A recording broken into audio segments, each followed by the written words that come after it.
But that's all I have for time for that. I'm listening to NCS non-copyrighted sounds. Okay, so welcome to the PacMan tutorial. The tutorial section has officially started. In case you're not already aware, this is to help you teach you PacMan from the ground up in Unity and C#. And this is intended for game developers or people who just want to learn Unity, C#, or learn how to make PacMan, particularly in Unity and C#. And it's mainly used for Windows users because I use Windows and I don't know much about Linux or Mac. So although you can follow along if you're on Windows or Mac, I apologize, but all the shortcuts and everything are going to be geared more towards Windows users. And the requirements for this, other than just that, is that you have a desire to learn C#, basic knowledge of PacMan gameplay, and if you watch what I just did there with the PacMan website, you can see you got an idea of like what PacMan gameplay is like. And then basic programming knowledge. If you don't have that, that's okay. You can just follow along and write what I write. I might also provide you with the scripts when you need them. You have to have Unity 5.5 or higher installed on your computer. It might work with lower versions, but I haven't tested with lower versions, so that's just a general catch-all. Making sure you have the highest version to be the best. GitHub account and GitHub desktop. That would also be preferable, but you don't have to have those if you don't want to. If you don't think you need them.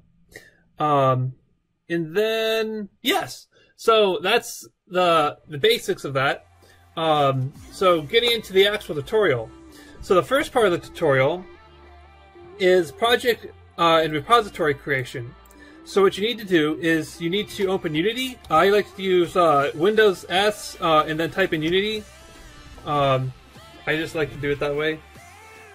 So once you have Unity open, we can start. Once I have Unity open. Hello, Mohammed.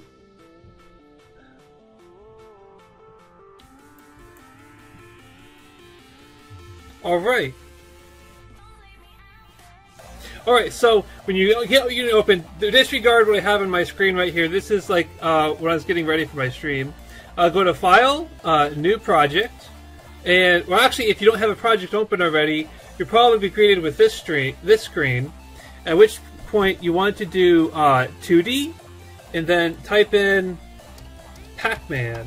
And for this tutorial, it's very important that you don't have any spaces in your project name. And then you want to choose a location. The default location is Documents Unity, I believe. And if that's the location you get, that's a good location. And that is the location.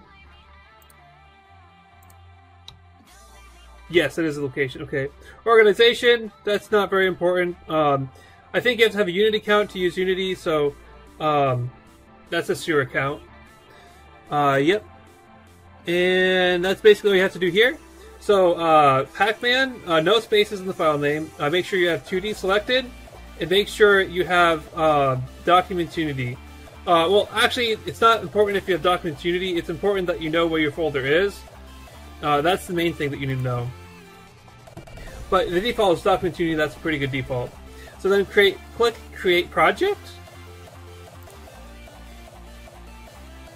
And then Unity resets, and that's okay.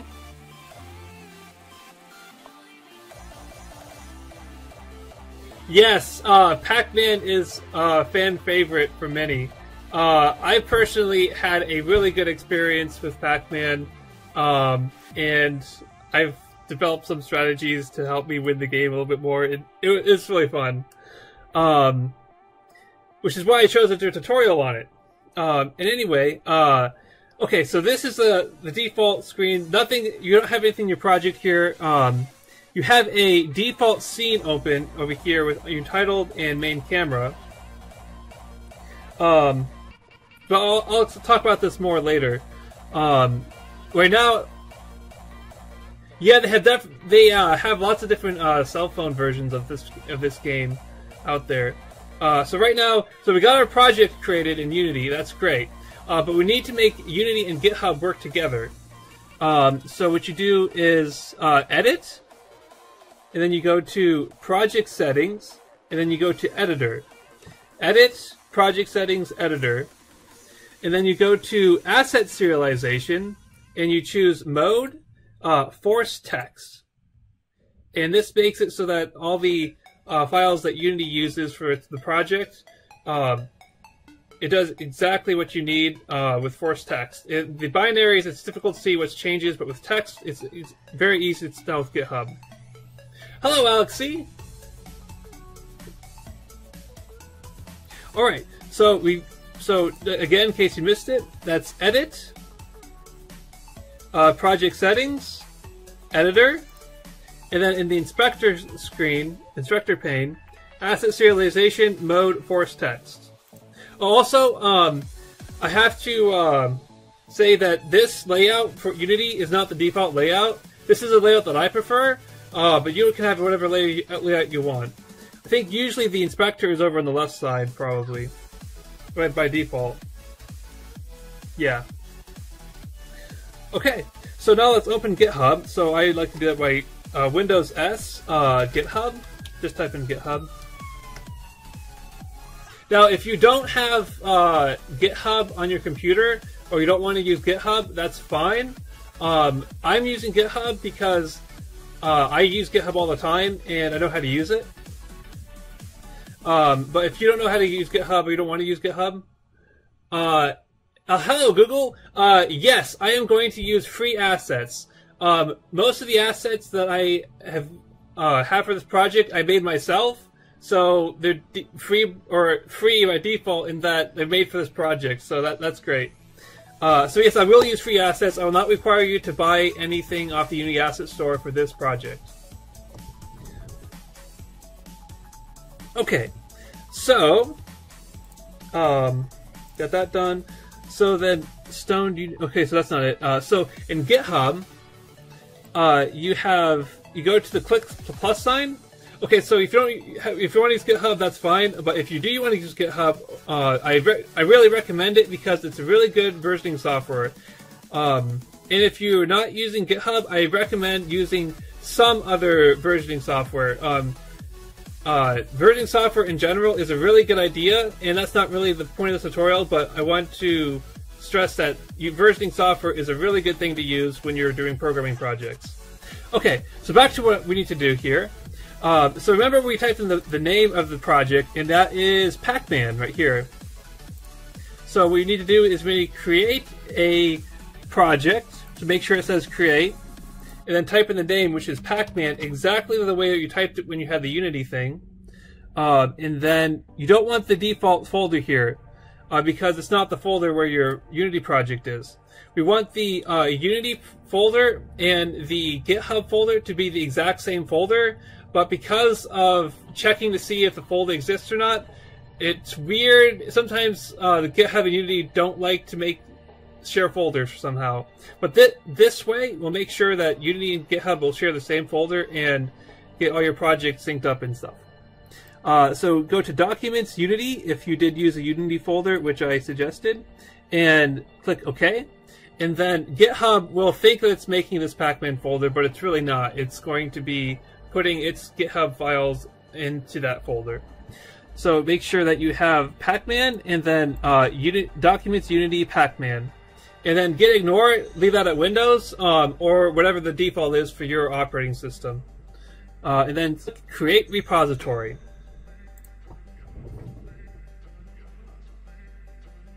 Alright, so this is the initial commit, added Git attributes and Git attribute files.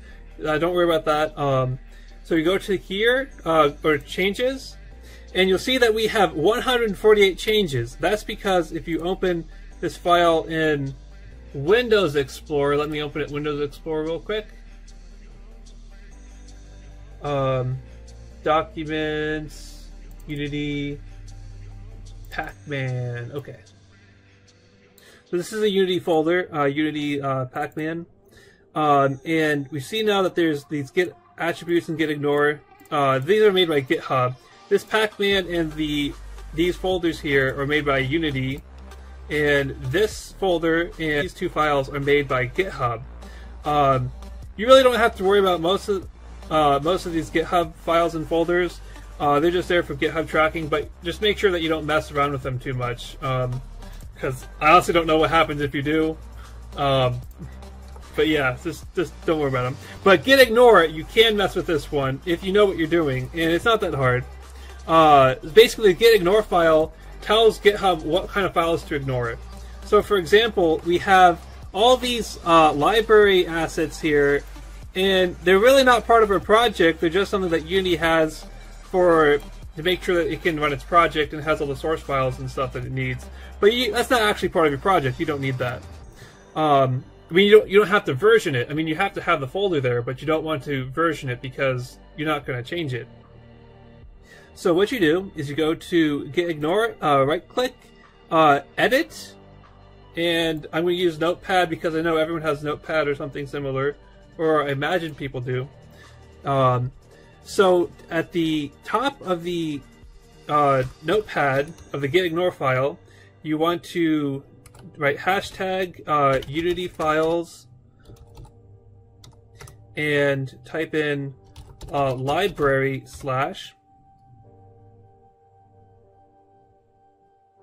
and this part you only have to do at the beginning, so I very often forget how to do that.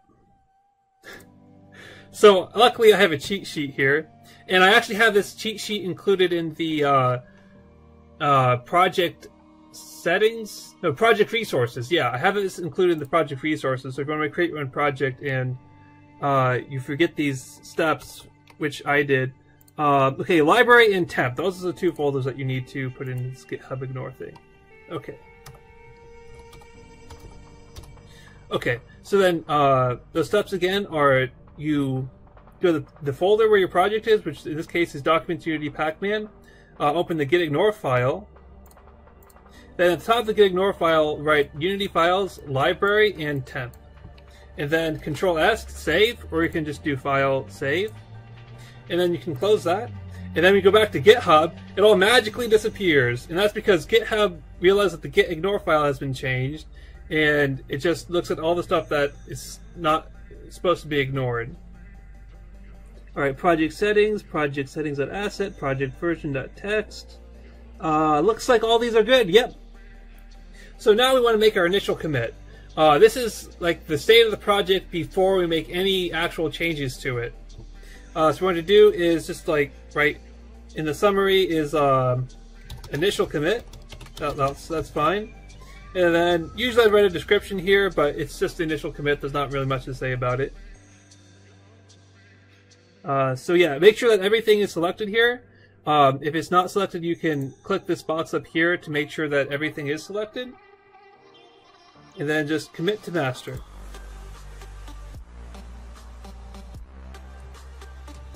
And then publish, and description, PacMan game, or whatever you want to type in here, it doesn't really matter. And then you can have a private repository if you're a student, or if you have a GitHub Pro account, or wherever they do it, you have to pay for a private repository.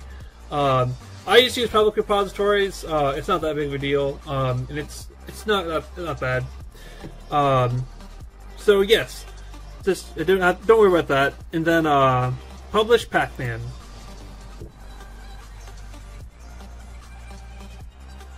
And then it should update. It should be updating. Oh, I just had to click it again. Okay, so then you have to click the button again. That's fine. And then let's see when it's done syncing here. Okay, it's done syncing. Alright, so then what I like to do after I do that is I like to click on one of these dots here, which is for each of the commits that have been made so far. You can also go to history up here to look at them. And I like to click on the GitHub link, and then I can see the changes and stuff, but that's not what I'm interested in right now. What I like to do is go to Graphs Network, and well, it's not very big right now, but when it does get big, it's like this big sprawling tree of nodes of changes you made, and you can look over each one and see what you made and what branch they're in and stuff. I'll talk about branches later, but not this session, but next one of the future sessions. Yeah, so that's something cool that you can look at afterwards. But so that's the basics of getting Unity set up with GitHub, and that is the start of our project. So now we can dive in and start importing the assets and setting up the first scene. So for this step, we need to go down here to on the tutorial live stream and click Download Project Resources. And this is a folder of resources that I have compiled for this session. If you notice, there are only a few objects in here, and it's definitely not enough for a whole PacMan game. That's because this is only enough for this first session. I'll add future more assets to it as the sessions progress. But this is all we need for this session right now. Yep. Extract all, because it's a zip file. Doop-de-doop-de-doop-de-doo. Then don't worry about the one there. That's because I had downloaded this before. So then, once you have it open in your folder here, this is one way to import things into Unity. Thank you, DRMJ. I do try. So to import stuff, you need to go to your project pane. Mine is over here. Yours is probably down here by default if you've never messed around with the panes before. But this is like where all your assets and stuff. Wait, hold on. I have to make sure that exists. Project assets. Okay, the assets folder does exist. Okay, we don't have to worry about that. Okay, that's good. Okay, so go to your project pane and click open the folder where you have all your stuff. And let's click on. Okay, so you have to click. You can click drag each one individually, like that, if you want to, but that would take a long time. So what you can do is in Windows Explorer, you can control click on each one that you want, and we want all the ones that end in PNG except for that one, and then just do this. Okay, so then you can delete that one if you did that too, because you only need one ghost right now. In future we'll have more ghosts, but that's a separate issue than right now.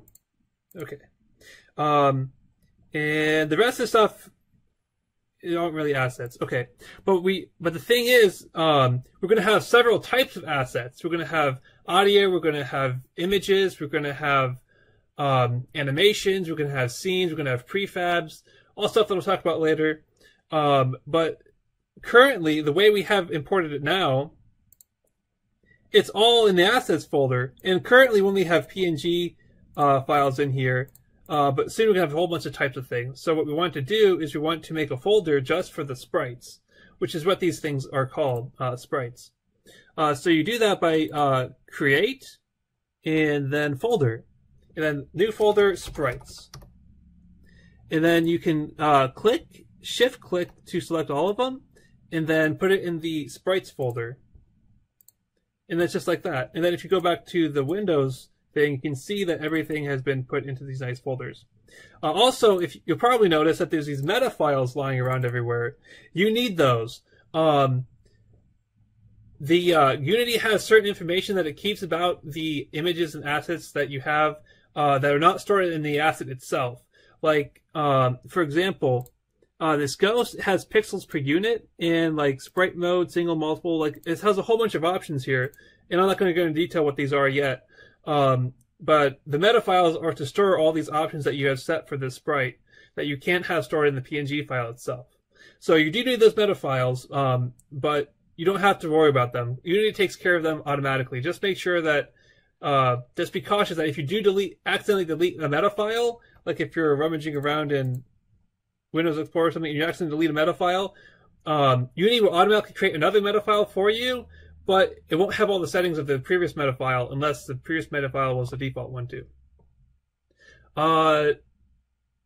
Yes, there are websites out there to get free game assets, but no, I cannot recommend any to you because I do not personally know of any.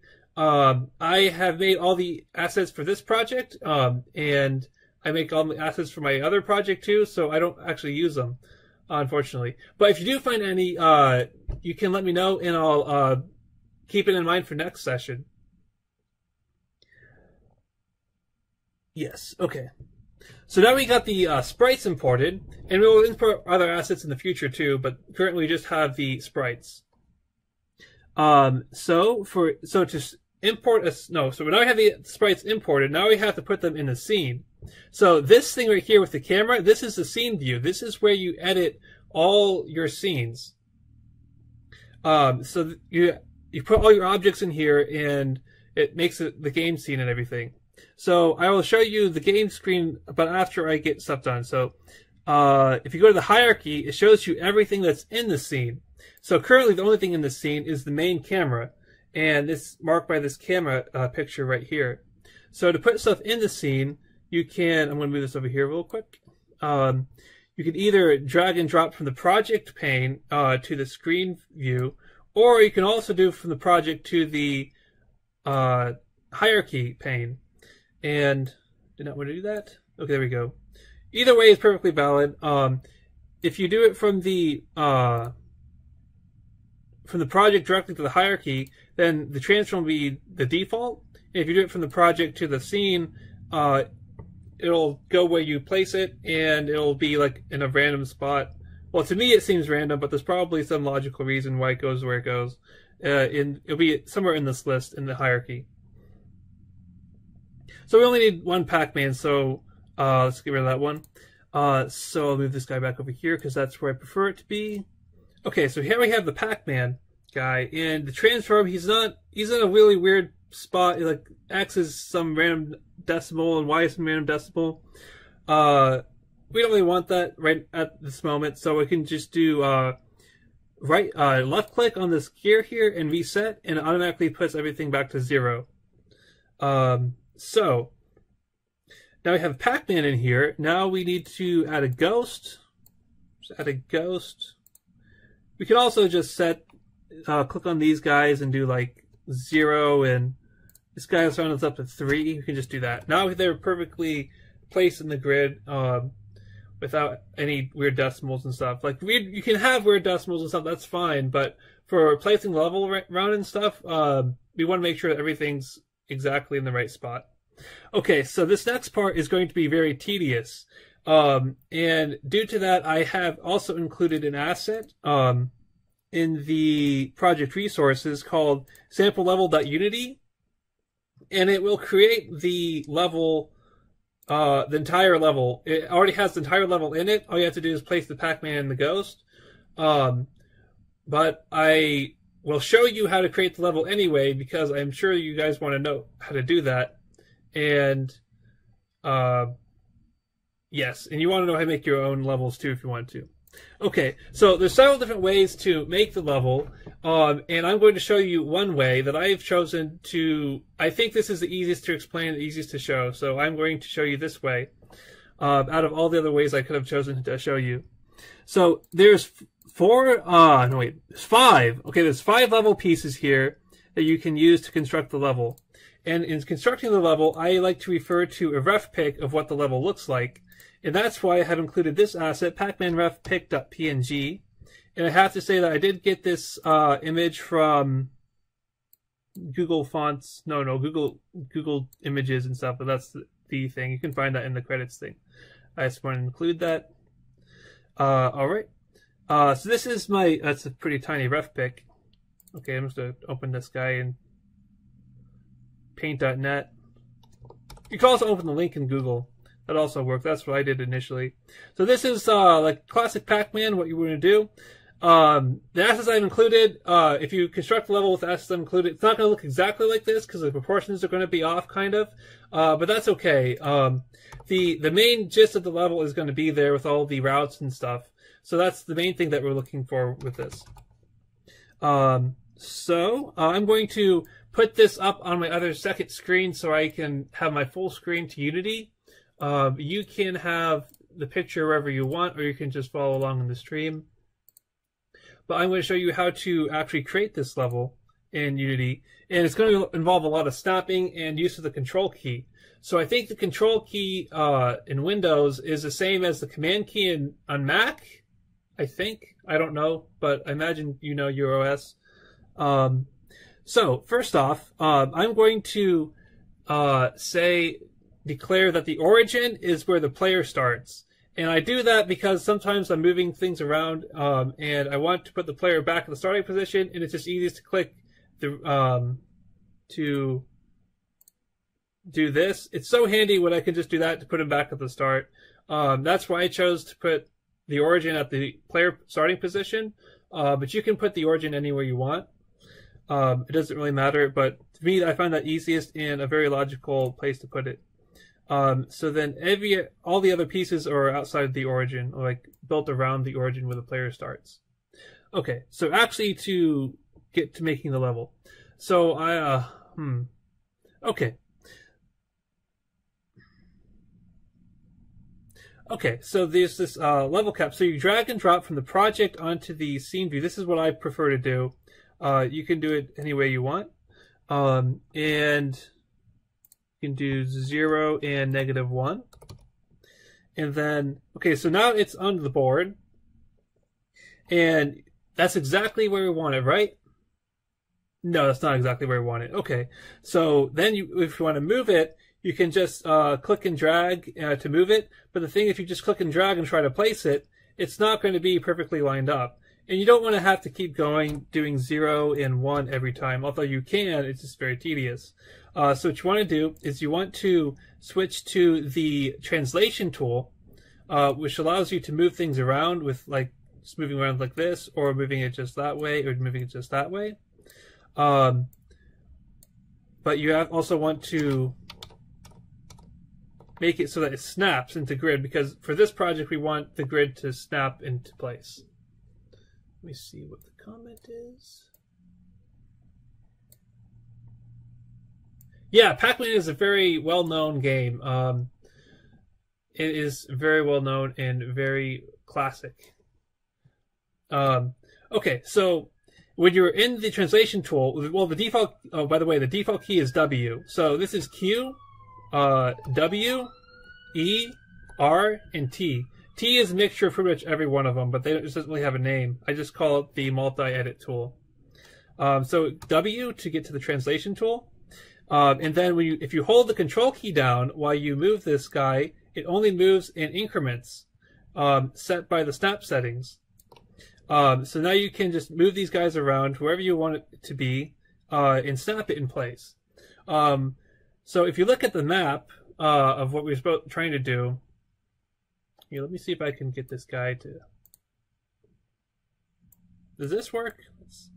Yeah, that works for the most part. Okay, let's do that.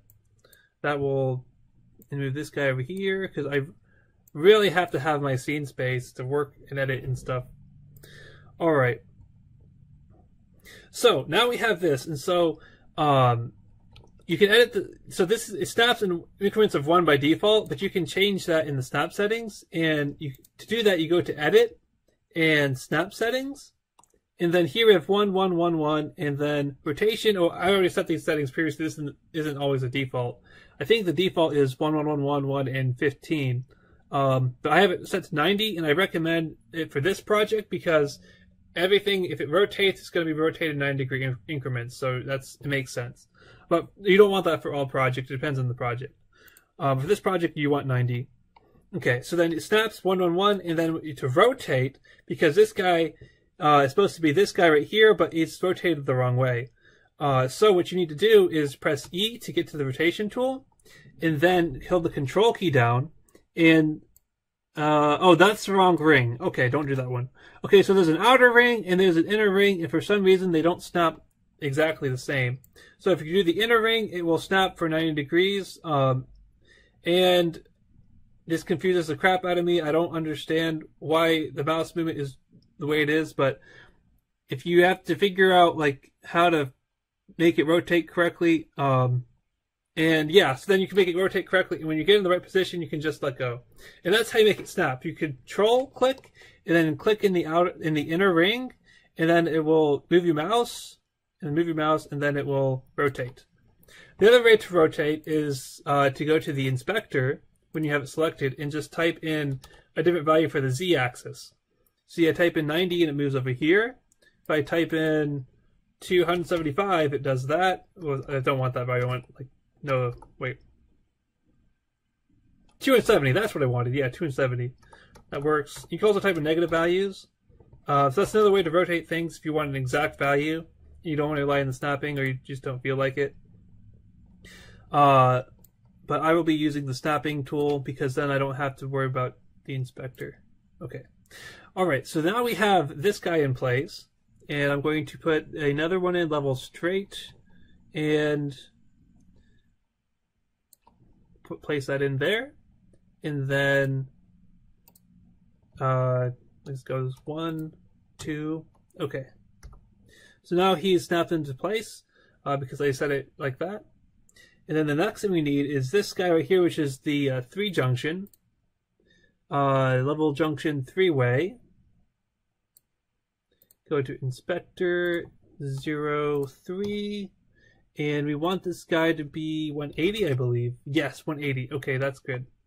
I just realized I put my ghost in the wrong spot. Let's move the ghost, W, control, move, and then this ghost is actually going to be like a lot higher up, but he can just stay there for now. Oh, thanks, Ghost Coder, for the game assets link. I believe that's what it is. Yeah, thank you for that link. Yes, okay, so continue what I was doing. So we got that in place. We got, now we have to do the arms. Control D, doop doop doop doop. And then I'm just going to 90 because that'd be easier. Oh, so that's something that I did that I didn't explain. So when you click on an object and you want to make a copy of it, then you do Control D to duplicate it. And, oh, I did not mean to do that.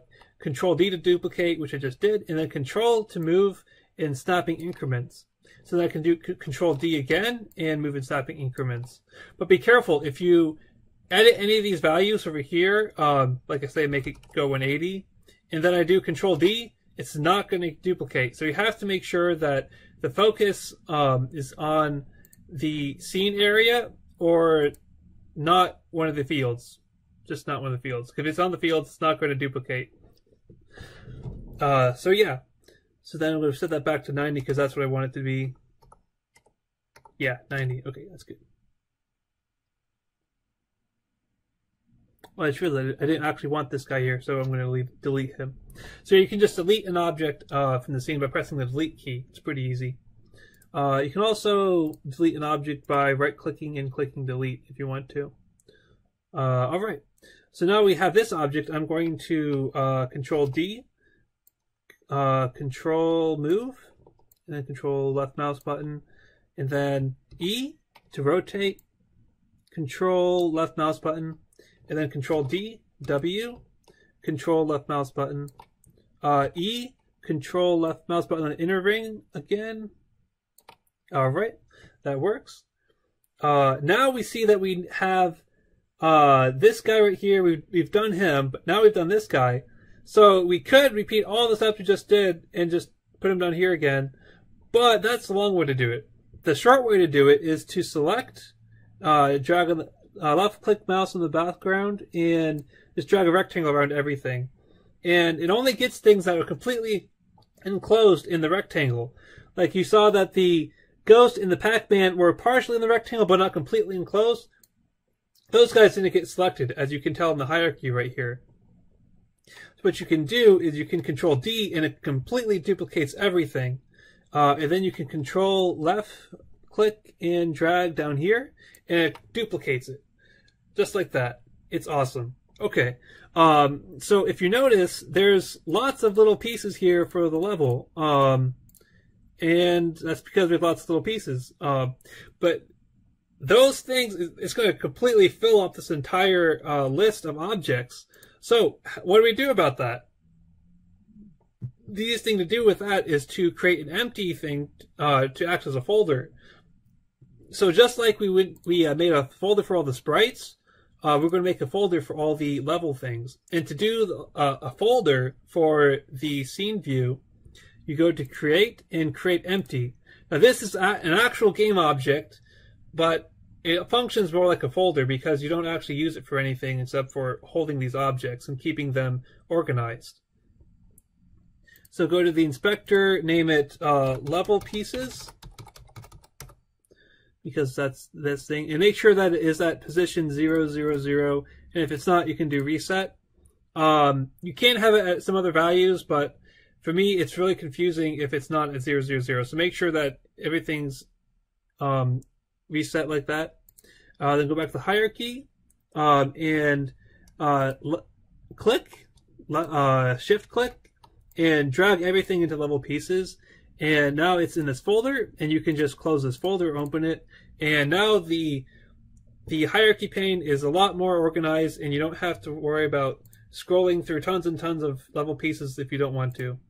We could organize this further. You could have empty objects in empty objects. You could have layers of folders and stuff. But for us right now, or for me right now, this is all I'm looking for at the moment. So continuing on making the level, most of this is tedious stuff at the moment. But by making this level yourself, you get a feel for how to manipulate the objects in Unity in 2D. 3D is a little different. I don't know how to do it in 3D, but for 2D, this is a good way to do it. A good way to practice doing it. Yep. And if you don't feel like doing the tedious stuff, that's what I included the level for the Unity.scene thing. All right, Control D. Control click left.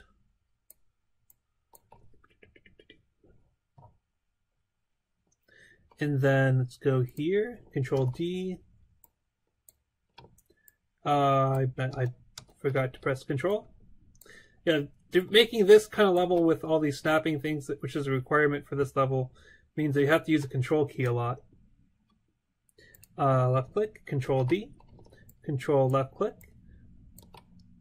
And then we want to copy this guy, so Control D, Control left click, and move him over here. Oh, before I get into the real tedious part, there's something else I want to tell you. Main camera. So this main camera is the main camera is what gets displayed in the game. So if you go to the game pane, you can see this is what the main camera sees. And if you play it, this is what is going to be played. But currently, if you play it, nothing happens because we don't have any scripts or anything. It doesn't do anything yet. So yeah, that's basically what it is. So if you wanted to launch your game, like if you wanted to have an exe file or something, you do Control Shift B and add open. So this is the build settings menu. Yes. So you can add open scenes, and that adds the scene, or the scene hasn't been saved yet. Okay, so hold on, let me back up a few steps here.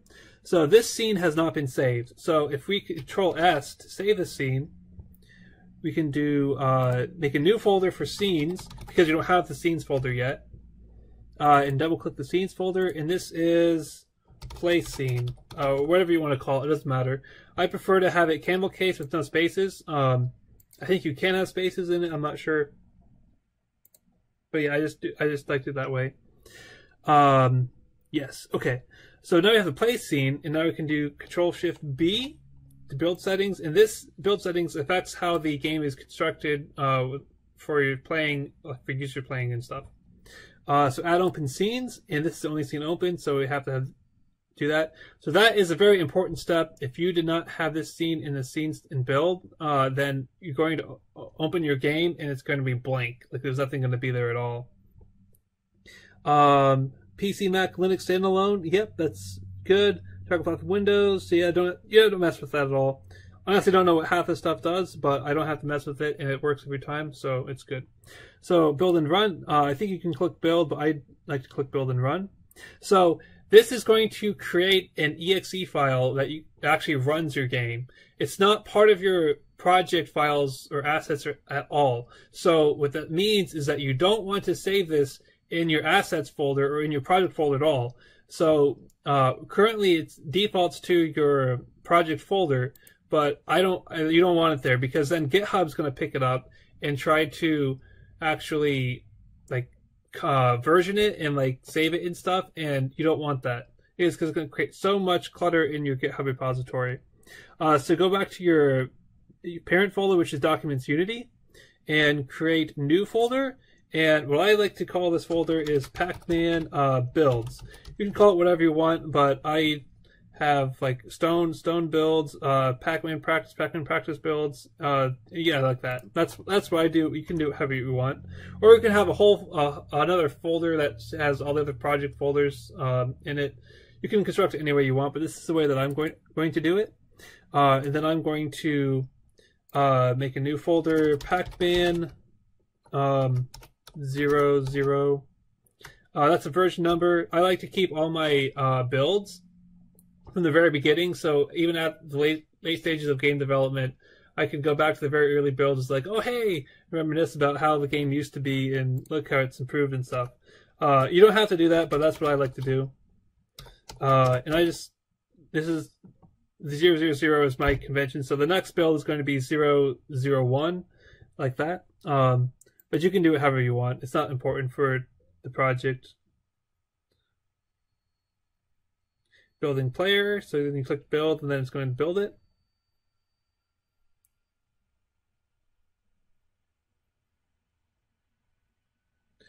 And then you don't have to mess with these settings at the moment, just click play. Thanks, Ghost Coder. I try.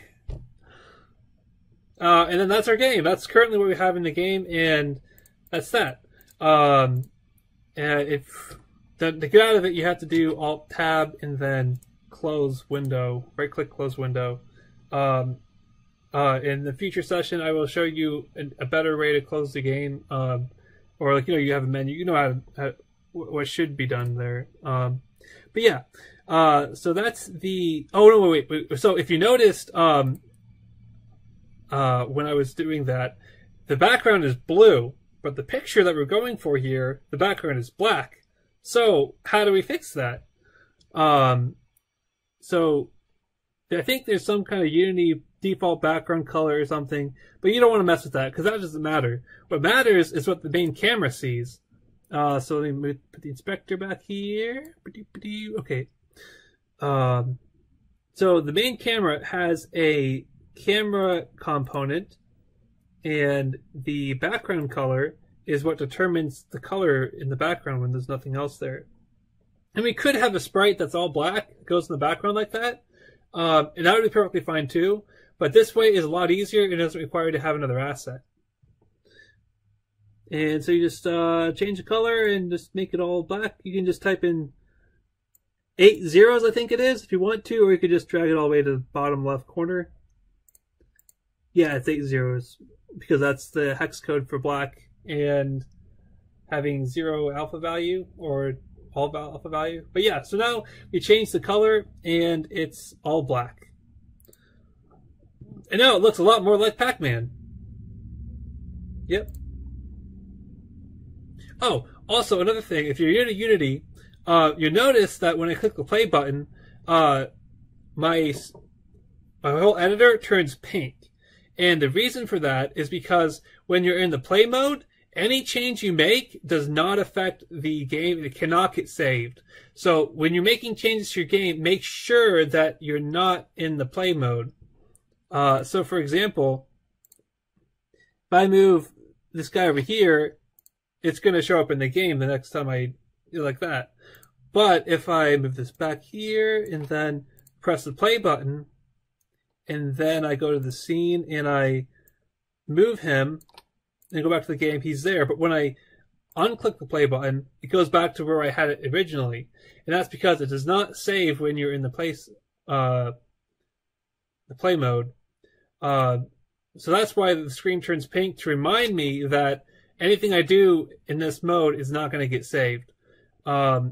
it's debatable whether or not it works, but at least something that you can do to keep yourself from accidentally making a whole bunch of changes in the play mode and then losing it all because you forgot you're in the play mode. So, how you do this is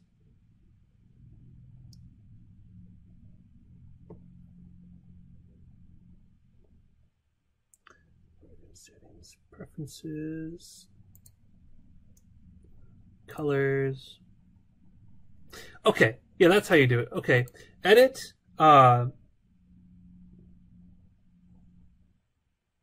edit preferences, and then colors, and then general play mode tint.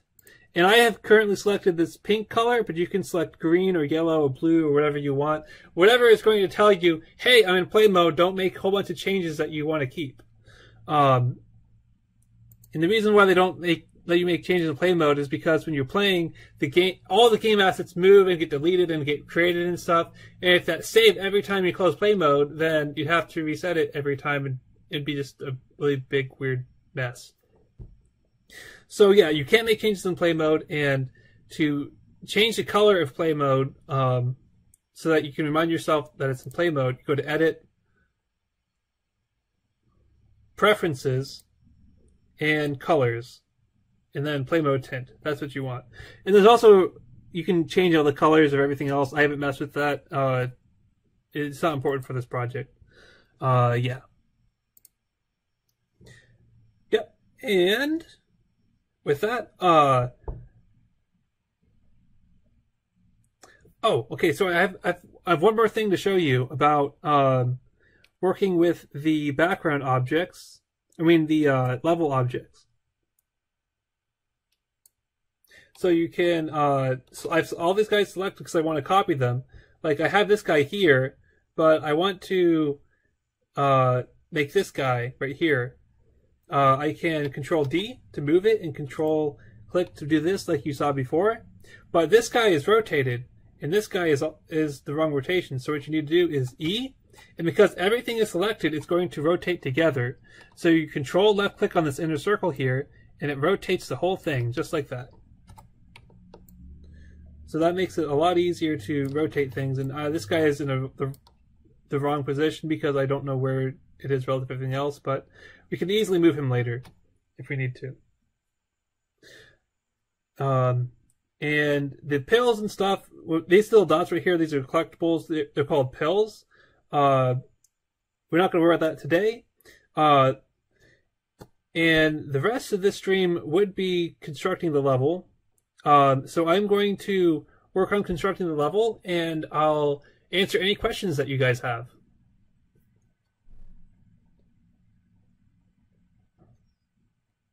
So you can ask questions about the Unity editor, using Unity with GitHub, and like moving things around the editor and stuff like that. Anything about what we talked about today. Which reminds me that I made a lot of changes here. Oh, editor build assets. The editor build settings at asset. This is a really important change to commit. Added PacMan scene to build settings.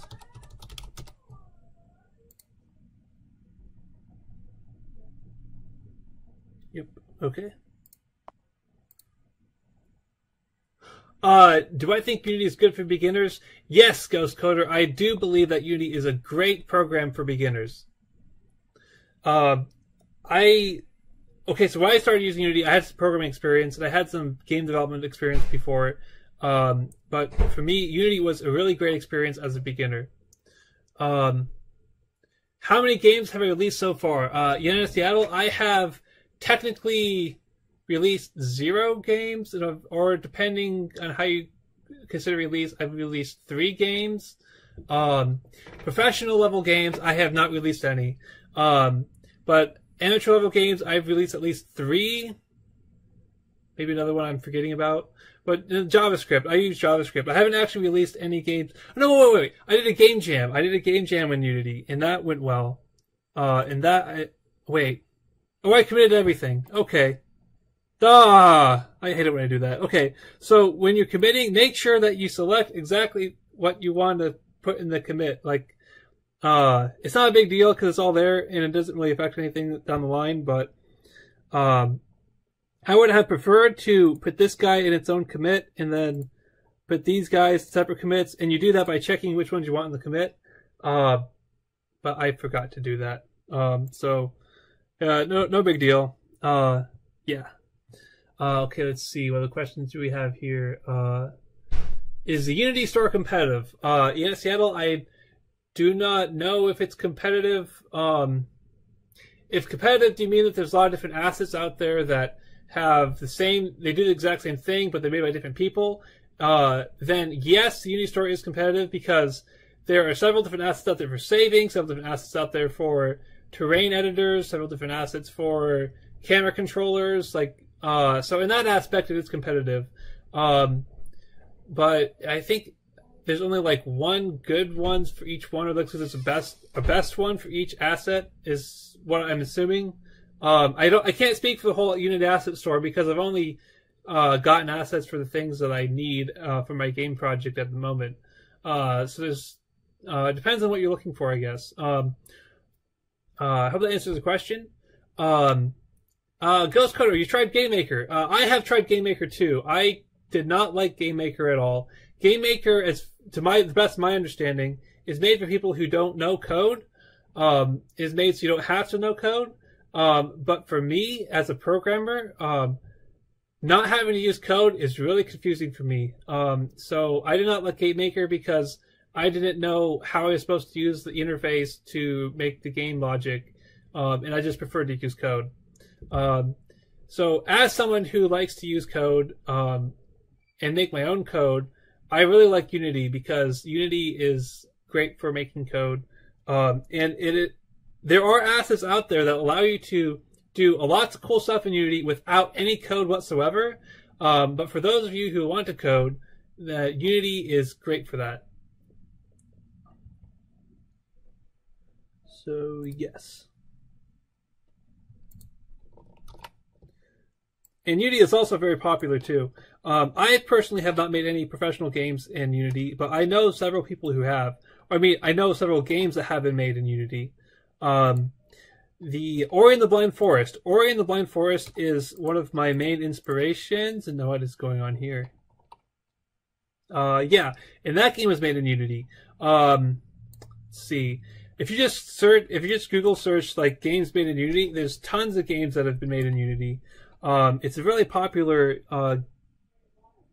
gaming engine to use. I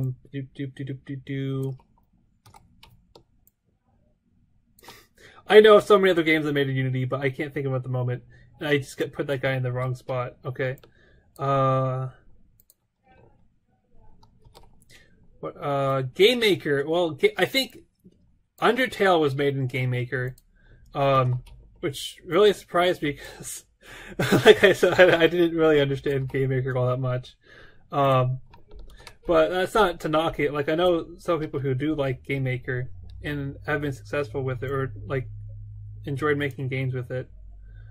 It's just not for me, and that's fine. Whatever you prefer. Let's see, that's correct. Yeah, that's good. Okay. Continue making the PacMan level here, and I'm not doing the most efficiently way, but I'm doing it in a way that'll get stuff done, so that's good. So here's a little bit tricky thing. Let's see, Control D. No wait, alright, I Control left clicked and dragged, and that did not do anything. So I have that guy selected too, and I don't really want that, but I can deal with it. I can delete him later. Control D and move him over here. Wait. Do I need him over here?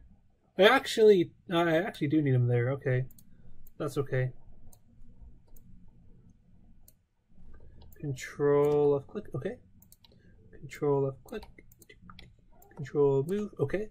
All right.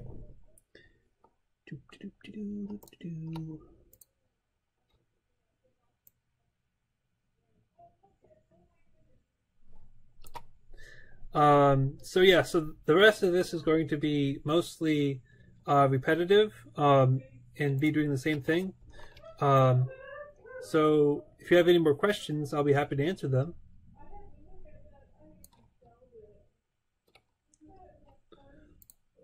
Oh, this is one we haven't used yet.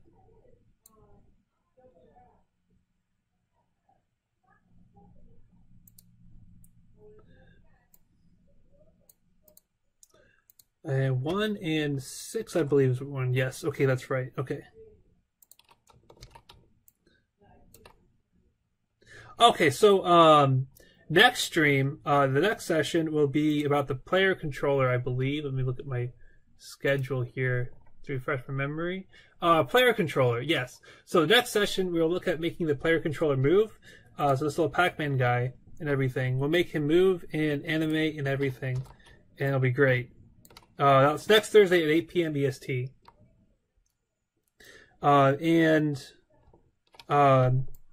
The next time I'll live stream, though, will be for my personal project that I'm working in Unity for myself. And that is the project I've been working on for a year or so now. Yeah, and I'll be streaming that on Tuesday, 8 p.m. EST. 8 p.m. EST is a really good time for me to stream because I don't have any obligations at that time. So it's really good opening for me to live stream and stuff. Oh, another tip I forgot to mention, which I'll mention in the next stream too, is if you press the Alt key down and you left click, it'll pan the thing. So you could do Q to use the hand and left click drag, or you can use the Alt key to do that, and it'll just oh, I didn't know that. That's interesting. Okay. So I thought you had to hold the Alt key the whole time, but you don't have to. So if you press Alt left mouse button and you let go of the Alt key and you have the left mouse button down still, it'll still drag. But then as soon as you let go, it'll go back to the last tool that you used. So it's pretty handy for moving around really quick when you want to. So let's see. W is duplicate this guy. Control D. Control left click.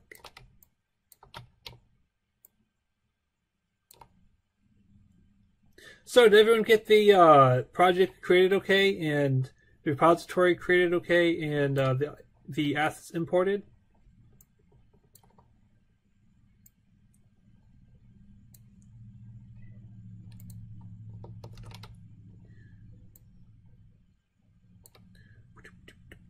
Hey, where was that other guy that I used? Oh, here he is. Okay. Control D. Control left click.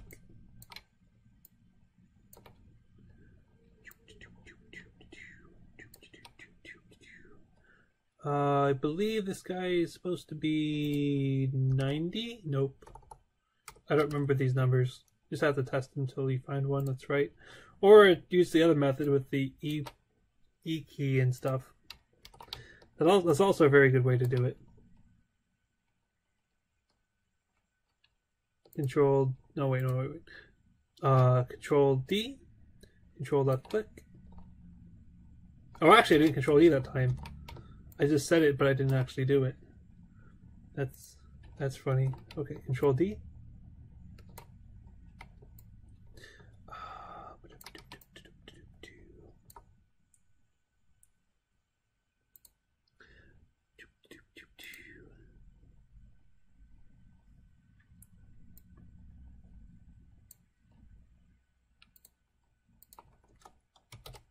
Oh, I meant -10. There we go.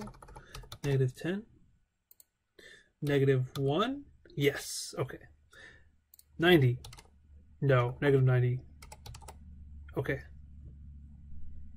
Control left click. Control D.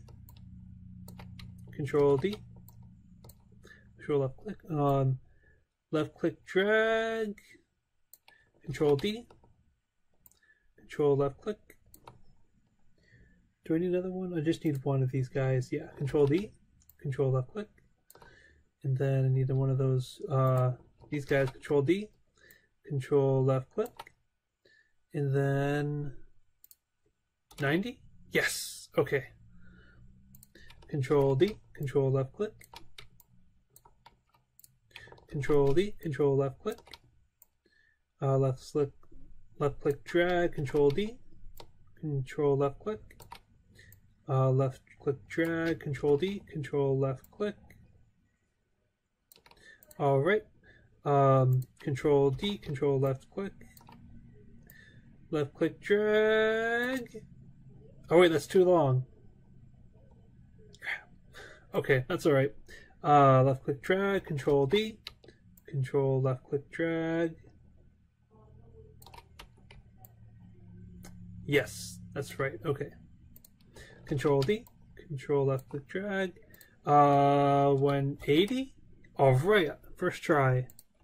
Control D, Control left click drag. Control D, Control left click drag. Control D, Control left click drag. And you can create the level however you want. You don't have to follow this template.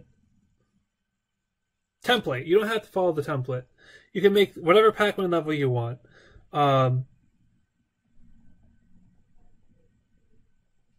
Yes, you can. We're going to work more on the level in the next session 2. I mean, not the next session, but a future session 2.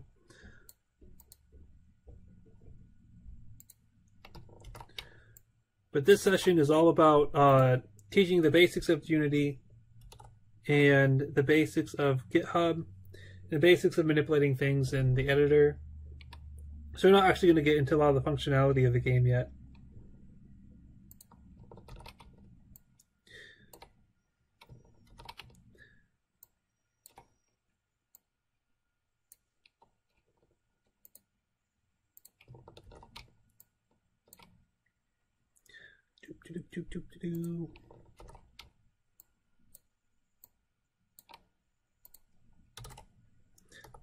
If you guys are interested in doing 3D Unity projects, I personally can't help you with that, but I do know a tutorial that you can watch that will help you with that a little bit more, probably. The Rollerball tutorial Unity. This is a tutorial that I first watched when I was learning Unity. It teaches the basics of how to make games in Unity and stuff. It doesn't talk about GitHub though, so introduction to Rollerball, beginner Rollerball tutorial. Yeah, this is the one. It's kind of long, and the Unity tutorials in general are like really long. So I don't watch them. I despise watching these Unity tutorials because they're so long and boring. But the Rollerball tutorial has a lot of good information for people who are new to Unity. And it has how to edit stuff in 3D too, or at least more than my stream does. So if you're looking for more stuff about using Unity in 3D, that's a good tutorial.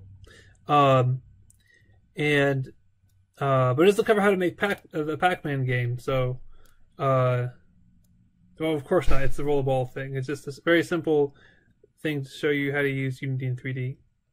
But yes. But yeah, I've learned a lot more about Unity with my project. What piece do I need next? Oh, this piece. There we go. Okay. Yeah, manipulating things in 2D is a lot easier just at a conceptual level. You don't have to worry about that third axis at all. It's tons easier to do.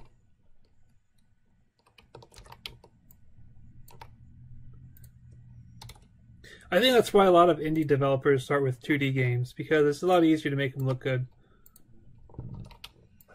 Or they might be like me and just prefer 2D games because that's the thing that I like. Of course, not all indie devs do prefer 2D games. My brother, for instance, he prefers. Nope, that's not right. Nope. He prefers 3D games. But yep.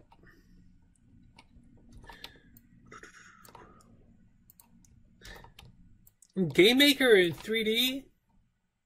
I don't think Game Maker does do 3D. I mean, I don't think I've ever seen the 3D Game Maker game.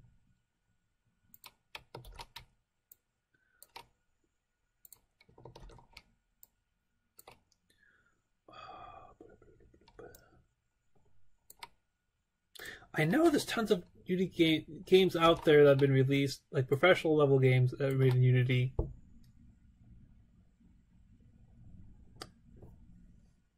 Flappy Bird, maybe? Games made in Unity.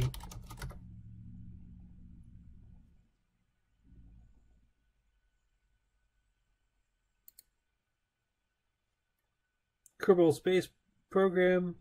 City Skylines. Firewatch. I played that one. Super Hot. Lucky Sail. I think that's a new VR game. Gang Beasts. I've seen people play that on YouTube. I Am Bread. Ori the Blind Forest. That's personally my favorite platformer ever. It's awesome. Sunset. Best Fiends. Unkilled. Yeah, tons of other games. So you can make really good professional level games in Unity. And that's what I'm currently trying to do. I haven't done it yet because there's been like... I haven't worked on it for very long. Relatively for very long. And it takes a lot of time to make a game. And I'm just working on it myself. Control D, move. Oh, I just realized that guy is in the wrong spot, and this is not. I don't need these two guys. Okay. All right, let's rotate that. E, left control, left click, drag on the inner ring, and there we go. Top games made in Unity ever. Thanks for that link, Ghost Coder.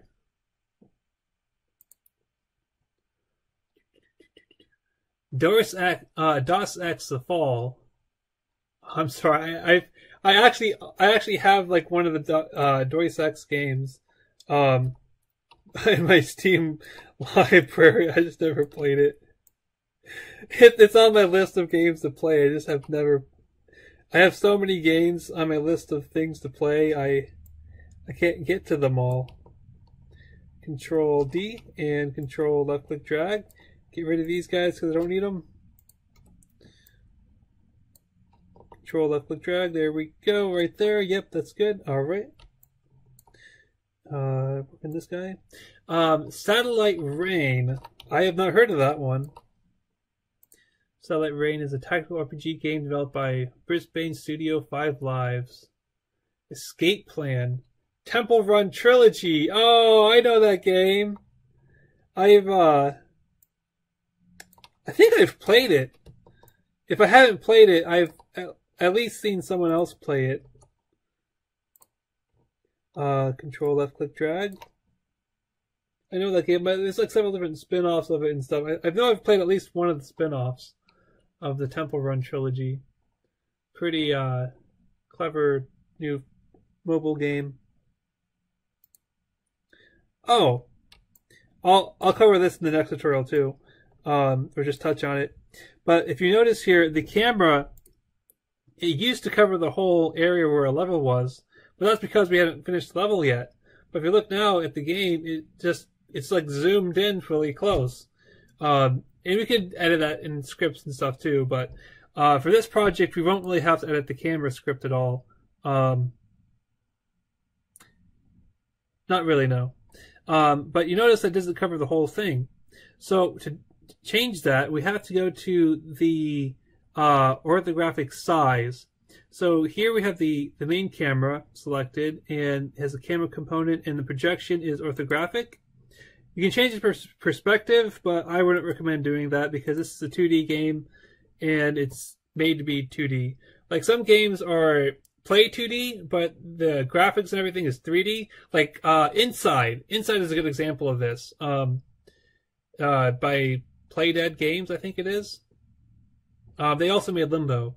But Inside has 3D graphics with 3D parallax and everything, but it plays with 2D, like the gameplay is all 2D.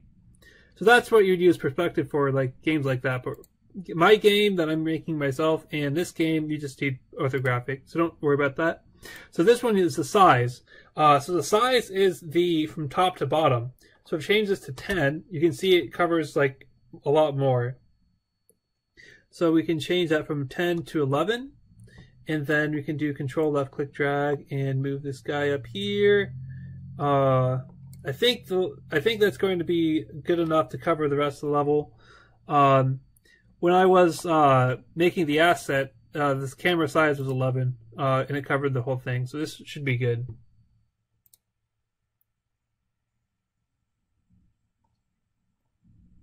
Oh, Inside, yeah. Oh, you played it too? Oh man, that game was amazing. It was a little shorter than most indie games I've played, but oh man, that was really good. Oh man, I've been trying to write game logs of like things I learned from other games I've played, and I've been meaning to make a game log for that game because that game was really good. It was really creepy though. Like, if you don't like creepy games, you probably won't like it. But like, as from a game design perspective, that game was really good. It just gave me the chills, like, playing it. Let's see, is that right? That's right. Okay, so the assets that I have supplied you with won't allow you to do these guys very easily, so don't worry about that. You can just make them shorter, like this guy. Just copy this guy twice. So that's what I'm going to do right now. Control D, I'm going to zoom in with the mouse wheel. Or if you want to zoom in faster, you can hold the Alt key and right click and move left and right, and then that makes you zoom in a lot faster. You won't need that so much for this game. You can just use a mouse wheel. It'll probably be easier for this game. But in my other game, I have huge levels, and I have to zoom in and out all the time. And it's a pain to have to use the mouse wheel because it only zooms so far. Control D, control left click. Yep, and yeah, so this guy is this guy right here. It doesn't have to be that thick. It's just the path is going to be the same. It's just going to be like a shorter path, and that's fine. Is that too long? Oh yeah, that's too long. Just delete that guy, and then do Control D, Control left click, and then Control D, Control left click, and it's going to go straight through here, except when it gets to this guy. So I'll just Control D, Control left click, and copy this guy. I should have copied both of them, but it doesn't matter. Oh, I could have copied all three of them. That would save me a lot more time. Control D, Control left click, Control D, Control left click, Control D, Control left click, Control D. There we go, Control D.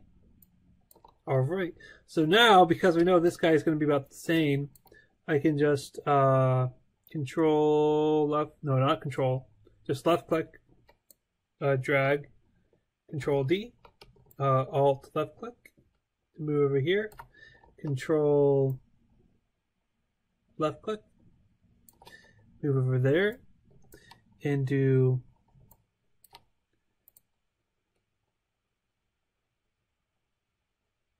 oh, you don't like the quality of graphics of that game? Okay. Yeah, it has a particular art style. I guess it can be kind of polarizing. How much of this can I salvage? You know what? I think I can salvage all of it. Yeah, let's salvage all of it. Okay. Left click, Control D, move it over here, and easily enough, E, and at the inner ring, Control left click. Just rotate it. Oh man, that saves me so much time. Yes. Control D, Control left click, Control D, Control left click, Control D, Control left click, Control D, Control left click, Control D, Control left click. And then this guy, I can Control D, Control left click him. But this guy needs to be moved over. Oh, I can't forget the Control key. I do that sometimes. Control D, Control left click. And you can look at the rectangle too.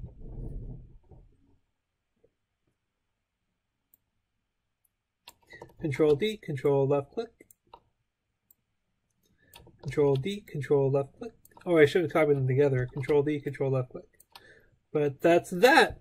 That is the PacMan level. Now let's Control S to save the scene and go to get copying and pasting and stopping things makes it go a lot faster than the other method I showed you with typing it in the inspector. So I want to commit this because we made some progress, but before we commit, we should test to make sure it works. And there's not much to test here. The camera shows the whole level, and that's exactly what we want. And oh, the ghost. I guess this is a nitpicky thing. It doesn't really matter. But the ghost usually starts in there, so I'm just going to put him in there. Yeah. So that's the start of the level so far. Yes, this tutorial will require at least 2 or 3 more sessions. I'm going to work on the core of the game first. The next session will be moving PacMan around, which is definitely very needed to play the game. And then this third session is going to be about the pills and collecting them and stuff. And then we're going to add in the ghost and being able to kill the ghost, making the ghost kill the player. And some other complicated stuff like that, complicated compared to what we did today. And yes, so in 2 or 3 more sessions you'll have the core of the game down. I honestly don't know how many sessions I will have. If you look in the curriculum, you see I only have 3 sessions planned out. I don't know how many sessions I will have, but the core of the game will be done in 2 to 3 sessions, and then more things to make the game more playable and more user-friendly will come with the future sessions. Yes. Alright, so it works and it looks good. I also like to build it. You don't have to. You just play it and make sure it works. Then again, depending on what you're doing, sometimes you do have to build it, because I have noticed that sometimes it works differently in the editor than it does in the build, and I have no idea why, but it does. But in this case, you didn't really have to because it's so simple, but I like to show it just for the principle of the matter, yeah. Oh, that looks pretty good. Not exactly proportion in the line thickness and everything, but it's a PacMan level, and you can definitely tell that it's PacMan. Oh, to close out of it, I have to press the escape key, but that's not programmed in yet. So just Alt-Tab out of it, and then right-click on it and close window. Yeah. And, yeah, that's that. So now let's commit that. Player scene.unity. And this is the reason why we have forced text on everything. So if you remember, I told you to go edit project settings editor and do asset mode serialization mode forced text. And this is why. Because if it was a binary, you wouldn't be able to tell what was changed here. But because it's text, you can tell what was changed, or at least what lines were changed. Honestly, it's still very hard to tell what exactly was changed based on this this diff here. But sometimes you can tell what's changed depending on what was changed. But yeah, this commit is constructed first level,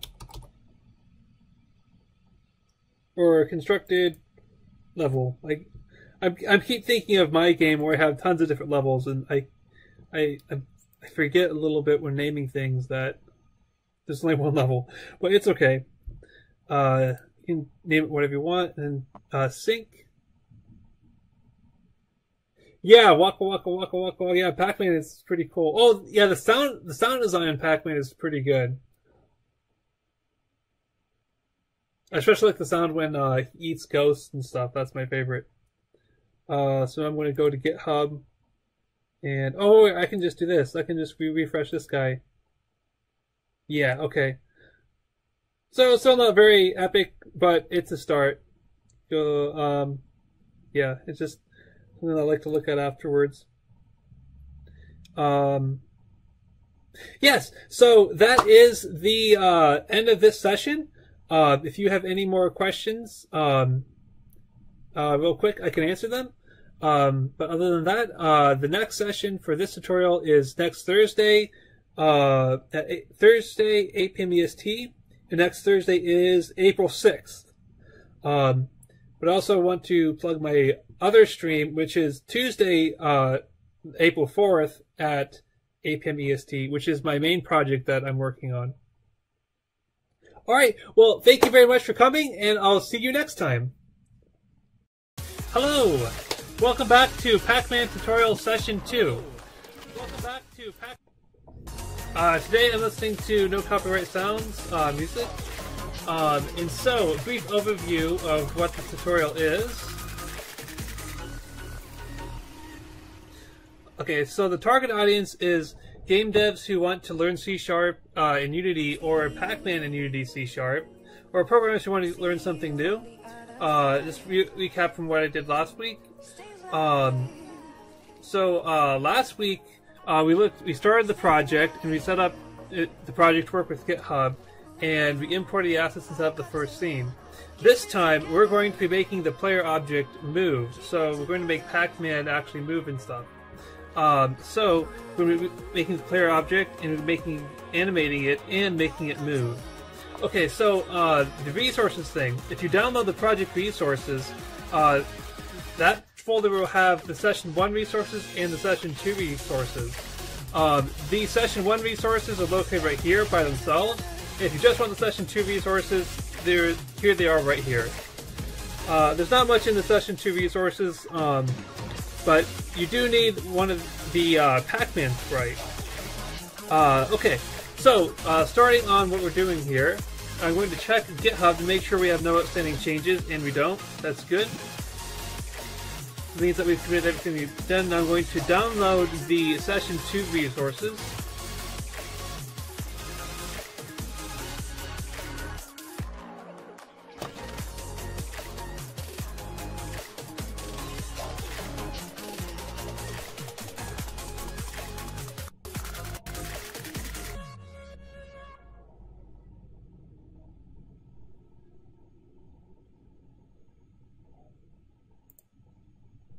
Okay.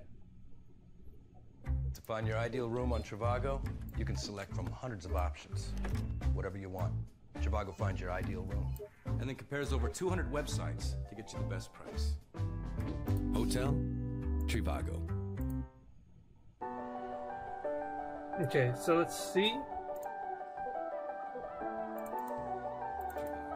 Downloads PacMan Tutorial Session 2. And get the PacMan.png. You need that. So let's open our folder where we have the PacMan going. My folder is Documents Unity.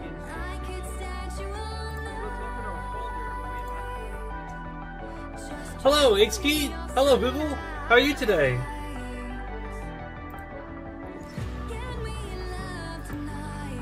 Hello, Muhammad!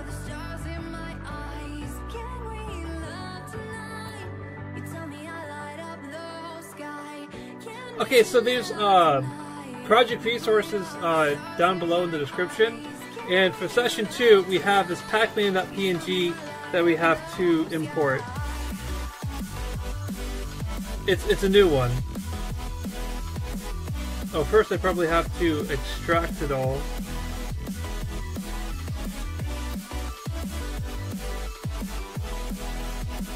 Oh, that doesn't work.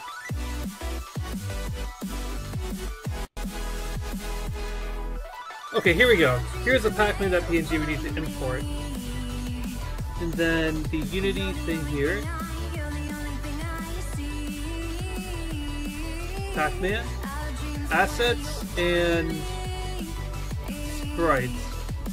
You can also import it with Unity, or you can move it like this too. It's up to you.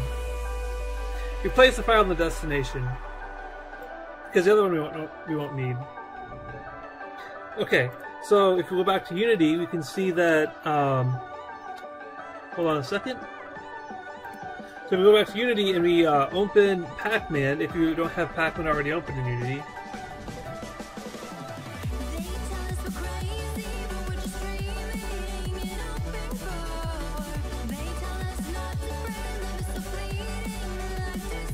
Okay, so you notice that because we changed the sprite,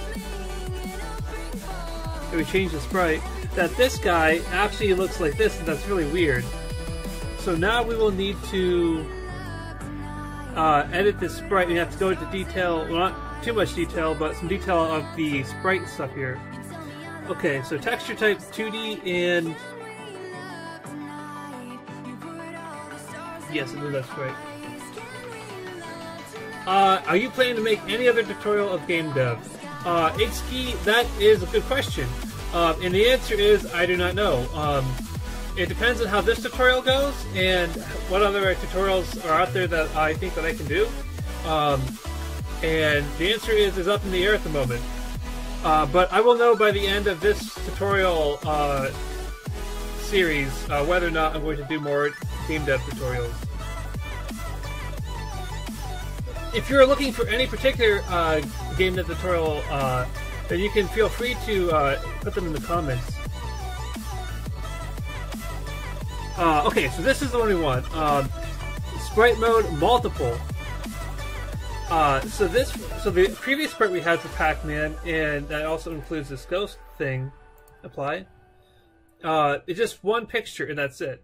But this PacMan sprite has 4 different pictures of PacMan that show him moving his mouth open and closed. So you wanted to put sprite mode multiple to show that it has multiple sprites in it. Pixels per unit, the sprite is actually made 100 by 100. Well, it's actually 200 by 200, but each of the individual PacMans are 100 by 100. So you just leave pixels per unit the same. If you change pixels per unit, so Unity has a... I have not tried to work with Mario, but that would be very interesting. Pixels per unit is... so there's Unity units, so you have pixels for your picture. So 100 pixels matches 1 Unity unit. So if you increase this number, that means that your sprite is going to be smaller, and if you decrease it, means your sprite is going to be bigger, because of how the pixels to units thing works. We don't have to mess with that for this tutorial, but that's what that does. If you want to experiment with it yourself, go right ahead. And so what we need to do now is to go to the sprite editor and click slice, type automatic, pivot center, I believe that's correct, delete existing, yes, slice. Okay. So if you notice, these aren't all equal. Like the bounding box of some of these is smaller than the other ones. That's what it does by default, but we want to make it so that they're all equal. Height,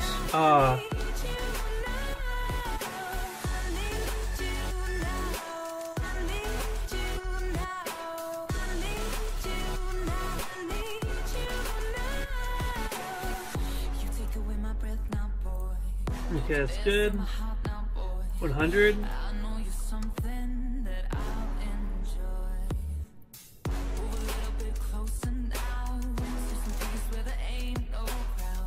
And 100. Okay. And once you got that done, that should be good. And close. Apply.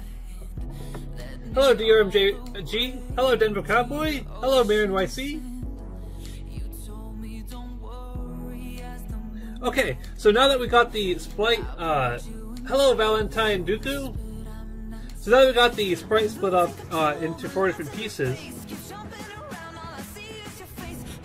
we see that now it's only just one image there because it recognizes that it doesn't want the whole thing, you just want one of them. So what we can do now is we can animate those pieces. So each of the pieces has an animation that goes with it.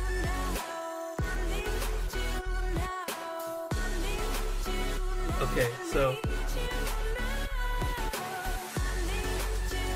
go to Window, Animation, and I'm going to move this animation window down here. Hello, Saiba Mughal.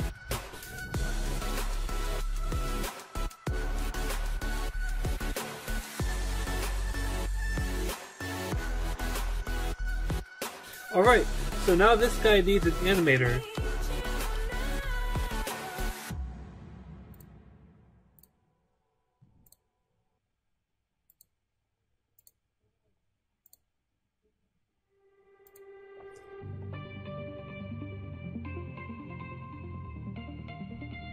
Alright.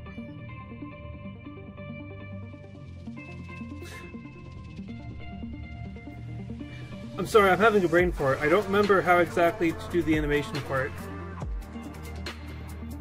Last time I did this was pretty much automatic.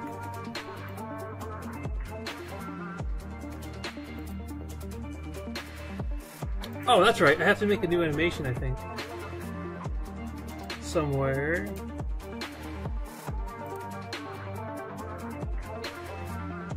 Alright, well I'll probably remember as we go through the tutorial. But I do remember how to do the movement part. So if we play this, by pressing the play button right here, we can see that if you press the WSD keys or the arrow keys, nothing moves. And that's because we haven't added any scripts to it yet. So what we can do is we can add a component. There's several ways to make a new script. This is one of the ways you can do it. And type in the name of the script you want. It can be anything. I like to say player controller. And because it does not exist yet, you can click new script, and then you'll have the name of the script right there, and then create and add. Now it's very important that you remember to do this when you create a new script, is to... oh, we don't have a folder for that yet. Okay, so we need to make a folder for the scripts.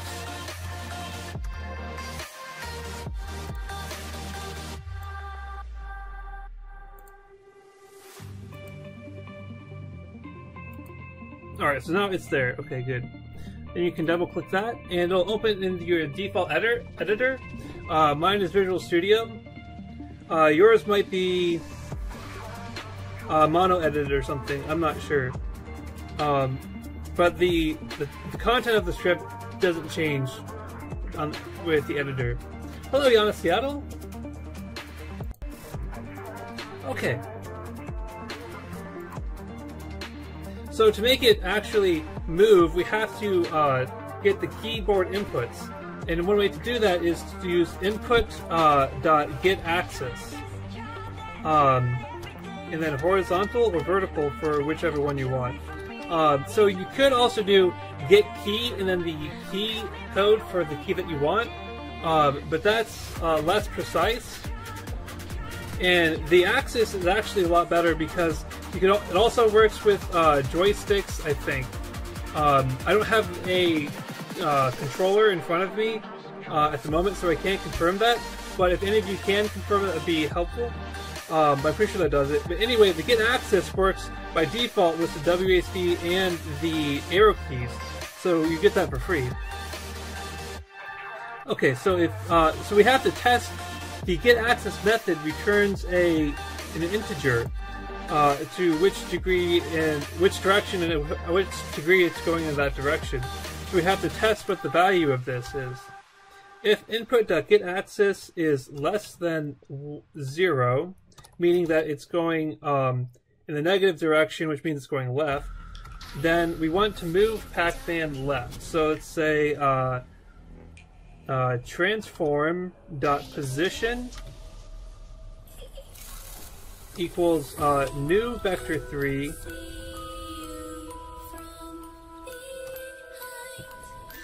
transform.position x minus 10 transform.position y. Okay. Let's see if that works. Whoa, it does work. Okay.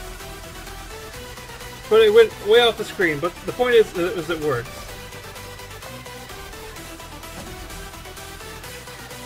Yes, I can lower the music volume.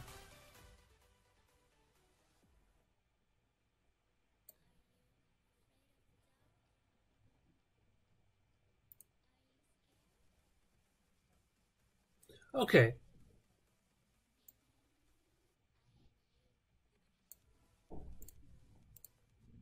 Yeah, it's distracting me too.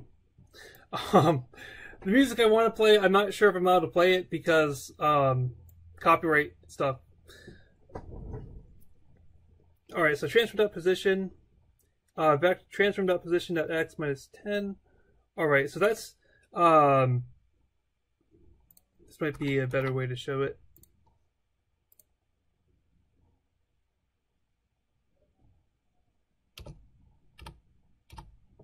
Okay, yeah, it just jumps like that. Okay.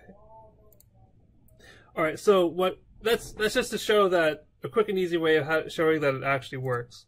What I'm actually going to do is something a little more complicated that involves more components, but it results in a lot smoother animation or motion.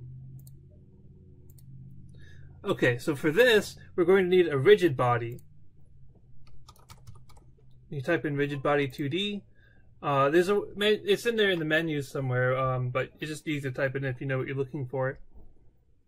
Okay, so rigid body 2D, and the rigid body 2D means that this object is affected by physics and stuff. So it's very important that you put gravity scale to 0, otherwise it's going to be affected by the physics gravity, or the gravity physics, and in PacMan there's no gravity, so don't have to worry about that. So make sure that you make gravity scale 0. And then because we have a rigid body, we can access the rigid body in our script here. Rigid body 2D, and then so the update function gets called every frame of the game while it's running, and the start function gets called when the object is initialized. There's a difference between start and awake, which is another method, but for this tutorial it's not important to get into the details of what the difference is. So here in the start we have to initialize the rigid body 2D. Now, so this is the script, the player controller script, and the RB2D is another component too, and you can access this component if they're on the same object. Hello, Simon Bagul, and you do that with the getComponent method. And so we'd say getComponent and the type of component you want, which in this case is a rigid body 2D, and looks just like that. So this method will access the rigid body component of this player object. And then, since we have access to the rigid body now, we can do rb2d.addForce, and that's going to add force to the player in the direction that we want it to. New vector 3.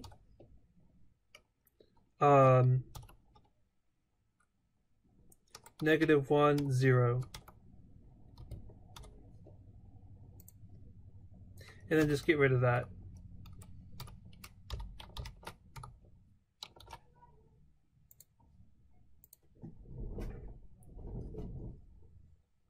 See that that works.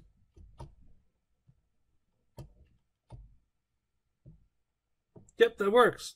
But for PacMan, it makes it so that he slowly goes, and then he's going really fast all of a sudden, and then it takes a while for him to slow down. Which is not what we want for PacMan. So instead of adding force, we should just change the velocity ourselves. So rb2d.velocity equals, and then we could do the new vector -1, 0 like we did just now, but you could also do velocity 2, vector 2.left, which is the same thing as saying new vector 2 -1, 0. Now this, instead of adding force, which will affect the velocity, we're going to set the velocity itself directly so that we know for sure what the velocity is going to be.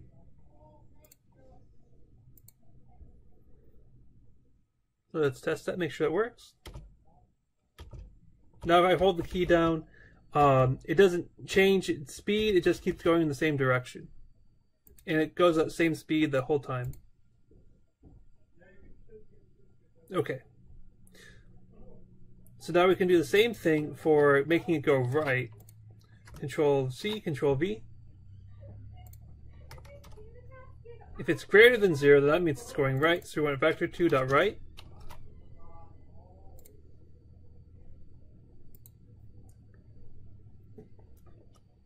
So I press the left key, and it goes left. Press the right key, and it instantly goes right. The A and D keys also work. You can try that too. But PacMan seems to be moving kind of slow, so let's change his speed a little bit. And we can do that by multiplying the vector by a constant, and that will change his speed. Let's look at this. And yeah, you can see he's moving much faster with that constant multiplying the vector. Okay, so this though is a constant that we have hard-coded into the code, and we want it to be something that we can edit very easily on the fly. So let's change it to a variable. And we have to say public float speed. The speed PacMan can travel. Now it's very important that we have this be public, because we want this variable to be something that we can edit in the editor. So if you go here now to PacMan in the player controller, you can see that there's a new speed variable, and it's 0 because that's the default. But we can set this to 3 and then play. And then if I set it to like 10 and then go back to the game, you can see that he's moving much faster. So it makes it a lot easier to edit scripts on the fly if you have them as public variables.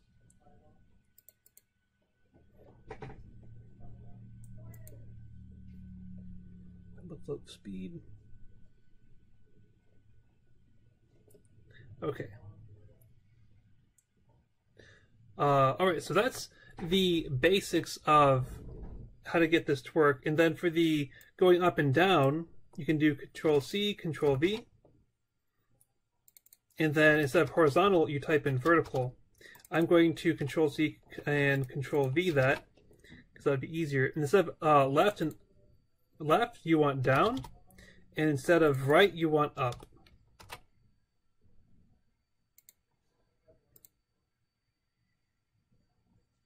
Okay, let's make sure that works. And that does. Okay. Alright, so if you notice, PacMan can move through the walls, and that's not something that we want to have him be able to do. So what we need to do is we need colliders. Colliders is what tells Unity that this thing should have collision, and you should be able to bump into it and not go right through it. So adding a collider to PacMan would be pretty easy. There's different types of colliders you can have. You can have box colliders, polygon colliders, circle colliders. So there's all types of colliders that you can have. Because PacMan is a circle, we're going to have a circle collider. So go to the PacMan and do Add Component, Circle Collider 2D. And then you'd see a thin green line around the sprite here. If I do Edit Collider and click drag one of these points, you can see the circle moving in and out.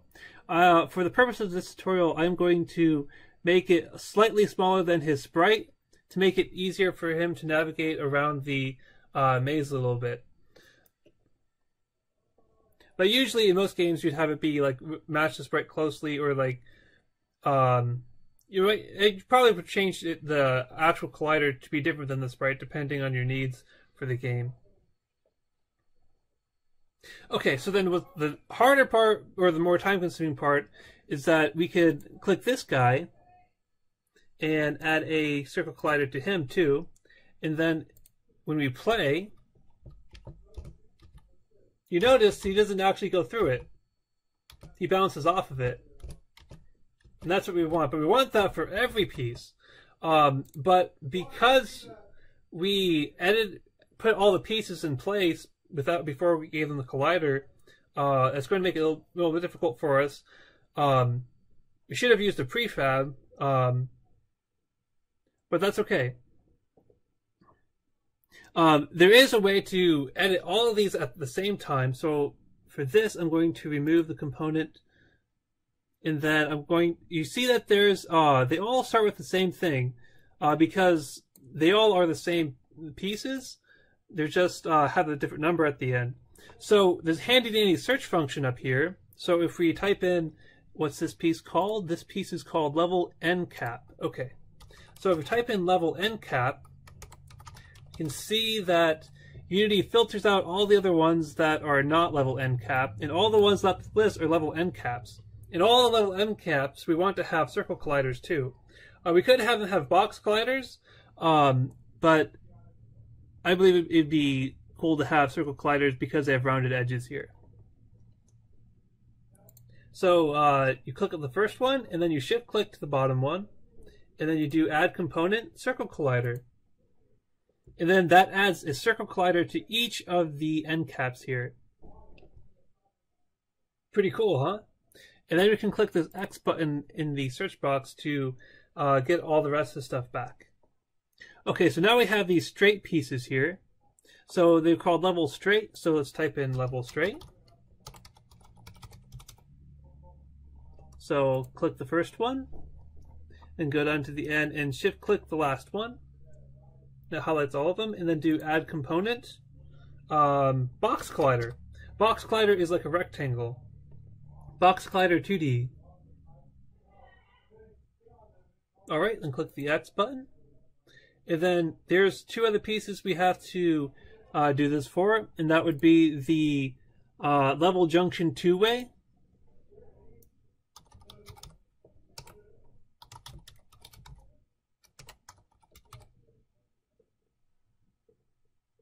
Okay.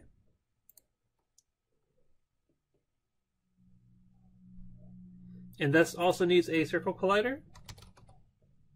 So type in, begins the circle collider 2D, and then they all have circle collider 2D. And then we have the three-way junctions. So we can just type in three-way here, and that will give us all the three ways. And then add box collider to these guys. And then close out of that.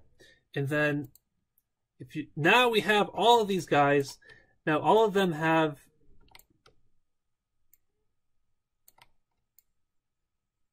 colliders, or except these guys don't.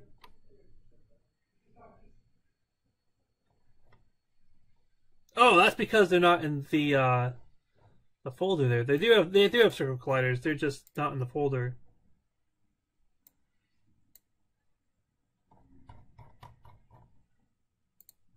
Okay, now when I click on the folder, everything gets highlighted. Okay. Yep, so that's all the colliders that we need for the level. Now when we play it, PacMan will not go through the level.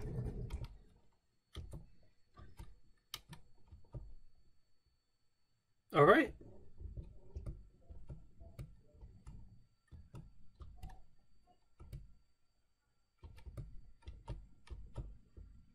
So yeah, that's working. Although you can see that it doesn't feel quite like PacMan because he's bumping into the walls in weird ways and stuff.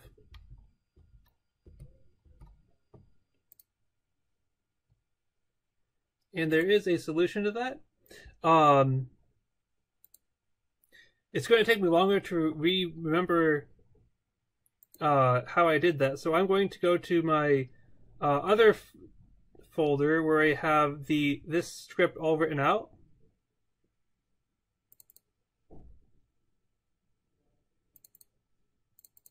This script is also included in the resources for this session.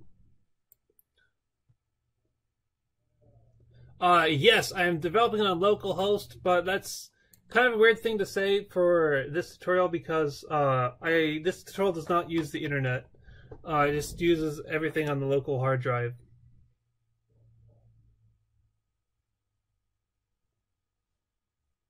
Okay. Alright, so for this, we've got the basic stuff down. He moves around and he collides with level, so that's good. Let's make a commit for that. So you can commit to the master branch, but because we're changing how the game works, it's kind of subjective whether or not you make a branch or not. But I'm going to make a branch because I feel that this change is necessary to make sure that we don't break anything from the previous build of the master branch. So in GitHub, you could click this button here to create a new branch, and I'm going to call it player controller because that's what I'm working on in this branch. And then create new branch, and then check to make sure that all my changes are the changes that I want.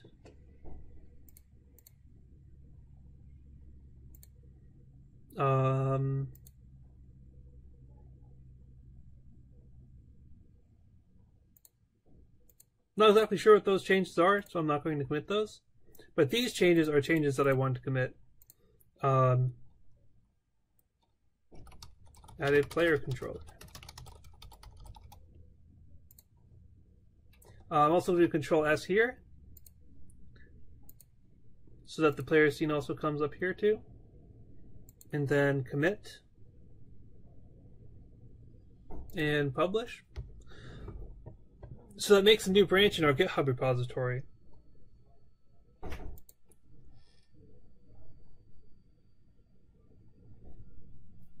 Okay.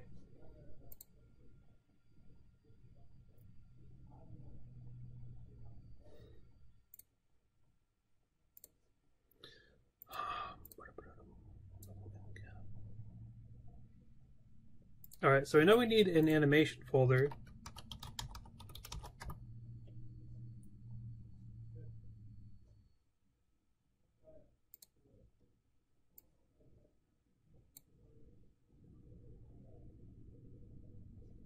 Okay, so the next step is to do the animation part. This is the part that I always have trouble with.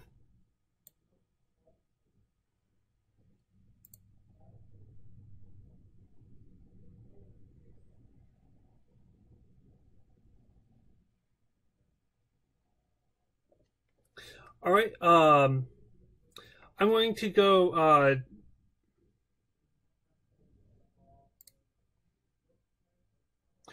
research this a little bit.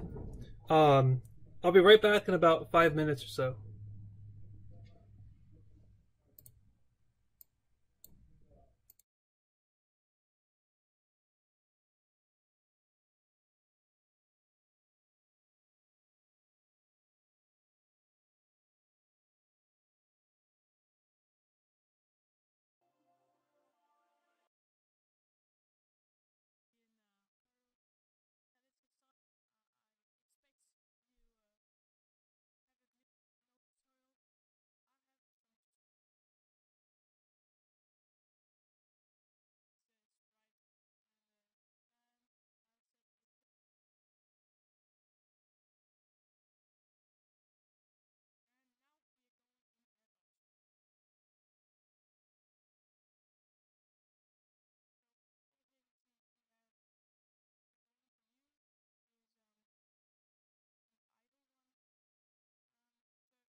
Okay, I'm back. Sorry, I think the interface may have changed since I last looked at this or something. I don't know. But so you have this button here that says Create, and you want to go to the animation folder, and the animation that you want to make, you can name it anything you want. The first one we're going to make is idle. So then, just a refresher, if you don't have this guy open, then you have a window animation, and that will give you this window here. So after you create an animation with that button, which I completely overlooked, then you have this thing here. So we have an animation here that we can edit. So the cool thing about this is that to put things in the animation, you just drag and drop into the animation here. You can edit, put things in each of the frames. I am using colliders and I'm using box collider and circle collider. You can use polygon collider instead of either of them, but in this case, it's a lot easier to just use the box and circle colliders because they're simpler. But I'm mostly using box and circle colliders.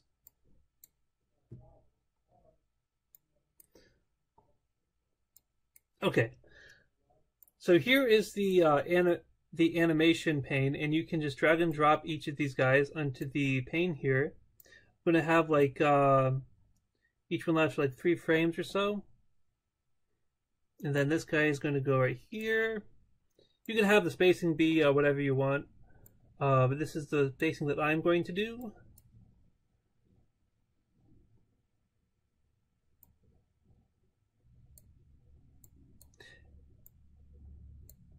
And then you have to, if you want it to loop properly, you have to put the first one that you used has to also be the last one because it uses that for the last frame. Or to figure out how long the animation lasts. So it ends right at this frame. It doesn't last any longer.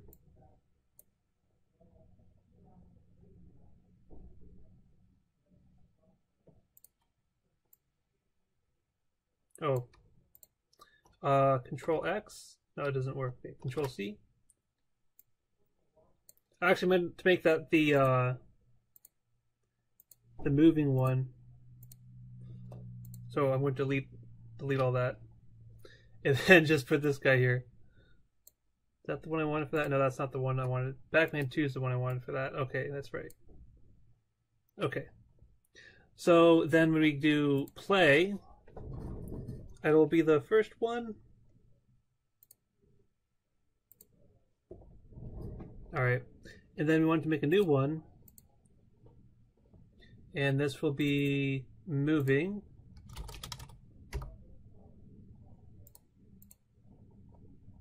And this is the one where I meant to put the other thing in. So I'm going to drag and drop them all in here to where I want them to go.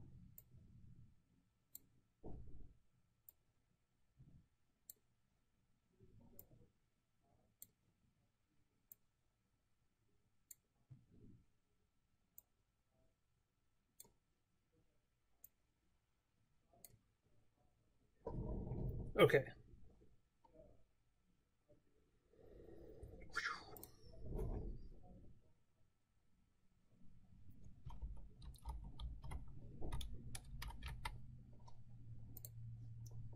Okay, so it hasn't actually shown the animation yet. So I'm going to go to the Animator pane, which is definitely not confusing. It confuses me all the time. Okay, let's see.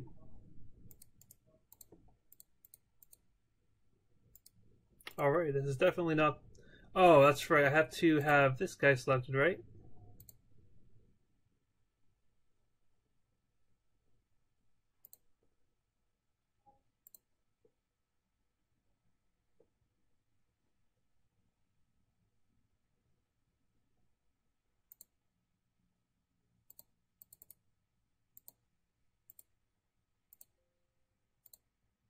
Okay, apparently that didn't... Whatever we did just didn't work because we didn't have the right thing selected when we did it. Now let's see if that works. Okay, now that works because you can see that he has his mouth open, so that means that that's working now. Okay.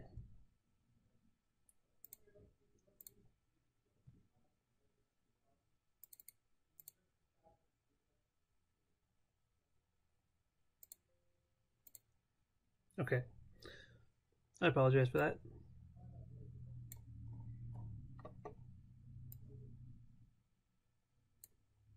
I'm lining them up so that they take the same amount of time each time for each one.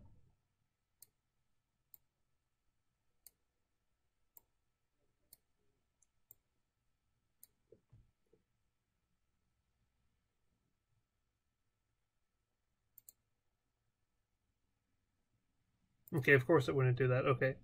So we go to the animator. We see that we have different states for the animation.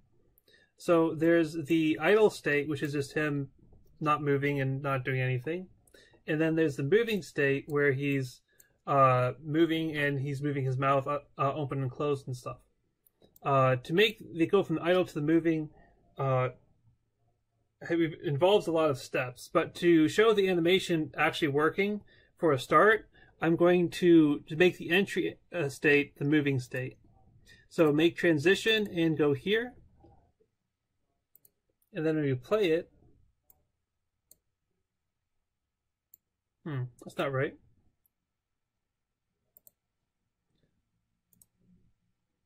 Oh, I meant to say set state machine default state is what I meant to say.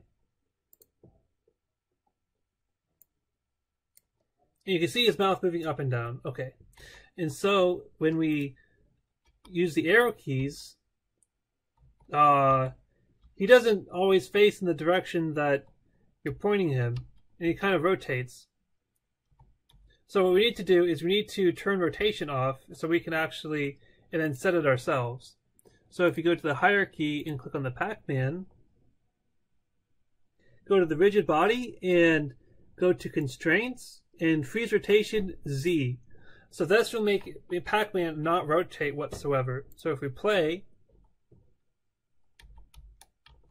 you'll see that he uses the colliders again, but he doesn't rotate, which is what we wanted. All right. But he doesn't rotate at all. He doesn't even face the direction that he's moving, which is something we also want to do. So to that end, we can change this by saying, so for going left, for example, we could say transform.up equals vector2.left. So transform.up is the direction that up is for the character. So if we click on him and press the W key, we can see that up is the green arrow here. And when we go into our game, and left becomes the other direction, in the scene view, we can see that the green went this way to the left. So we can do that for all of them. To do Control C, Control V, Control V, Control V. Then here we want right, and here we want down, and here we want up. Okay.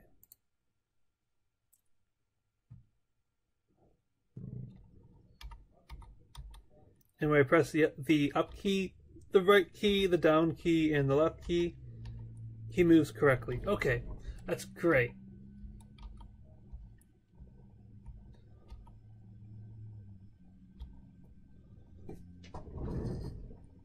All right.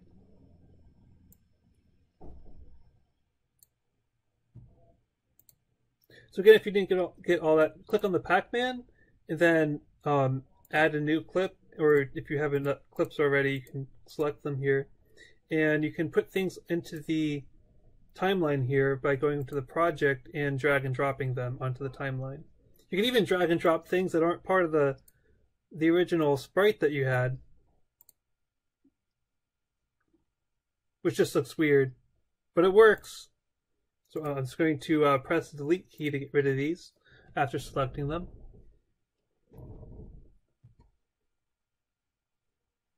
Hello, Hugo R. Hello, live streaming Ian.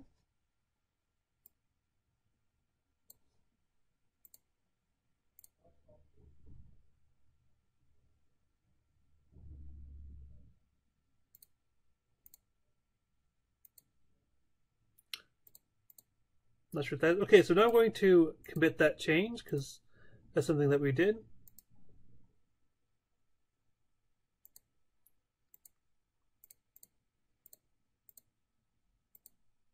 Okay, that works.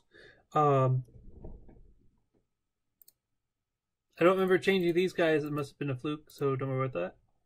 And then here we say added PacMan animations.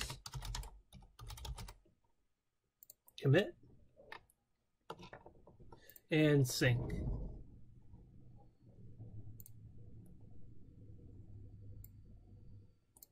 Okay, so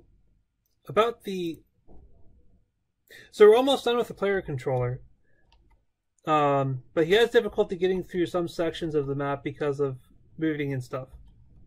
So one solution is to just set it so that he's always on a certain track, or that his X and Y values are always certain values.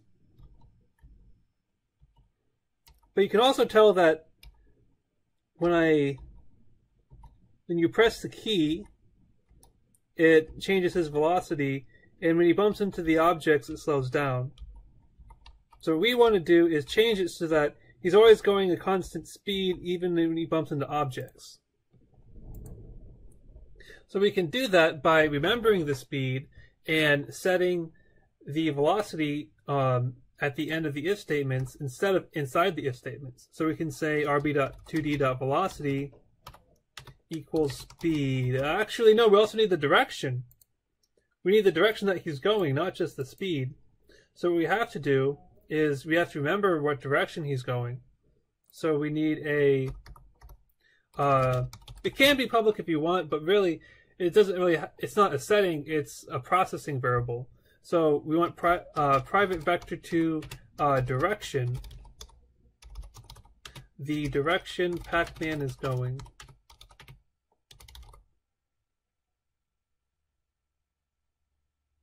So then we can do direction times speed, and that will work. So then here, instead of saying rb2d.velocity equals vector2.left, you would say direction equals vector2.left, and then not times speed. Oh, and this guy could also be factored out too. So we'd get rid of that, and down here we would say transform.up equals direction. That works, and that makes everything more modular. So direction equals vector2.left. So here we would say direction equals vector2.right.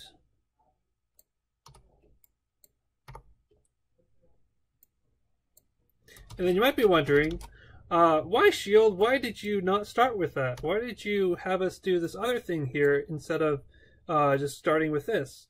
It's because when you're developing software,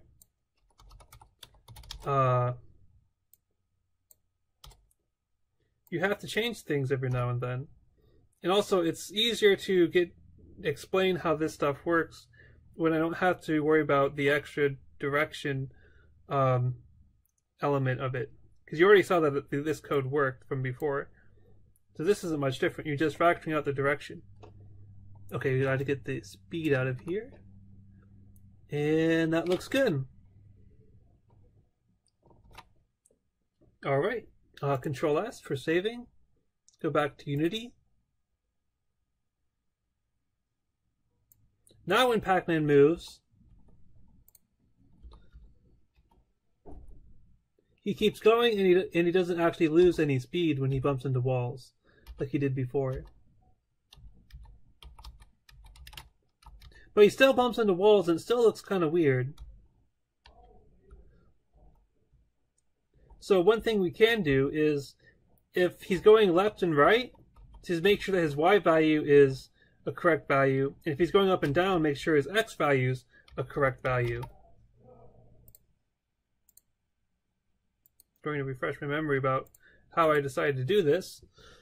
Okay, so we're going to go to our scripts here. And at the bottom of the update function,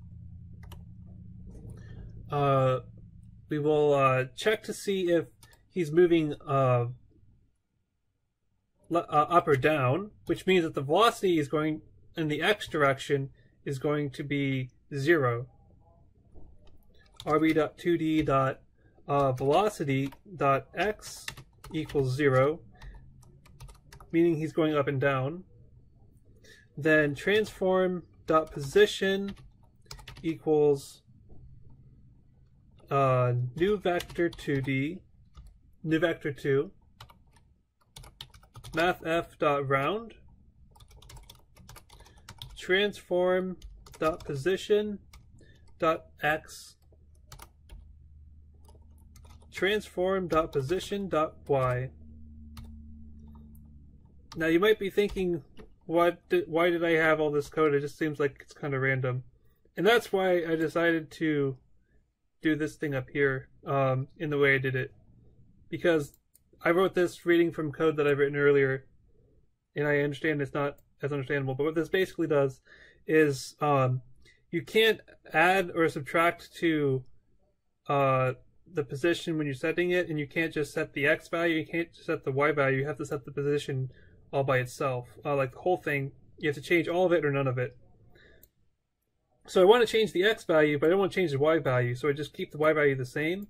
And then whatever the x value currently is, I want to round that to the nearest integer, so that, because we know that because in this particular case, we know that all the level pieces are centered in their, all have values of position, 2, 7, and stuff. So this, like if we move this guy over here, we know that he was like in an open space. So we know that all the integers, all the open spaces have integer values where you can be in the open space. So that's why we're rounding it to an integer. That won't work in all cases, in all games, but in this game it will work because of our setup. So we can control C that and control V. Now I must warn you that we can control C and control V when you're trying to change X's to Y's and stuff. It's very important to be very particular and careful, because I've gotten stung several times when doing this, and it ends up in with really weird bugs. And the easy thing to do is to change the X's to the Y's and the Y's to the X's. But the thing that's easy to forget is that you have to switch the order of the X and Y, otherwise it messes things up. Now I'm going to purposely not switch the order of things, because I want to see what happens. Oh, he can't even move at all. Okay. Yeah, that's not what I was expecting would happen, but it's one of those weird bugs that causes when you copy paste and things go wrong because of values like this. Gotta make sure you have to switch the values and stuff. Okay. And that looks good. Now let's test that.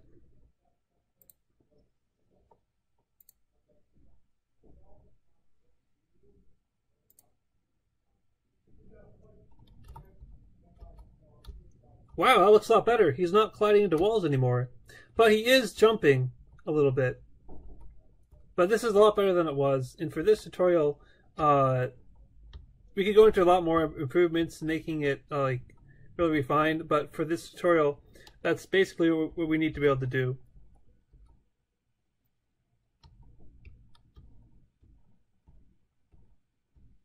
Yeah, that's pretty much it.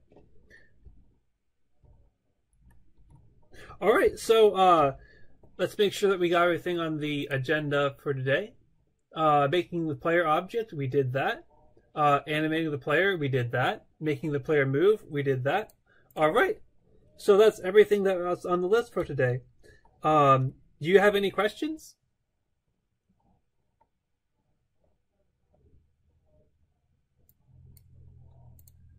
This would be a good time for questions.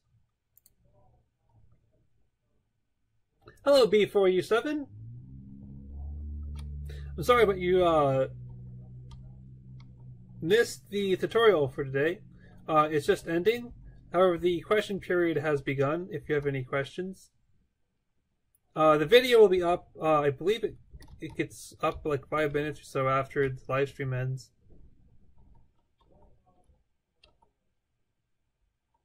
So, the next session is going to be next Thursday at 8 p.m. and it's going to cover adding pills, which is the little collectibles that you see in PacMan.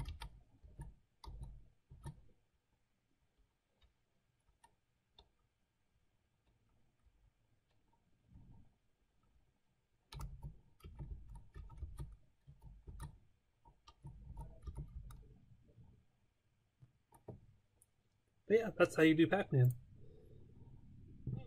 Do you guys have any questions about the animator? Or the animation pane? Oh, wait a second. Oh, I just remembered. I forgot a step. And that's because I got the animation for him moving and stuff working, but not the transition. So making the transition work is a little more complicated. So you have the idle moving states, and you want to have a transition between them so that it goes from idle to moving. So you right-click on the state you want to make a transition from, make transition, and then click on the one that you want to make a transition to. Okay, so then, and then you can do that to the other one too. And it's important to have a transition going both ways, otherwise you won't be able to get back to the state and stuff. And that's okay if you don't want it to go back to the state, but in most cases you do. So this guy has to have parameters, which are things about the state of the object that say whether it should be in a certain state or this state. And for this one, we want the idle state to happen when PacMan is standing still, and we want the moving state to happen when PacMan is moving. So we can figure out whether or not he's moving based on his current speed, or we could just have a Boolean that says is moving.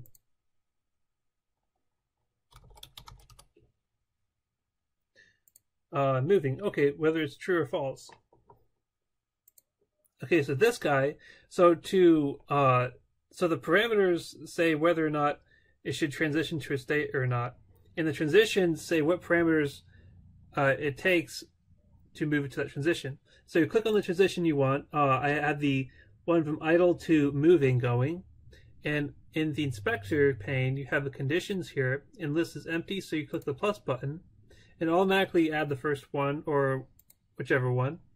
And in moving is true. Oh, the default is correct, yeah. So idle and moving, moving true, and then he'll be moving, yes, okay. So then going the other direction, we can have conditions and add another one, and moving is false in this case. So if he stops moving and moving is false, then he'll stop moving, go to the idle animation. Now if we test this isn't enough on its own. It will not work because he'll be stuck in the idle animation because moving is false right here. If we check it, then he moves into the moving animation. So the animator has these parameters that control which state it moves into. So we have to control that parameter to change its PacMan state. So we can do that in the script. So if we look here in PacMan, he has an animator component. Yes. So that's what we need to access. So in the player controller script, first of all, let's see. Oh, I forgot to commit this adjusted.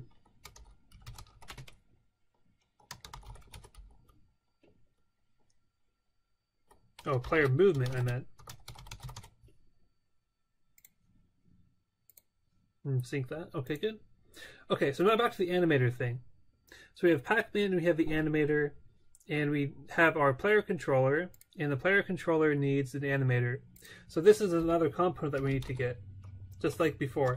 So animator animation, it's really confusing in my opinion. But how I remember it is that the animation is in shun at the end, and the animator is a tor, meaning that it acts upon something, and the animation is just something that exists. So the animation is the actual thing that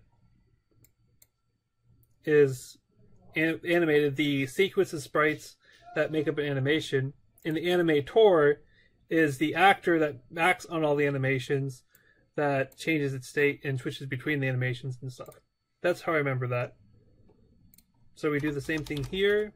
Animator equals get component, animator. And that should work. Yep. Okay. So then we have to call a method in the animator called set field. So in the update, we want to say animator dot set field, or not set field, set bool, because the property we're trying to set is a bool.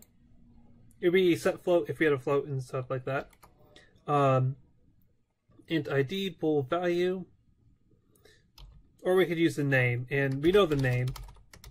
Moving, and the value, well, if it's rigid body dot velocity dot magnitude is greater than 0. If that's true, then PacMan is moving. So this should cause it to work. Okay, so he's not moving, he's silent. Okay, so he's moving, and he's moving his mouth. Okay, so let's see what's going on here. Why is he still... He's not moving, but his mouth is moving. Rigid body 2D. Info. Velocity -3.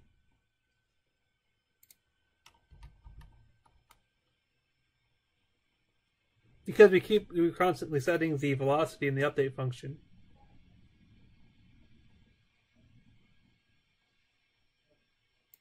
What if we said 0.01?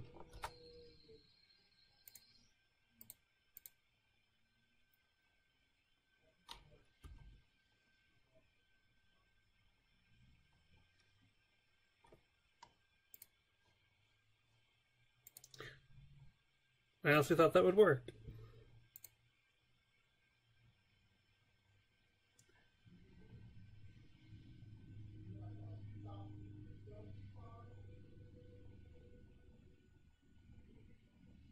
All right.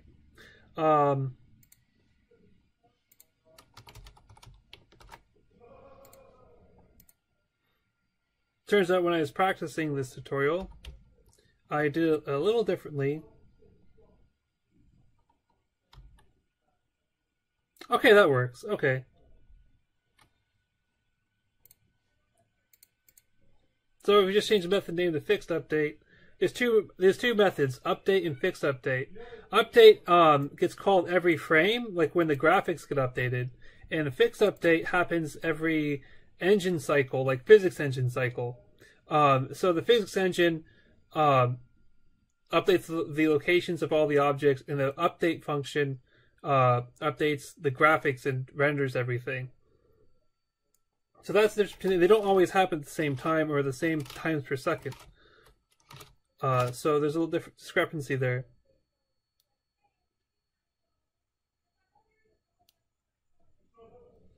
But yeah, sometimes the velocity is like not quite 0, but it's really close to 0. It should be counted as 0.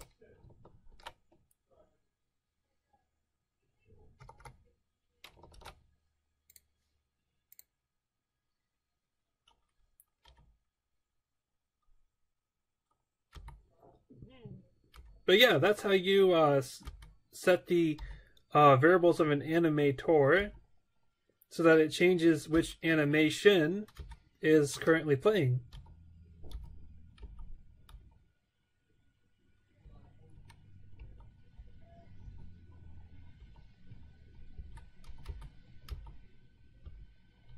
Okay, so if you notice, if you've looked at the script in the resources folder, you may have noticed that it does not like quite look exactly like the script that we have here. That's because I used a float instead of a bool for that one.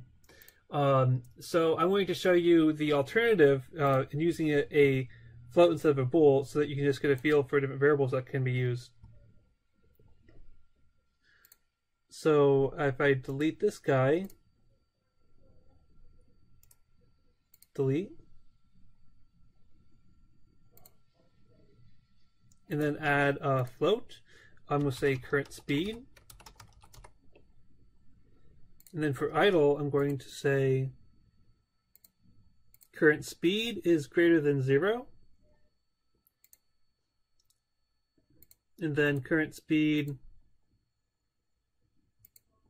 is less than 1. And then my code, I'm going to say set float instead of set bool, because it's a float. And then current speed, which is the name of the parameter. And then I'm going to pass rb2d.magnitude.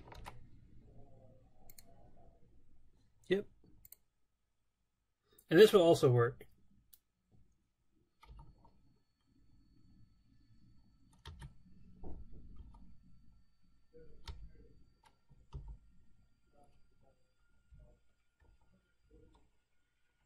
Alright, yep, that works. And if you notice down here, it's showing the animation playing. Although I wonder, is there something I forgot to do with the idle animation? No, there's not. Okay, good.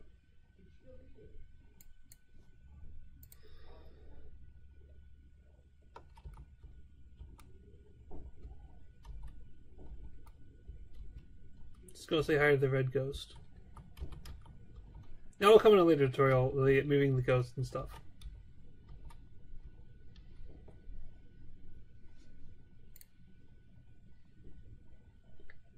Hey Alexi, how are you today?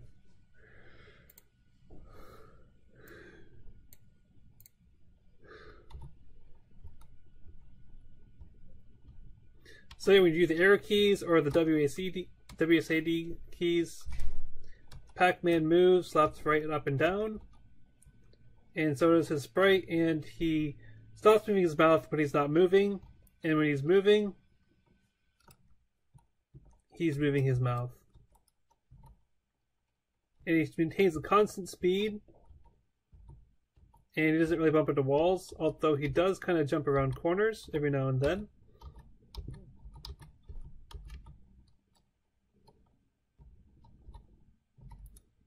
But other than that, it's working excellently. So the next tutorial next week we'll cover a pill collection.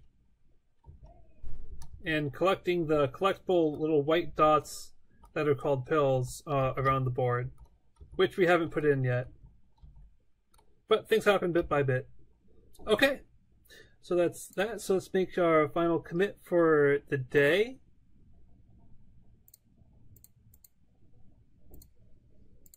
Make sure that we've saved the scene, Control S. Oh, there's no asterisk there, which means the scene is saved. That's good.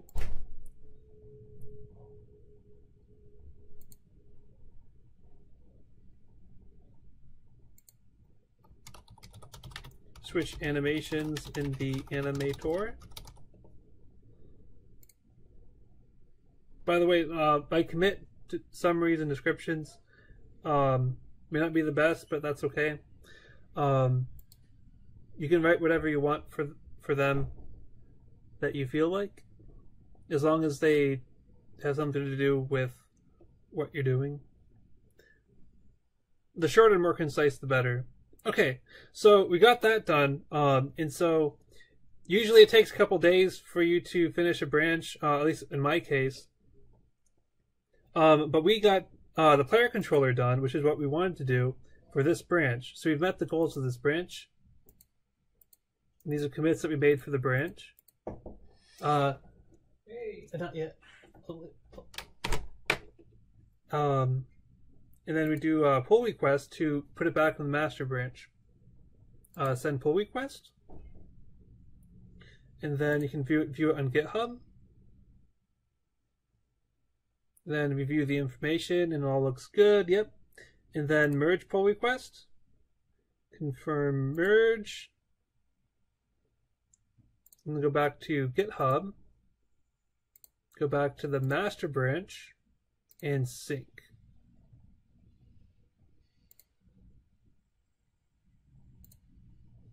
Now we have the change that we made from that branch in the master branch. Unity will recognize that things were changed. Ask you to reload. Just make sure everything's good. Everything's good. All right.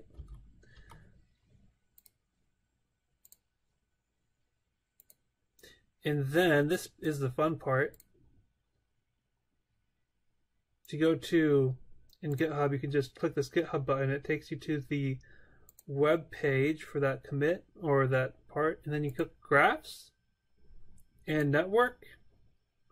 And this is, it looks like a pan, right? It's the beginnings of the tree that is your project and your commits and stuff. And this isn't really necessary for the tutorial, but it's just something that I like to look at after a hard days of work, like look what the tree looks like after all the commits I've made. And it's kind of hard to tell why it's necessary to make a branch with our small test case. But the reason is because you make branches and you're not affecting the master branch. That means the master branch has no negative side effects from whatever your code is. Like sometimes when you make new branches and stuff, you mess up the code in such a way, or you make bugs that you don't realize and stuff like that. So it makes it easier to not have the bugs in the master branch until you fix them in the branches and stuff. That's the basic idea of why you use branches instead of always adding to the master branch. At the beginning, I used the master branch because there was nothing there to begin with.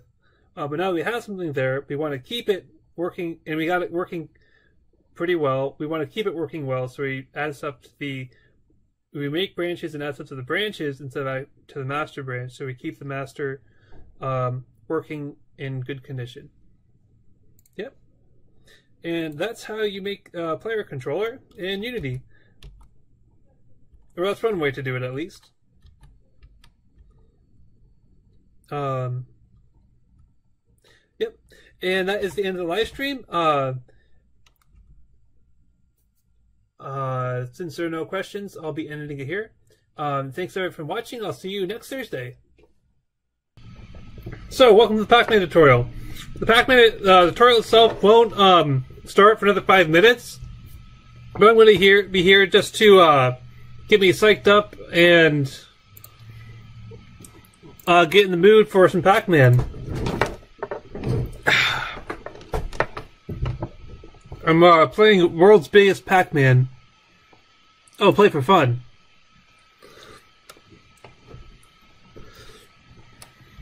What is this one?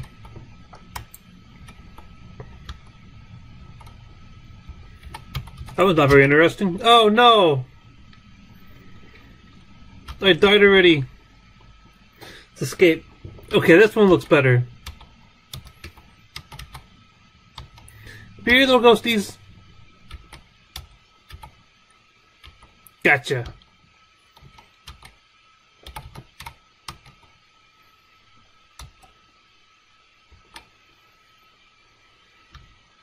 Nice.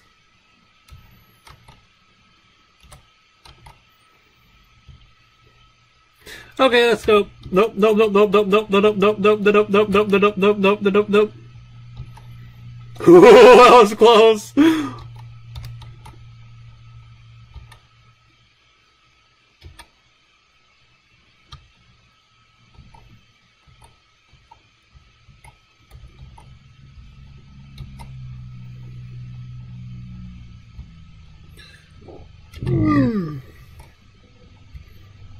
Come here, little ghosty. I missed you. How could I have done that?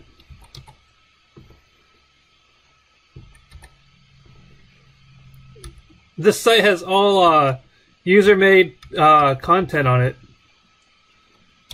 so I have no idea what the next level is going to look like. Ooh, this one looks interesting.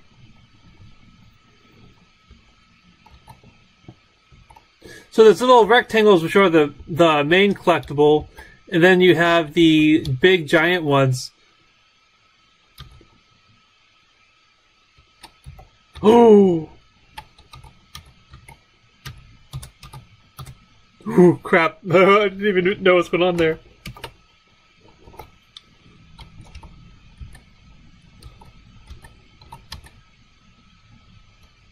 No!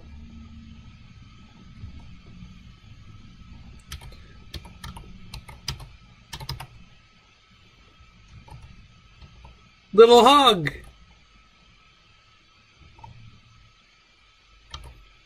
What? The ghost can't even get you!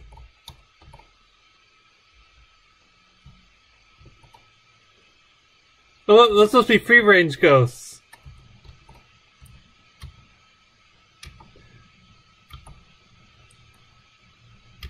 Let's see, how do you get out of this one? Oh, there's no gate down here! that even legal?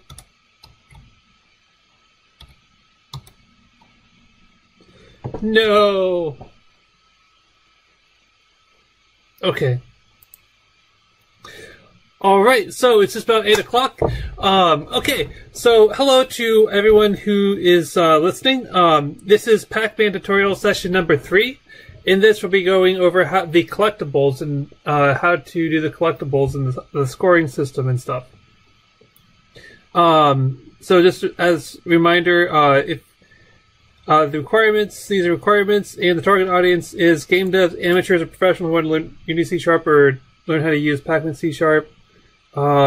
Yes. So today we're going over the collectibles, adding collectible pills, which are the little rectangles that you saw in me playing Pac-Man just now. This image asset I'm using is a little circle, making the player collect them and adding the score GUI, so you can actually see what the score is while you're playing it. Yep, that's today's session. Alright, so let's go to GitHub.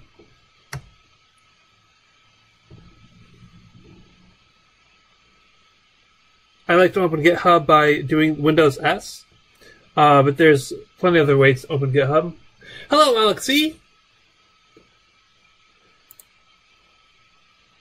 Oh, no, not that one. PacMan. I want to open PacMan. Stone Unity is my personal project. Okay, let's make sure that we don't have any outstanding changes. No, what's this?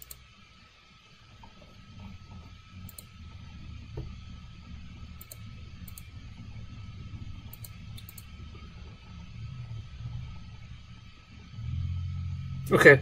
I were to say that that's okay, because I don't know what those changes are, but I didn't do them myself. But just to make sure we don't have any, like, changes that we need to do. So this is kind of like what it's going to look like after the tutorial is over. I mean, after this session is over.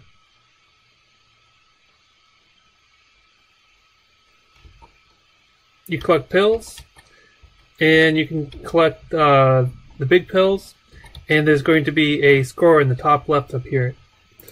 That's what we're doing today. So let's open our PacMan project. That's my practice one to make sure the stuff works. Unity's connecting, okay. That's annoying.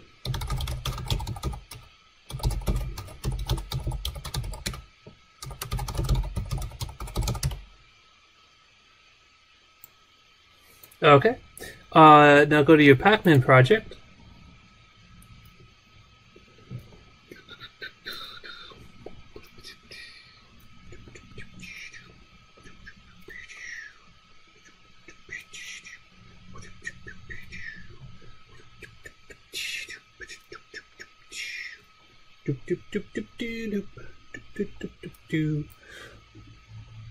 Okay.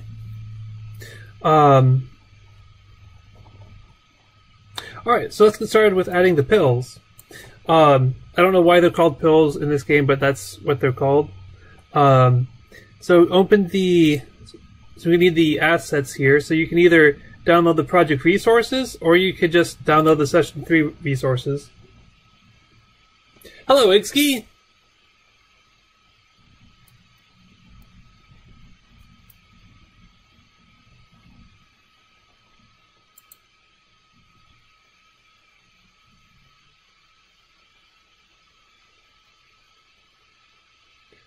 Downloading the session 3 resources.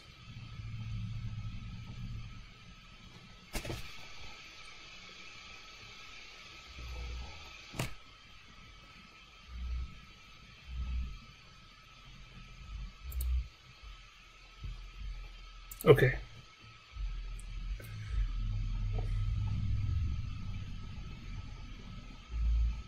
I'm not sure that worked. Okay, then I'll just download all the resources.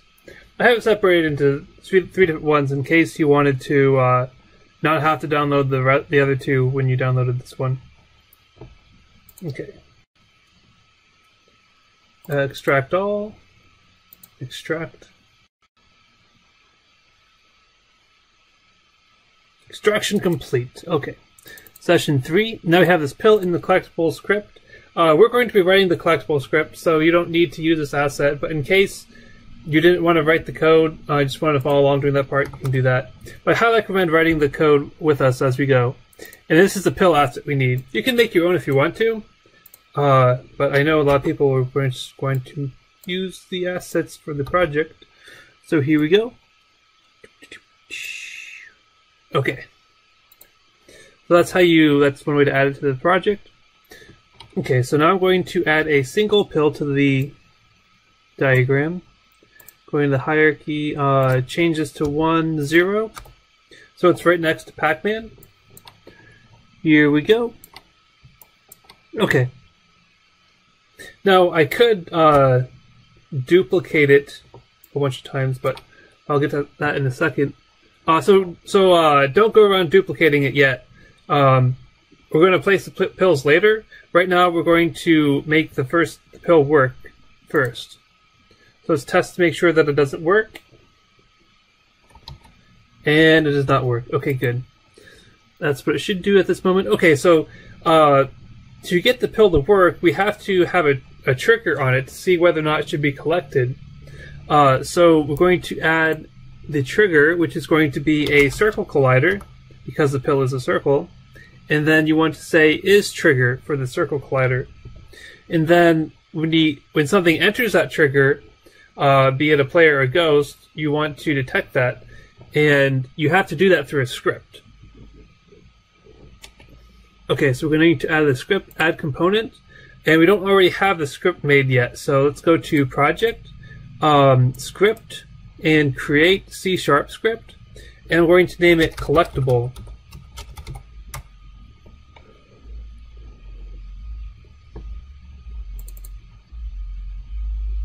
I like to do it this way because by default it puts the script in the script folder.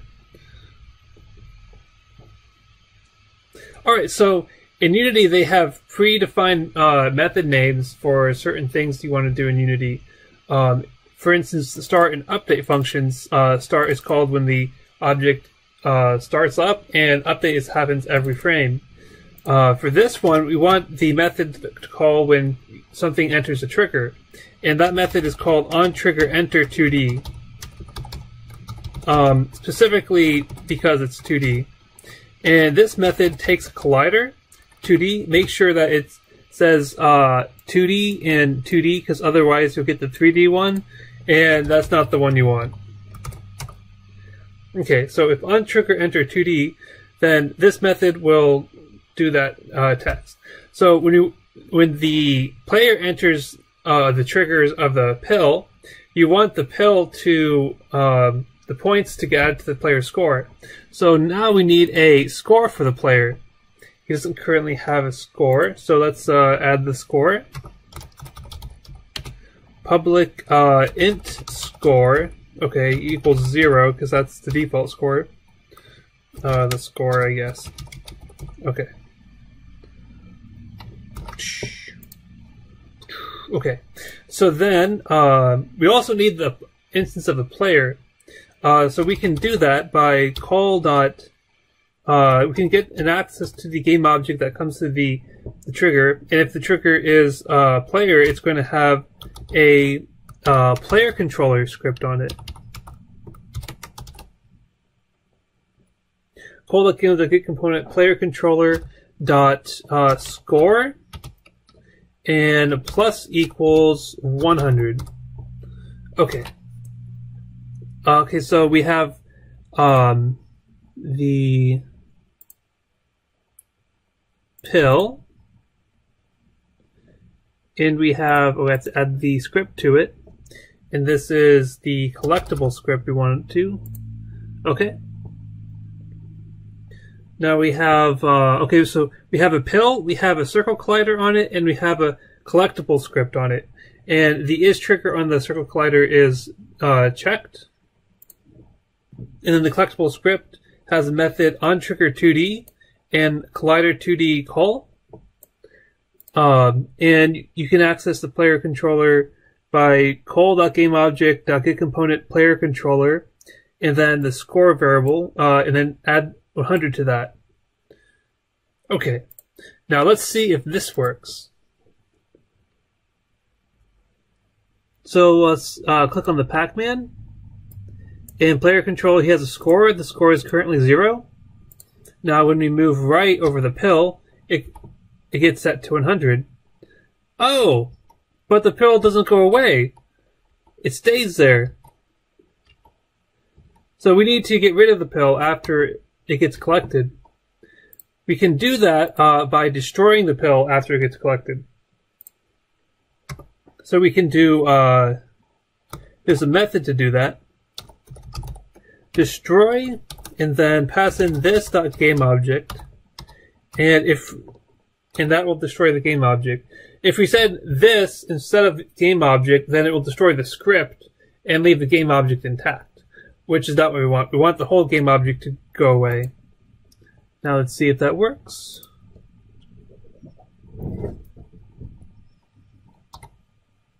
Alright, the pill disappeared and the score increased by 100. Alright. That works. But in the future, we're going to have more than one type of pill. And the pills are going to have different point values. Like there's going to be the standard pill, which is 100, and there's going to be the super pill, which is 200. So in order to do that, there's several ways we could do it, but the one that I believe is the best way is to have a public int score in the collectible script. I'm sorry, points equals 100, because that's the default. How many points to give the player upon collection? Okay. So then we'd have plus equals points instead of 100. So then we can change the values really easily. So we look here in the pill because we put the, okay, give Unity a second to compile. Alright, points 100. Alright. So now we can change this value to anything we want, like 200 or something. If you click on PacMan, he has a score of 0 right now. And then when we move, he gets 200.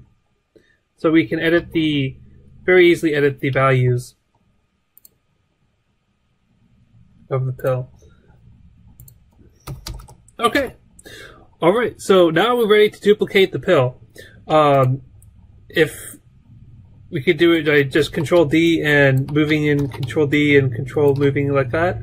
But then you have individual instances of the pill. If you wanted to make a change to the pill as a whole, as a type, then you'd have to go into each one and change it right there. So what we're actually going to do, instead of doing that, we're going to use a prefab. And to use a prefab, let's make a prefab folder, create folder, and call it prefabs.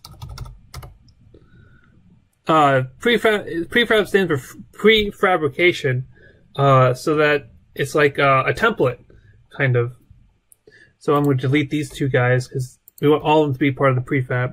So to make a new prefab, it's pretty easy. All you do is you click on the item that you want to make a prefab out of. Hello, Alexi. How are you today? And then you click on the item that you want to make a prefab out of, and then you left-click drag into the project folder, prefabs. It will work whether or not you put it into the prefab folder, but for organization's sake, you want to put it in the prefab folder. And if you notice, there is this little blue cube icon for the pill. That's the icon for prefabs.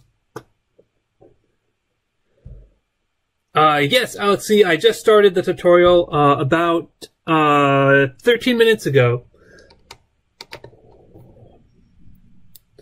So far, I have a pill, and I have a circle collider with an is trigger on the pill, and I have a collectible script with a public variable called points, and then the collectible script has an onTriggerEnter2D method, which takes a collider2D as a parameter, and then I'm going to get the player. I added a score variable to the player controller, and I'm updating it here in the onTriggerEnter2D script. And then I'm also destroying the pill after it gets collected. That's what I've done so far.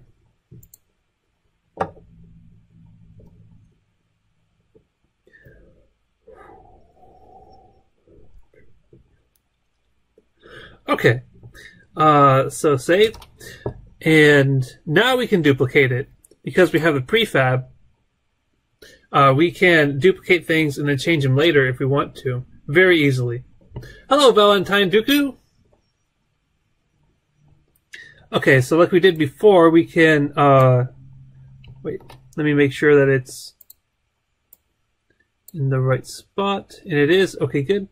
Control, okay, so actually before I duplicate this a bunch, I'm going to create a folder, create empty, and call it pills, and reset its transform so it's 0. I did not need to click that. Reset, okay, the little gear icon, then reset. And then I'm going to put the pill inside the pill like that. And that way I can have all the pills in one place without having to worry about them clogging up my hierarchy list here. Okay, so now I'm going to Control D, Control left click on the arrow here, Control D, Control left click, Control D, Control left click, Control D, Control left click. Now, if you notice, before I go off and do the whole board, each pill is now blue.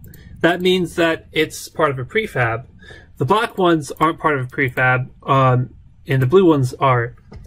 Now, okay, so using prefabs, all of them have 100 because that's what the prefab is. If you change this one to 200, press enter, none of the other ones get changed. And that's okay, because sometimes when you have an instance of a prefab, you want to change that instance and only that instance. To do that, it's just easy. You just change the values. And if you notice, the values that are different from the prefab are in bold. See, if I uncheck that, the prefab is true, so it's bold because I unchecked it. And then you can also revert value to prefab if you made a change that you didn't like. Okay, so then how do you make a change in an instance and apply it to the whole thing? Like, say for instance, when I made the prefab, the points value was 100, but I now want the point value to be 200. So I change this guy, but I don't want to also have to click on all the other ones and change them individually. So what I do is I change the value, the variable to what I want it to be, and then I click the apply button. Now you notice this one is no longer bold because it now matches the value of the prefab. And when I click on any one of these other ones, their values are now 202. So that's the value of prefab. You can change a value in one instance of the prefab and then click apply, and then everything gets put into the prefab very easily. Yes, but I do want it to be 100 right now, so I'm going to change it back and click apply.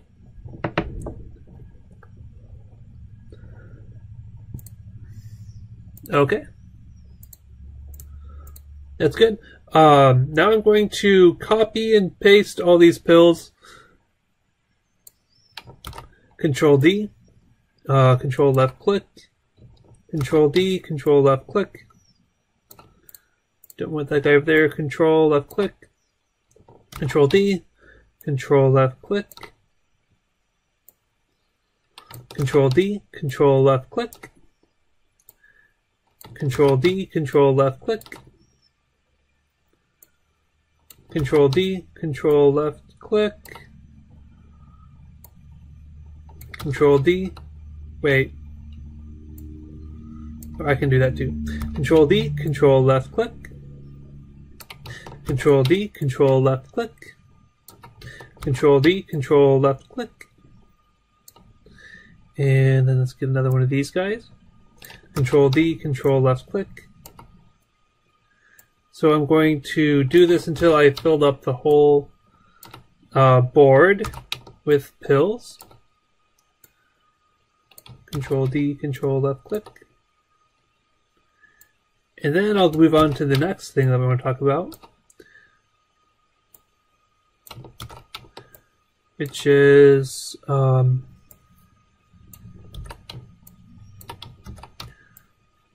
can't think about two things at once. But I've really been good with multitasking. Control D, Control left click. Control D, Control left click. Control D, Control left click. Control D, Control left click. Control D, Control left click. Control D, Control left click. Duplicating's pretty much the easiest way I found to do things in mass. Actually, using just Unity, I think this is the easiest way.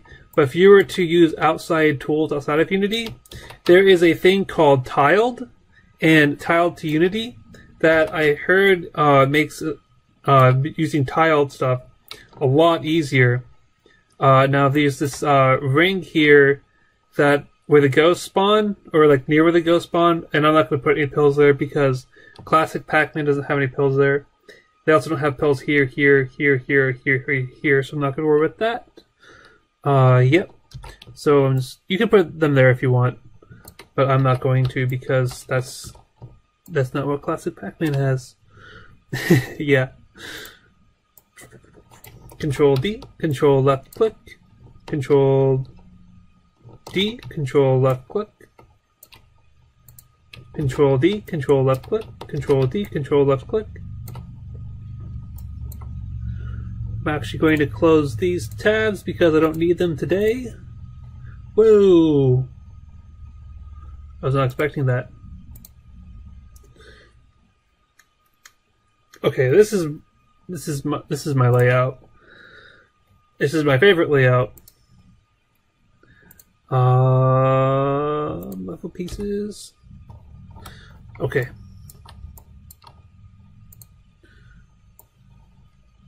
Control D, Control left click. Oh, and make sure that when you're duplicating them and moving them around, that you have the move tool on. The shortcut key for that is W. Control D, Control left click. Control D, Control left click. Control D, Control left click. Control D, Control left click. Control D, Control left click. Control D, Control left click. Control D, Control left click. Control D, Control left click. Control D, Control left click. Alright, almost done. Very close to the end.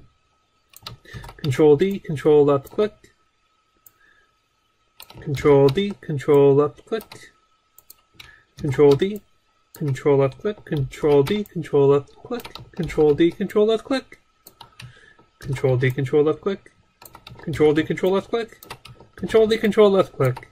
Alright, so we've placed all the pills in the positions where classic PacMan has them. I don't believe there's any pills in this area either. And that's placing the pills, but we're not done yet. Okay, so let's make sure this all works.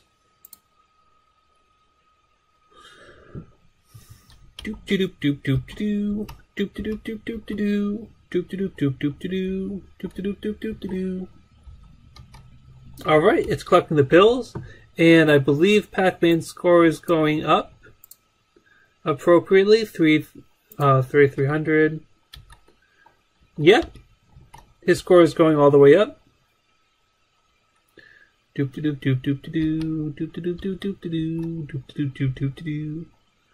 It's an interesting pathfinding problem with PacMan. Like, how do you collect the pills in the most efficient manner? Specifically without backtracking hardly at all. It's tricky because there's tons of different paths that he could take.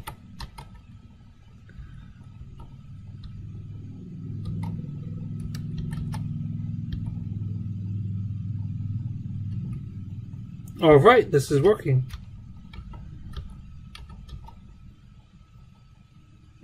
Doop doop doop doop doop doop doop. Alright, so we got all the pills, and I guess there's 149 of them in this version of PacMan.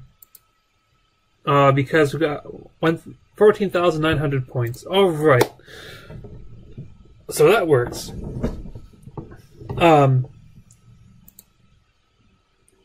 But this isn't good enough yet. I mean, it works, but I want to show you something. I don't have the ghost moving yet. That's for next tutorial. But if I have it in play mode and I move the ghost around, oh, the ghost doesn't have a collider. Never mind. Okay. Oh, if I move these guys around, that'll work. They have colliders, right?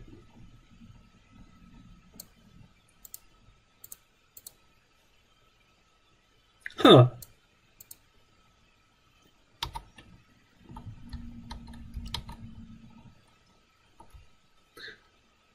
Alright, I was not expecting that. Anyway, so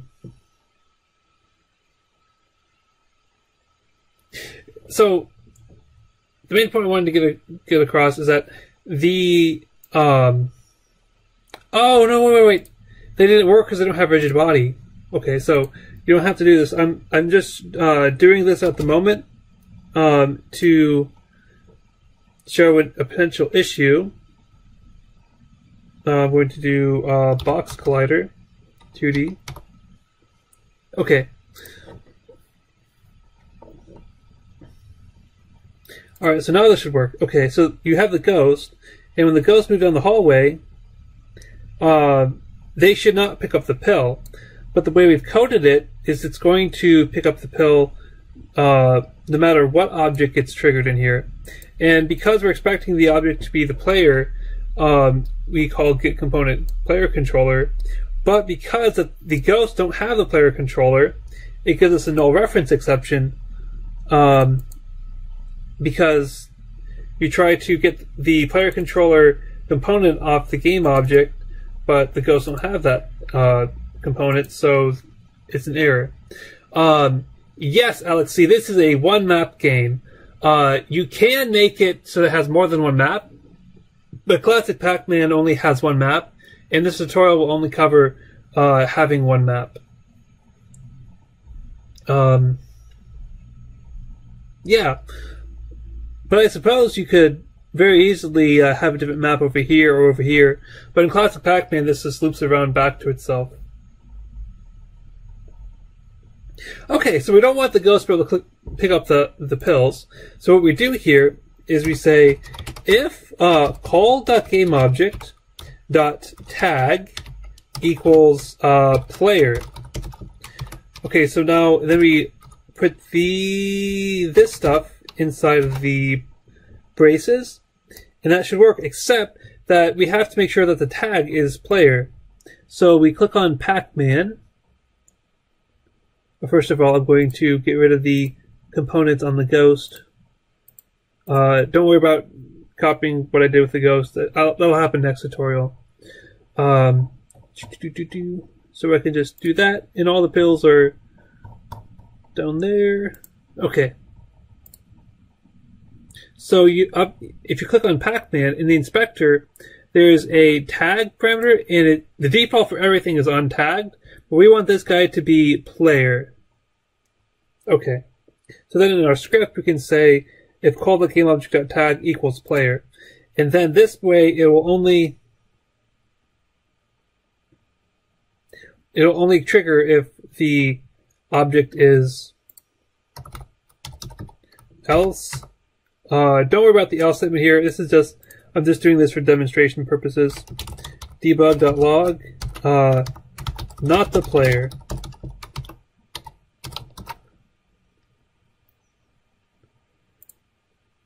Okay, so ghost. I'm going to add it back in. I forgot I needed to show you, I needed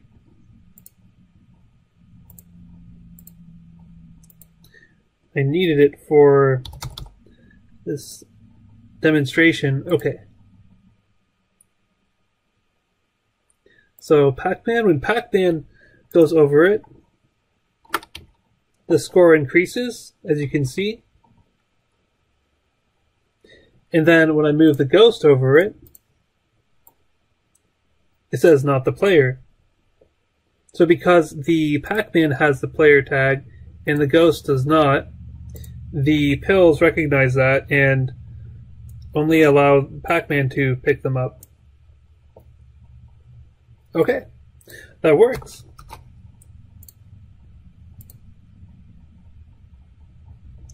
Okay, so I really don't think I'm going to need this again. Okay, good. Okay, good. Alright.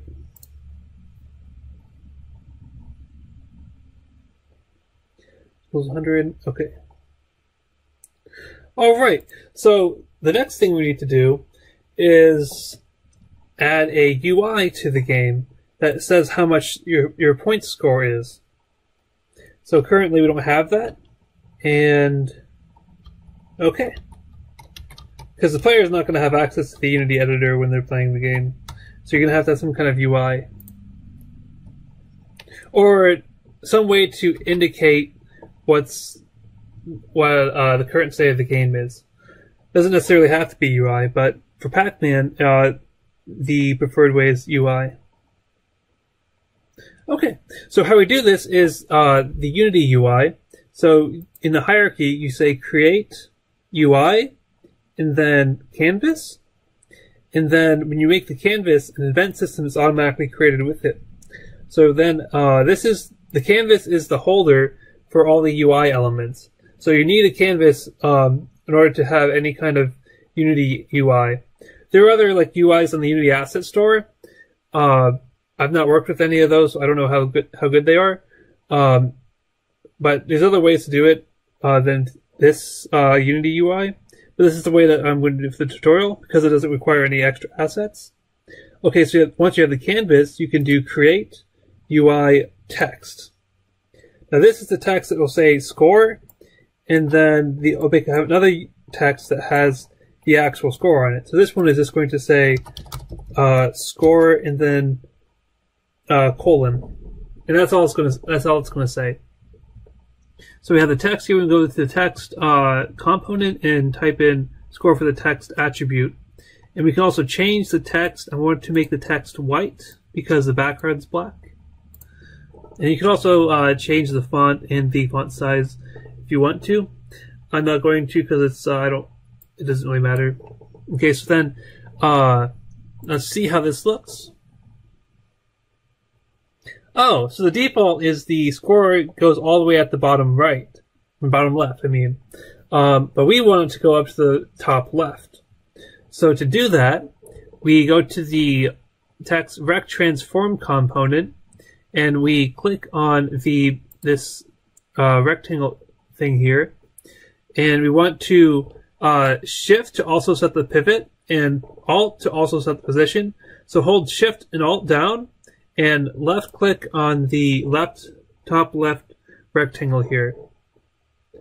And that will set it so that it goes up to the top left. Alright, there it goes. It's the top left. But it's kind of like right in the corner. We want it to give it some breathing space. So we can do that by setting its position. So for example, I could do 10 and -10. That should work. Yep, that works. Alright. Now we want to... So that works for that score thing, but that one is static. It doesn't change at all. It doesn't change because we don't tell it to change in the code. So now we want to create another text, another UI text. And this one we're going to call score, because this is going to actually hold the score that we want. Okay, so the same as last time, we do left click on this, hold Alt and Shift, and left click here, and then click on that again, and we'll play to see how it looks. Oh, you can't see it because the color is black. So set the color to white and set the text to 0 because it's going to be 0 at the beginning. And it's in the corner. We don't want it in the corner. We want it at I know I did this ahead of time, so I know that 60 is a pretty good position, but you can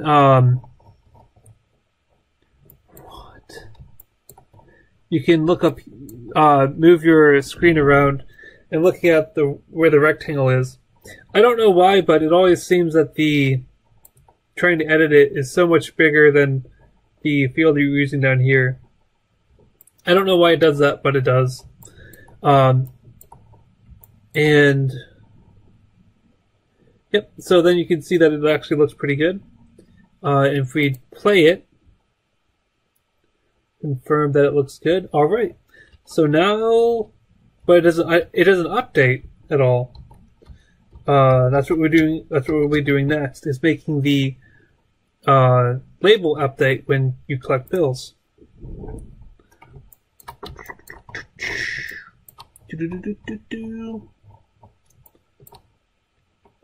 Okay, so select PacMan and player controller.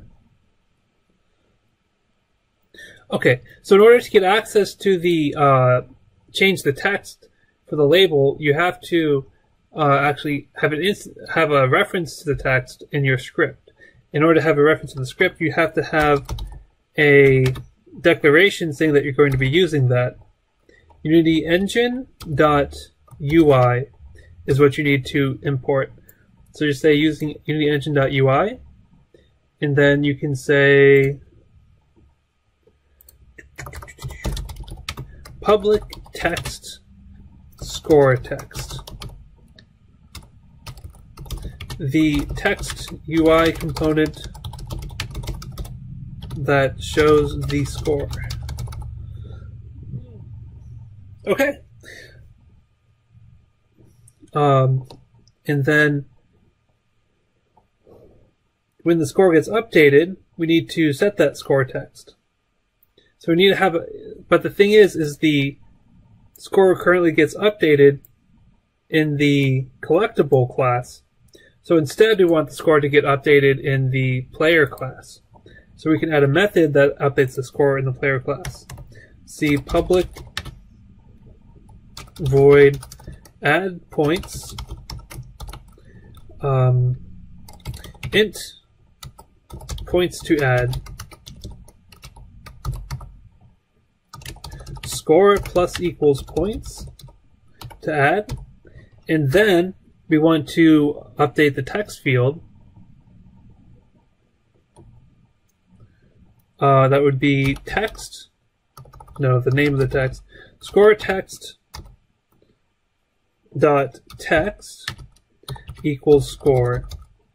Okay, actually, this isn't going to work because text is a string and score is an int.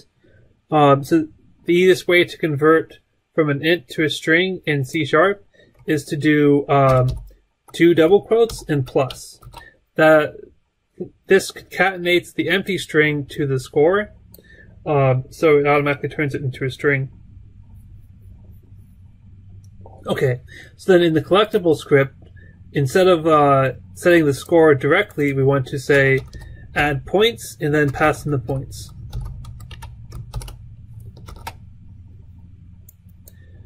And then in PacMan, in the script for the player controller, it has score text. We want to okay, no, we don't do that.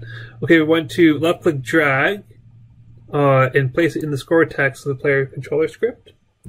And now let's see how this works.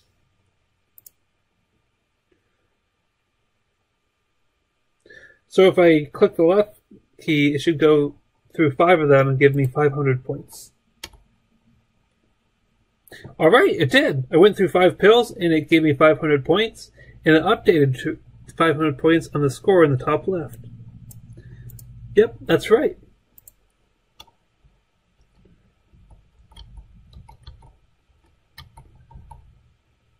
Already do. That works.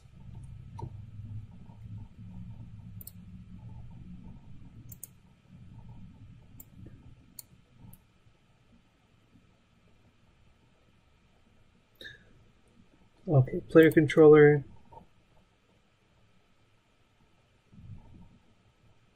Alright, I believe that's if making it work.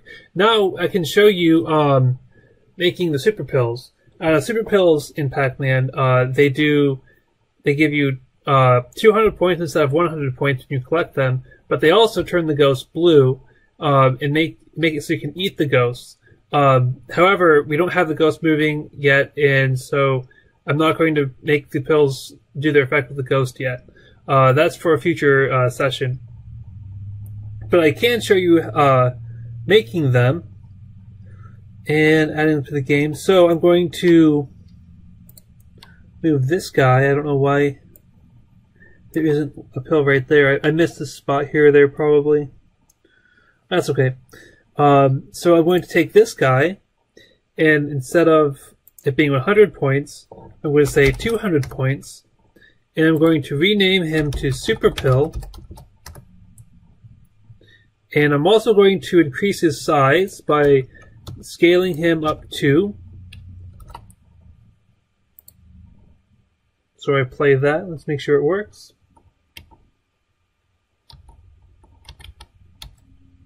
Alright, so when I go left, my score should be updated to 1,300 points. And it is. Okay, so that works. So now I'm going to get my super pill and left click drag him into the prefabs folder, and now he's no longer an instance of the pill but an instance of the super pill. And I believe that's like the only way to change prefabs, or to change an object's which prefab the object is. That's okay. Okay, so now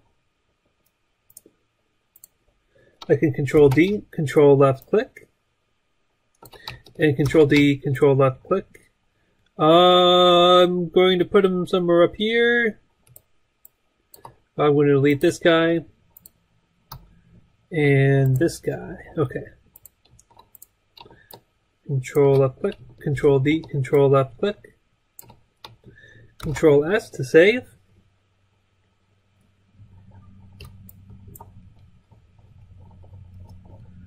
Okay, that's good.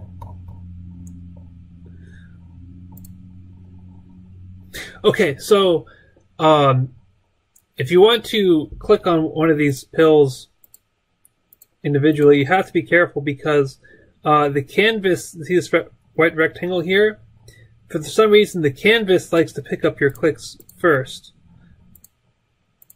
See, I thought I was clicking the pill here, but I actually selected the canvas. So you have to be careful when you're doing that because if you want to try to click on a pill to try and delete it, and you think you click on it, but you actually don't, and you click on the canvas instead, and you click the delete key, it's going to delete the canvas instead of the pill. So make sure that whatever object that you're trying to select has the little, not crosshairs, the cursor on it, like to indicate that it is indeed the one that you selected. And it can be a tricky thing when you're trying to select things and they're overlapping other things. But yeah.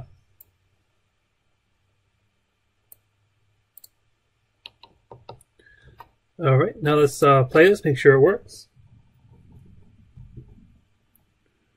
Doop doop doop doop doop doop doop doop doop doop.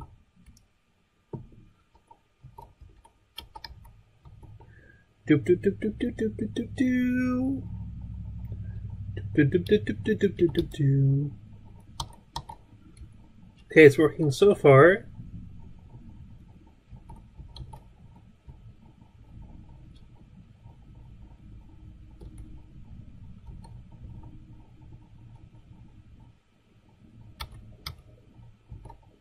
All right, that works. So now we want to commit that. I'm going to undo all that. No, okay, so Pill prefab, yes, we want that. Pill prefab.meta, yes. Superpill.prefab, superpill.prefab.meta, yes. Player scene.unity, or play scene.unity, yes, we changed that, we want to save that. Collectables.cs, yep, we want to save that. Collectable.cs.meta, yes, we want to save that. Player controller.cs, yes, we want to save that. Pill.png, yes, we want to save that. Save that. And those two, I don't think I want to save those. I don't know what those changes are. Is there a difficulty level? In PacMan, I believe that the difficulty level depends on the Ghost AI. In this tutorial, there will not be a difficulty level selector. The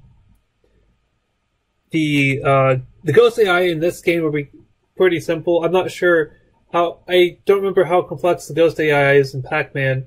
I think they have some level of AI, but the ghosts in this tutorial will be pretty dumb. AI is a pretty advanced topic, and it's kind of out of the scope for this tutorial. So there will not be a difficulty level, no. Okay, so we selected all the changes that... prefabs.meta, we also want to select that one too.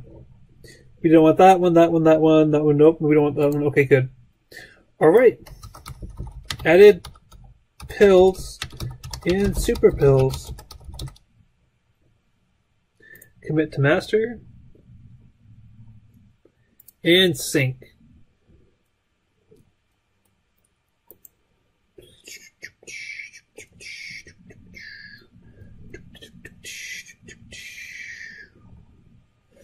Well, speaking of the ghosts, next session will be the ghosts, making the move, making them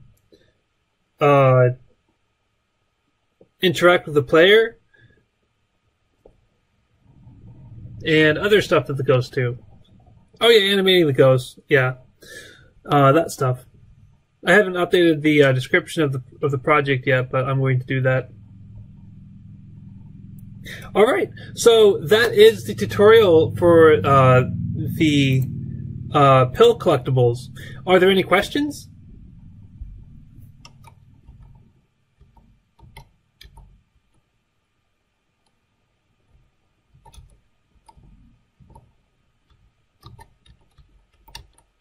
Is there anything that you guys didn't understand or missed and would like me to go over again? Or like recap?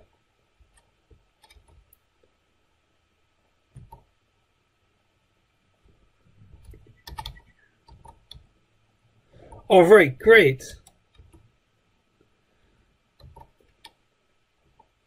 Well, thank you for attending.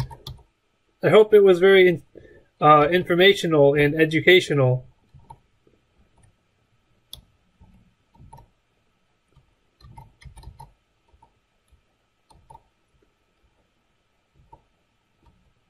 Let's see how many points we can get here. Oh, you know what would be fun? If we had some kind of, like,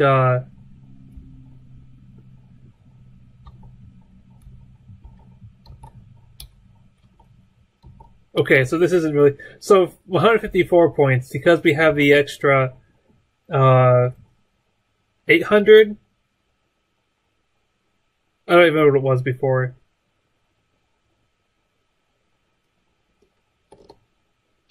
Oh, thanks, Alexi. Thanks for following. Oh,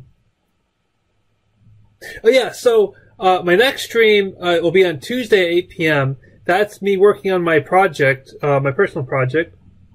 PacMan tutorial session 4 will happen next week on Thursday, 8 p.m. EST. Yeah, that'll be the session 4. And then there might be a random stream between Thursday, between today and Tuesday, depending whether or not I feel like streaming. But that will be my personal project. I won't work on PacMan until next Thursday. Yeah. Actually, I have like 4 minutes before it reaches the hour mark. I'm going to do a speed thing here. Okay. So you know how we have the pills that are worth 200 points they're like super big.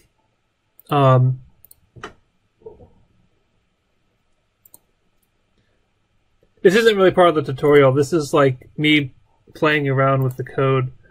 So what if we had lots of different pills worth lots of different values, and you wanted like the ones that were worth more to be bigger? You could do that by, let's say, start points equals random.range,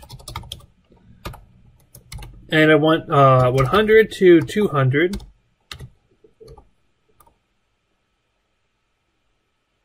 Yeah, let's say 200 is the max. Okay. Random.range, and then transform.scale, local scale, equals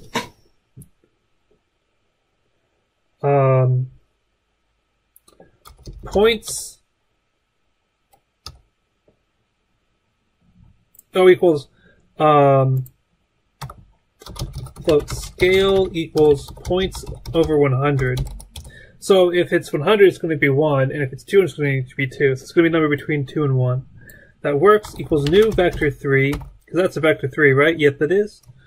And then I'm going to say scale. Okay. Because vector 3, you can define the z coordinate, or you could decide not to. It's up to you. And that should do it. Let's see.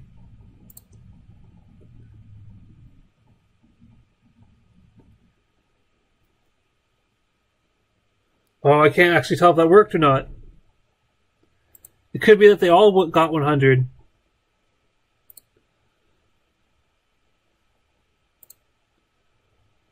$180, $173, $117. I can't tell the difference. Maybe the scale didn't work for some reason. Oh, maybe it's integer division. Let's see. Float scale equals points over 100.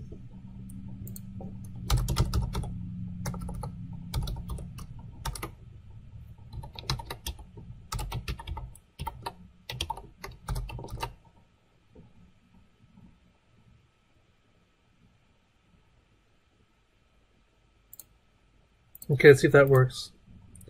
I have like a minute.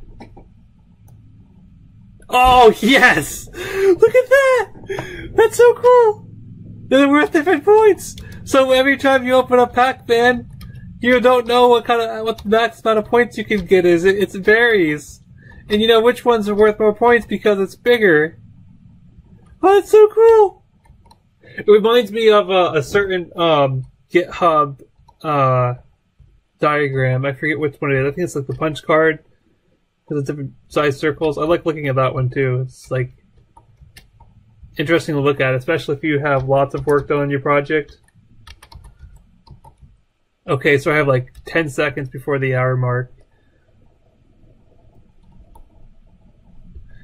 Oh no, wait, that's yeah, okay.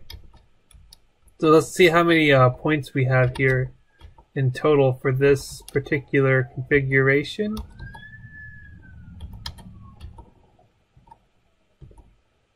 Oh, it's number 3.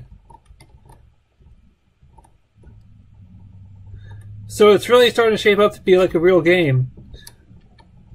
Finally, next session with the ghosts being added and stuff, it's going to be like an actual game that you can play and try to win. Although they won't have the win or loss states yet, they'll just have the ability for the ghosts to move around the maze and stuff. Okay, so the final score for this particular instance was 21,918. Alright, nice. Alright, but that wasn't really part of the actual tutorial, so I'm going to click on this and discard changes. No. Actually, I'm going to make a new branch and call it random pills.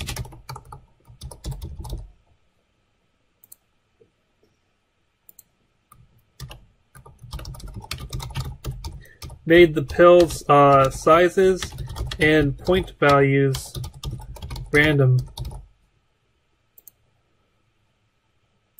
Publish.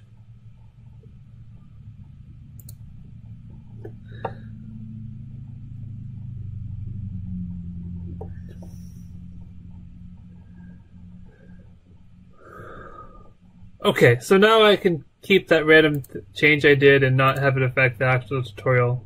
Okay, cool. Now I'm going to go to GitHub and look at the network graph. So the tutorial is over at this point. Okay. Alright. So today we're going to be doing the ghosts. And we're going to animate the ghosts, we're going to make the ghost move, and then we're going to make the ghost interact with other objects. Now, making the ghost move is going to take a lot of the time today, so that's the thing that we focus on the most, and we might not have time for everything in this category, but we'll do what we can after that. And then, okay, so if you want to download just this session for resources, you can click right here. Be sure to open that in a new tab by control-clicking or right-click and open new tab. Or you can download all the project resources, which also contains session 4's resources. Okay, so I'm going to download that. Open that up. And extract all.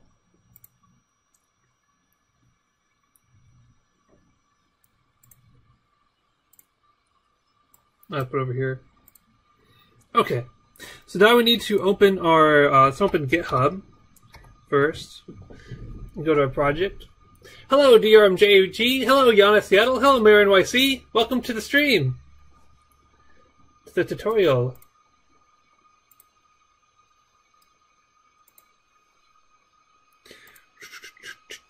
So far, I've downloaded the assets for this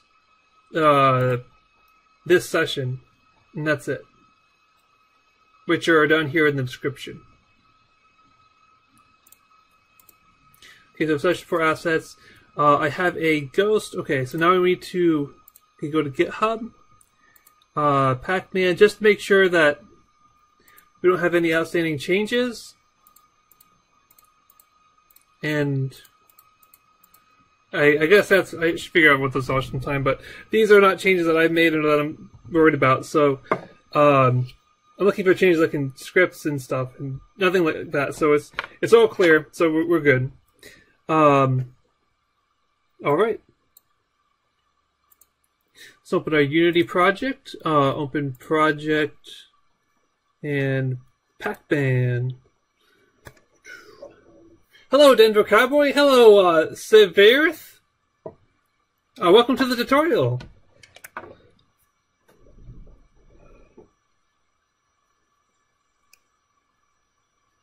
Okay, so here's our project, and here's our current ghost. And let's test to make sure that the ghost does not currently work. And it doesn't. Okay, PacMan and collecting pills and stuff, that all works. Alright. But the ghost, he doesn't move. Alright, so now we need to get the new sprite. So the sprite that was in the beginning, that is just a test sprite. So this new sprite, if you do Alt-P, you can see a preview. Oh, you can't see them. Okay. I think you can see them if you put it in here. So you click and drag from here into the ghost section or into the sprites folder here.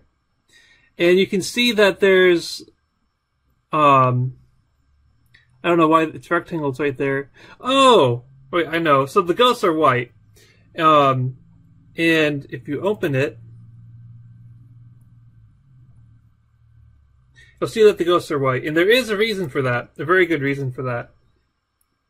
And I'll get to that in a minute. But so for importing this ghost sprite, you want to set sprite mode to multiple, like we did for the PacMan one, if you remember back to that one. And then do sprite editor, click apply. And then the sprite editor, you see we have 4 different sprites here. So we went to slice up in the top left. And this is all the defaults of goods. Just click slice. And then we want to make sure that all the rectangles are the same size. And just by eyeing it, I can see that, yes, they are. Okay, so that's good. click apply, and then close.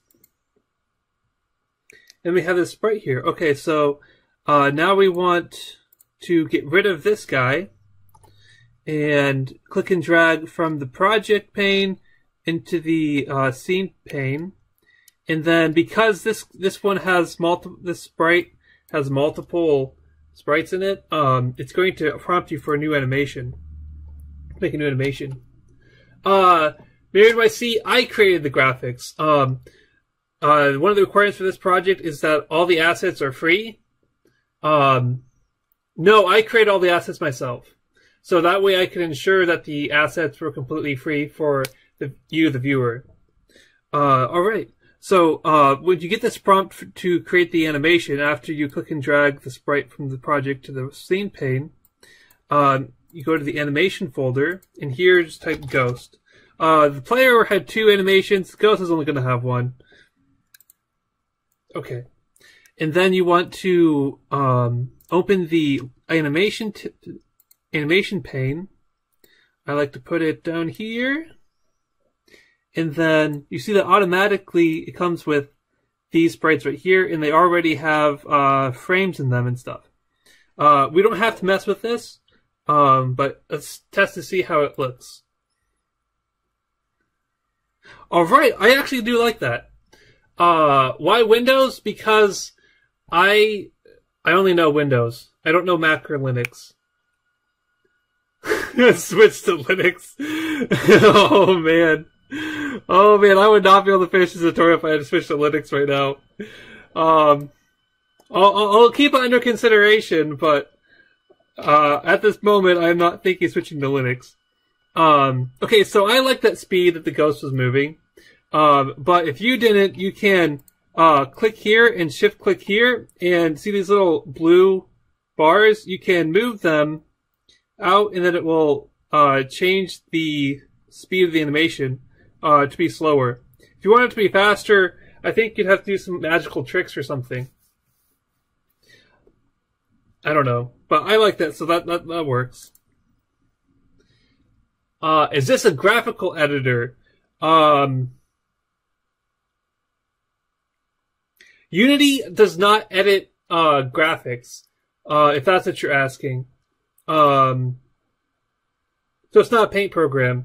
But it is a graphical editor in that you can edit a lot of things graphically instead of texturally. Okay, a lot of things are also textual, but like I can set the sorting layer or like the ordering layer here, and like with updating the widgets and stuff versus having to type it out in a console or something. So in that sense, it's a graphical editor, yes. I'm not really sure what you mean by that. But yeah, so that animation is good, so let's close tab. So now, why is the ghost white? You probably don't ever remember what white ghost in the game, and that's because there is none. And the reason the ghost is white is because we're using the same sprite for all 4 of the different colored ghosts. And so I could have a different sprite for each of the colored ghosts, but that would just be a lot of hassle. I would do that. I'd probably go that route if each of the ghosts look different shape-wise, but all the ghosts have the same shape, and they just have different colors. So it's easiest to just have a white sprite, and then in the sprite renderer of the ghost that you have here, you can change the color, and then it changes the color, and it's just that easy. Now you can at this moment copy this ghost and paste 3 more of them, but I'm going to say wait to copy the ghost until after we get everything done. That way it makes updating the other ones a lot easier. So hold off on copying the ghost yet. Okay, so now we need to add the eyes, and I purposely did not add the eyes to the original sprite because in the original PacMan the ghost eyes moved. So unlike PacMan, the ghost sprite doesn't actually change direction, but the PacMan sprite does. So instead of changing direction, the ghost sprite has eyes that move to face the direction that they're moving. So that's why I had the the eyes as separate, a separate sprite. So go back to the session 4 folder and import the ghost.eye.png into the sprites folder. Now we have the ghost eye here. And you can just leave these settings as default. We don't have to edit those for this. And then you just let's drop 2 of them in here. Okay, that works. Now the first thing so that looks wonky, they're not in the right spot. We'll get into the right spot soon.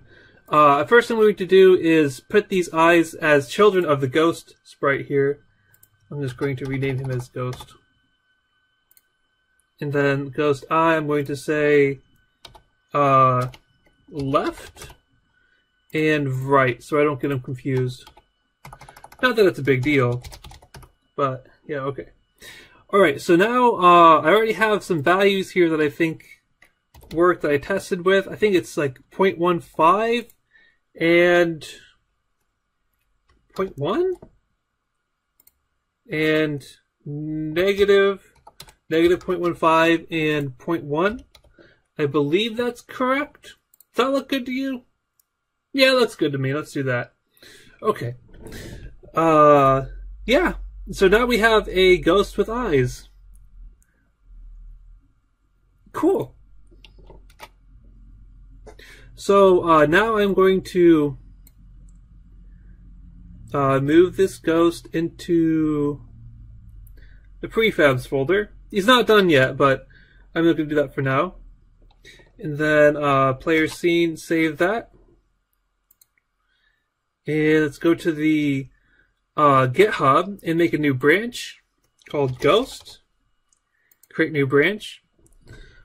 We're adding a new thing, so I think this is a good time to add a new branch to this system. So I'm going to uncheck everything to make sure I check only the things that I want to commit, which is the things dealing with the ghost. Play scene, yep. Ghost1.png, ghost eye, yep. And then those 4 things I don't want to commit. I thought there was 5 of them. There's only 4.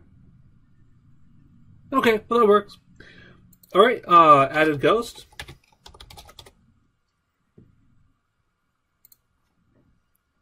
Oh, there's a 5th one up there, okay. Alright, and then publish. And it will sync that. And then we'll see that we have a new commit there. Okay. That works. Alright, so now we need to make the ghost move. And so we need to add a script to the ghost. Add component ghost controller. I believe that's what I called it in the asset I gave you, right?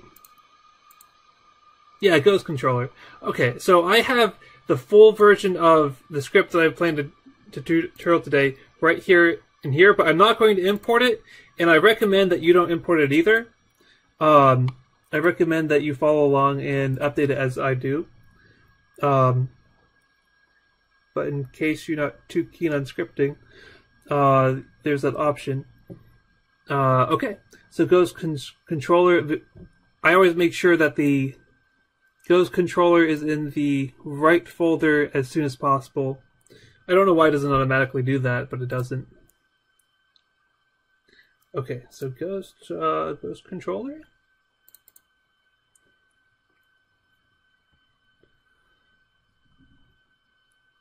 Oh wait, I also need to hold on a second. I have to wait for this guy to open. Once you open it, you have to wait for it to open. Okay. Alright, so I also need to have a rigid body and a circle collider on this sprite before I get much else done. Okay, rigid body, move down. Yes, because I'm going to do apply afterwards. Okay. Rigid body, and it's very important that you set the gravity scale to 0. Otherwise, this will happen. Yeah! That's what happens if you get the gravity scale to 0. And you also need to do freeze rotation Z. Yes. If you don't, then other weird stuff happens. Okay, so You can choose a different collider if you want to, but I believe the best collider in this case is Circle Collider. And then I'm going to make it slightly smaller because of how the level is constructed. There's like little choke points where if it's like takes up the whole of the sprite, you can't get to it. So just a tiny bit like smaller than the sprite is what the collider should be, in my opinion. In this case, okay. So wait, not used by factor. Don't do that. I just misclicked there. Okay, that works. Now let's open the script here. Ghost controller. All right, so we need a reference to the rigid body in the collider. Thanks, Igski. I really tried. So we need a private body, rigid body 2D, and I'm going to call it RB2D. That's what I prefer to call it. Circle Collider 2D, CC2D, which is I think I prefer to call it. I think I can just copy it from here, right? Or I can copy this one. So you might think this is cheating, but I do this all the time in my personal projects. I just copy code if I used it before. But you have to be careful. Sometimes when you copy code, you get into conundrums, especially when you're copying XY stuff, like coordinates. That one always gets me the most. Okay, so start. Alright, so we want to move the rigid body 2D in a direction. So we want the ghost to move on its own. So like the player controller, we need... Let's just copy that too. Doop doop doop doop doop doop. Public float speed. And see public vector 2 direction.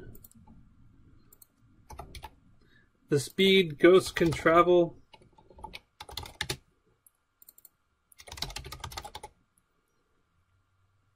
Alright, I'm going to make this public for now, although I do intend to make it private, so I can edit it in the editor when I want to.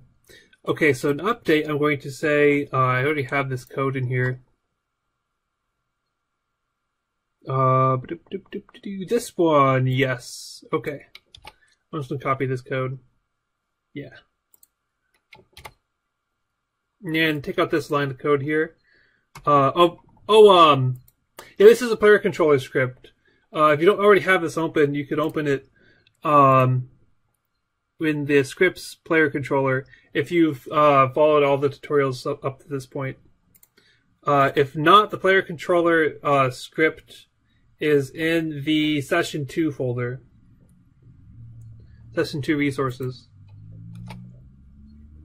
Yep. Okay. So we have rigid body 2D velocity equals direction times speed. So the direction it's going and then how fast it's going. And then we have, it's also important that the direction is normalized. Yeah, I'm pretty sure in the player controller it's always a normalized vector. Yeah, it is. Okay, that's right. Okay, that's good. And this is code here to snap it to the grid. Because with using rigid body 2Ds, it doesn't have to be exactly at 0.00 or 0.1 or 1.2 or something like that. It could be like 1.5 or 2.4. So this code right here just snaps it into one of the other, snaps it from 1.5 and 2.3 to 1 and 2, that kind of thing. Yep. So let's test this to make sure that it works. Oh, wait a second. Do we have a... Oh, we don't. Speed equals 1.0. And direction, I think it'll just default to up, I think. Let's look at the ghost here. What does it say? Oh, no, the direction is nothing. Okay, so let's do... oh, wait. Oh, it doesn't matter what the defaults are anymore because it's already initialized it. I'm going to say vector2.up. For starters, it doesn't really matter at this point because it's already got the default values here, but that's okay. So let's say 1 here and direction 1. Okay. Alright, so it moves. And then it stops right here at the blue thing here. And that's good. Let's see, W. If I move it over, then it keeps going up.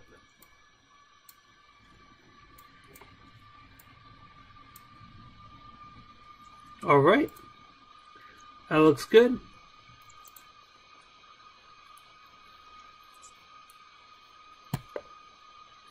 Alright, so now I can also do this. This is the reason why I made the direction public at first. I can say, instead of direction being up, I can say direction equals to the right. And now you see the problem is that I'm saying go to the right, but his eyes are still pointing up. If I say go to the left, his eyes are still pointing up. He doesn't change the eye rotation yet. So now we're going to change the eye rotation. First, we're going to commit that change. I believe that these changes are changes we want to commit. Yeah, let's commit these. Okay.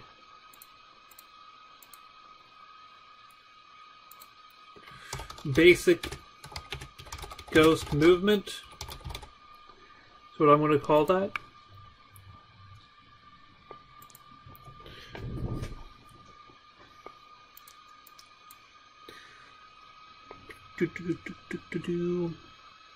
Okay, so now we're going to work on the eye direction. So we've already tested and verified that the eye direction does not change when he changes direction.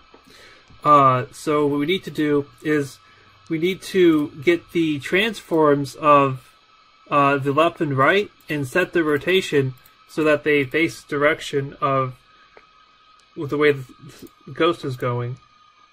We can do that, say move, and say rotate eyes here, just to give a little header for the sections that we're doing.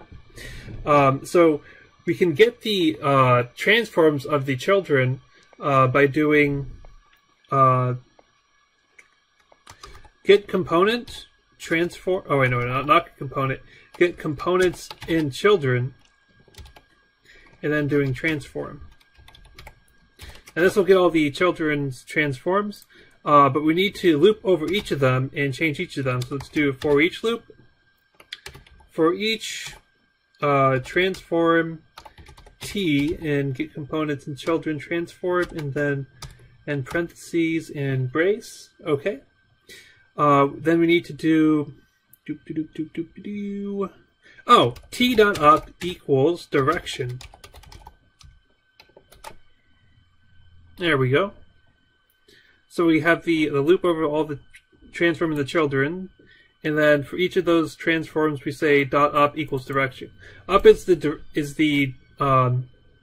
direction that the sprite is facing. Yeah, we changed it here in the player controller too. So the PacMan sprite itself goes in the direction, but here we just want the eyes to go in that direction. So now if we change the direction of the ghost... Oh no, that didn't work right. Why is that? Well, apparently, unintuitively enough, get components in children also gives you the transform of this object. So what we want to do is we want to have a test to see if t is equal to transform. So the local variable transform, no, not local variable, the instance variable transform is transform for this object, and then the other transforms are for the so the transform is because it's for this ghost controller script, it's this transform, but the other transforms we're looking for are this transform and this transform. Yep. So if you make sure that the transform we're currently looking at is not the current this object's transform, then that won't happen.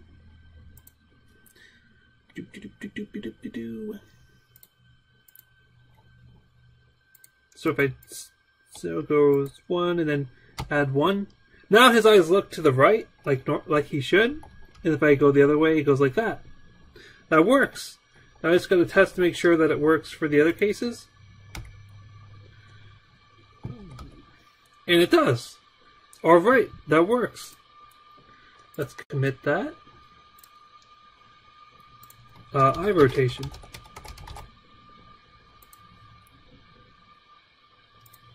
You don't have to sync after each commit, but I like to.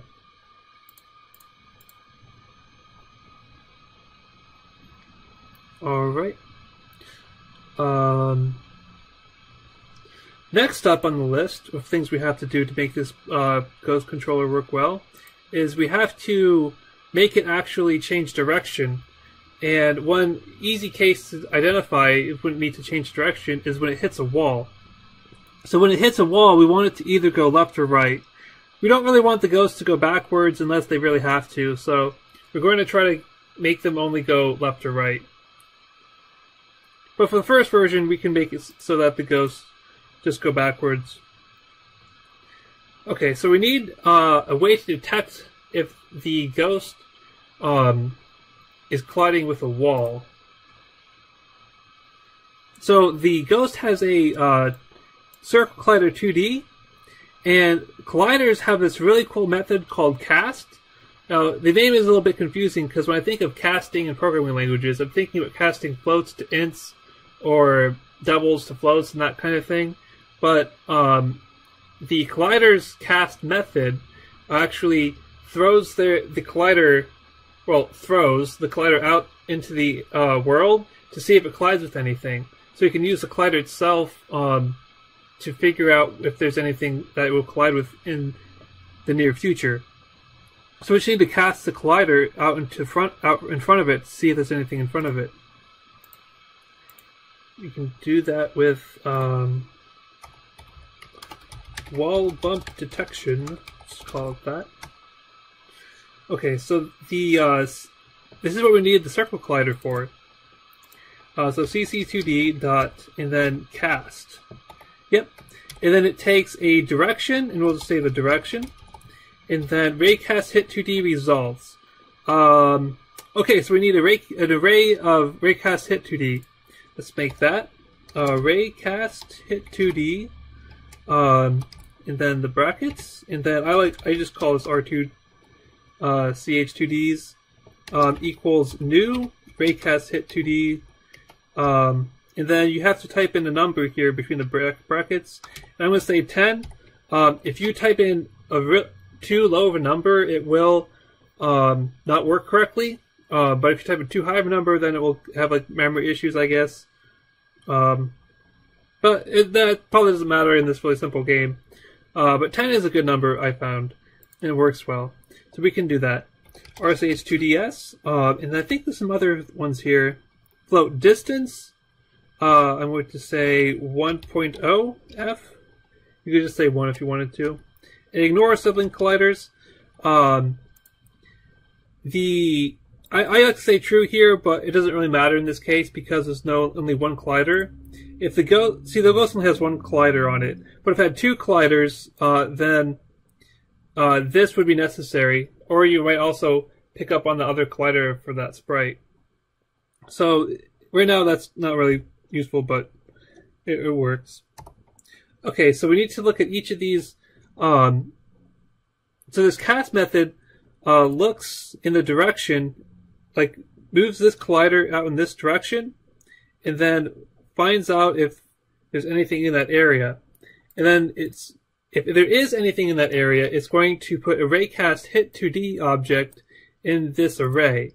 So we can loop over all the objects in this array to see if there actually is anything out there. So let's see. If rch2ds0 dot and equal to null, then raycast direction equals minus direction, and that will change direction. Let's see. So if there's an object, if there's an actual raycast hit 2D object in the array, then it'll definitely be one at the beginning.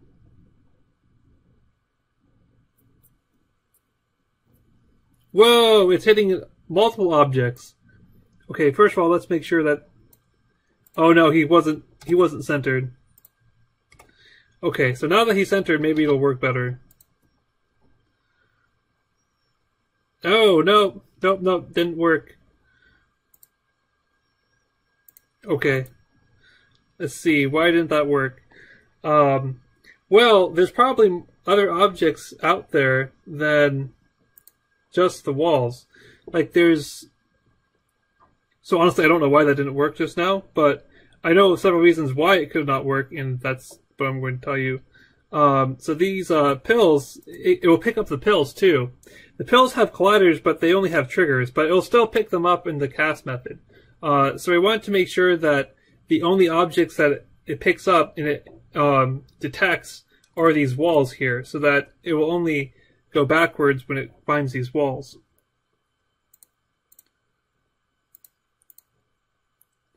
So we have to loop through all of them. So let's say for each. Raycast hit 2D, RCH2D, and RCH2Ds.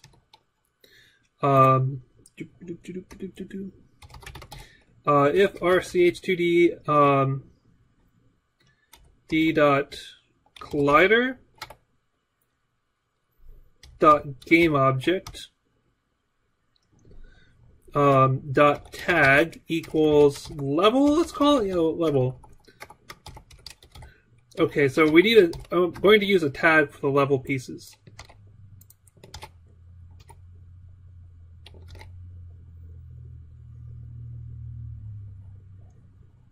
Okay, so that means we need to have a tag for these level pieces here. And if you remember all the way back to the first tutorial, I didn't use prefabs for these level pieces, so I'm just gonna just made it hard on myself, but it's okay. We can still work with it.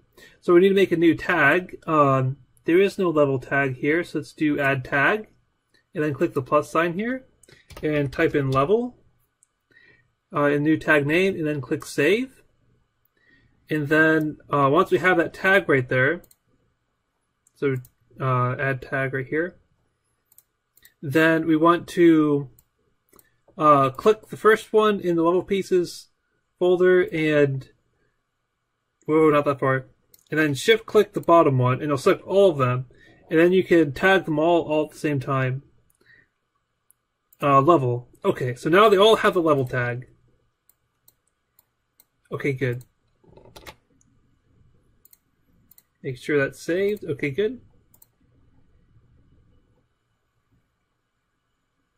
Oh, no reference exception. Well, what happened there? Oh, okay. So if the ghost doesn't find anything in front of it, then this guy is going to be empty. This array is going to be empty. But there are still going to be 10 elements in the array. They're just all going to be null. So before you actually do this statement, you have to make sure that the entry that you're looking at is not null. So you have to do RCH2D and that. Okay. So this is shorthand for RCH2D and equal to null. I think it's a C# construct, but yeah, it's highlighted in green.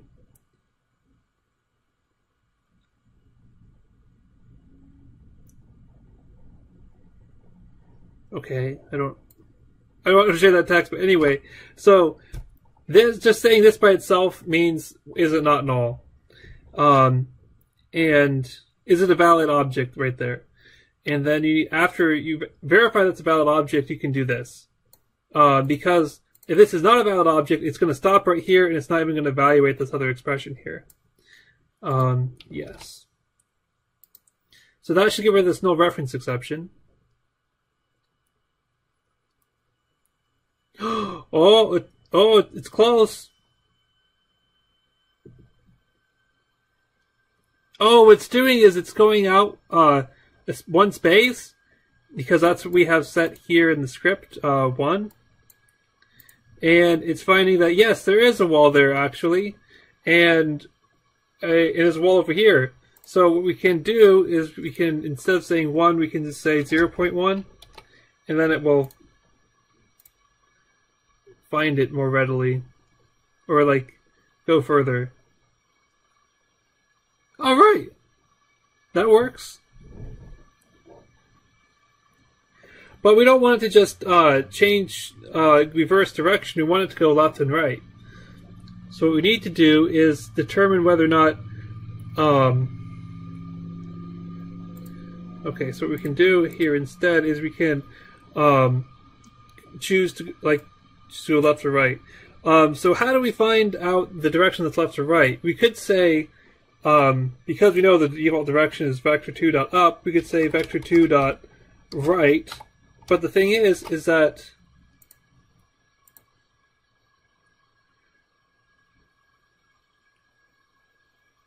so that it worked in that case, but here we want it to go right over here, but vector2.right is always points this way. We want it to go vector2.down. So what we need to do is find out what's right in relative to its current facing direction. And I could show you how to do that, but the actual mathematical way to do that in every single case is really complex, and I don't understand how to do it. But I tested it, and it didn't actually work for this case. So I made a utility script. So go to Unity and go to Project, then go to your asset import folder and import the utility script. I will briefly go over the utility script, but I'm not going to show you how to build it. So basically, it has a method perpendicular right, so it's going to give you the vector that's to the right of that vector, like a 9-degree angle. And then this one's going to go to the left of that 90-degree angle. But these two scripts, these two methods only work if you're dealing with vectors that are already like straight up and down or straight left and right. It won't work for diagonal vectors. Because the method that I had that did work for diagonal vectors didn't work in this case for some reason. And this method is a lot easier to understand. If you want to read over it, after the tutorial's over, you can. But anyway, so we have that. So we can do, let's go to close controller. And so direction equals utility dot perpendicular right, and then pass in the direction. So if direction equals vector2.up, this is going to return vector2.right. And if this is vector2.right, it's going to return vector2.down, and so on.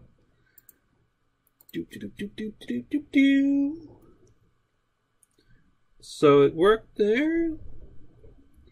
And it worked there. All right, it works. But it only goes left and right. I mean, it only goes right. So let's make it also go left. So we can... multiple ways we can choose which way to go, left or right. But most times, when you could go right, you could also go left. So it basically comes up to random chance whether you go left or right. If we were working on a really tough AI problem, we would make it so that it would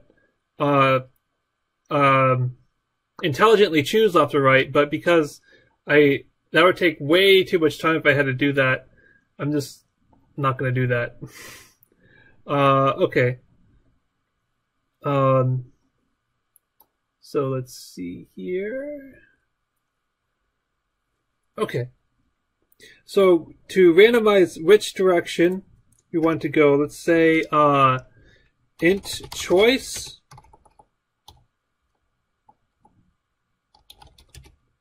equals random.range, and then 0 to 2.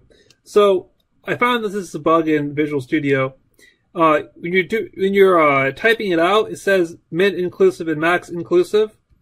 But when you bounce over afterwards, it says inclusive and exclusive. So, and I tested this, and it actually is exclusive. So you have to do one higher than you actually want, which works if you have 0. And then the number on the right is like how many possible integers there are. So it works, I guess. So it's going to do 0 or 1. This method returns 0 or 1. And so 0 can be right if choice equals 0. Else, if choice is not 0, then I'm going to copy this line here, paste it here, perpendicular left, and direction. Okay. So now it's going to randomly choose between left and right.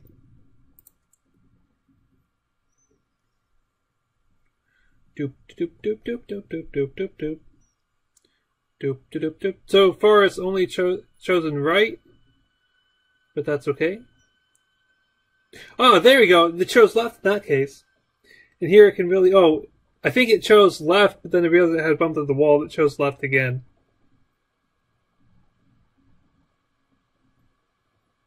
Oh, it's bumping into me now. Oh, his eyes! His eyes! He lost his eyes! Okay, so this is something I forgot to do. Take a break from what we were doing before, so let's... Okay, close that. So we have to, so PacMan... Here's PacMan. Order and layer, I'm going to say 1. The higher the number, the it gets drawn over other things. Like things order layer 1 get drawn on top of things in order layer 0. So you can decide what the layering and stuff, so his eyes don't disappear and stuff. So I'm going to say 1 so that the pills are 0, right? Yeah, so they're going to be drawn under everything else. So I want to say 1 for the ghost, and then for each of the eyes I'm going to say 2. Yeah, I'm going to click apply for the prefab. And then the ghost won't lose his eyes anymore. That's just ridiculous. Okay.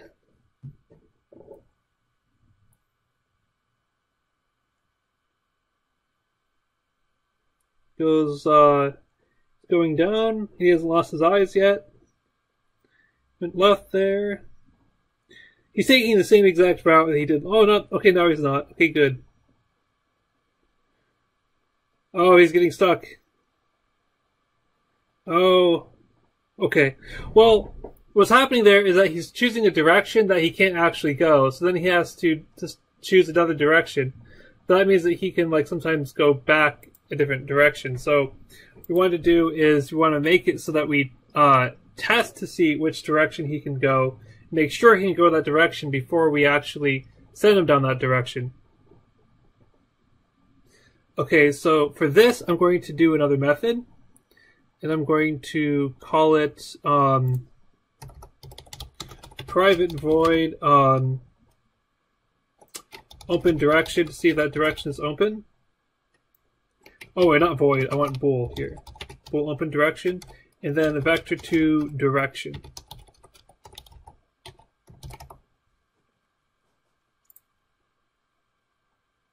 Okay, so actually I'm going to take this code that I have up here and copy this.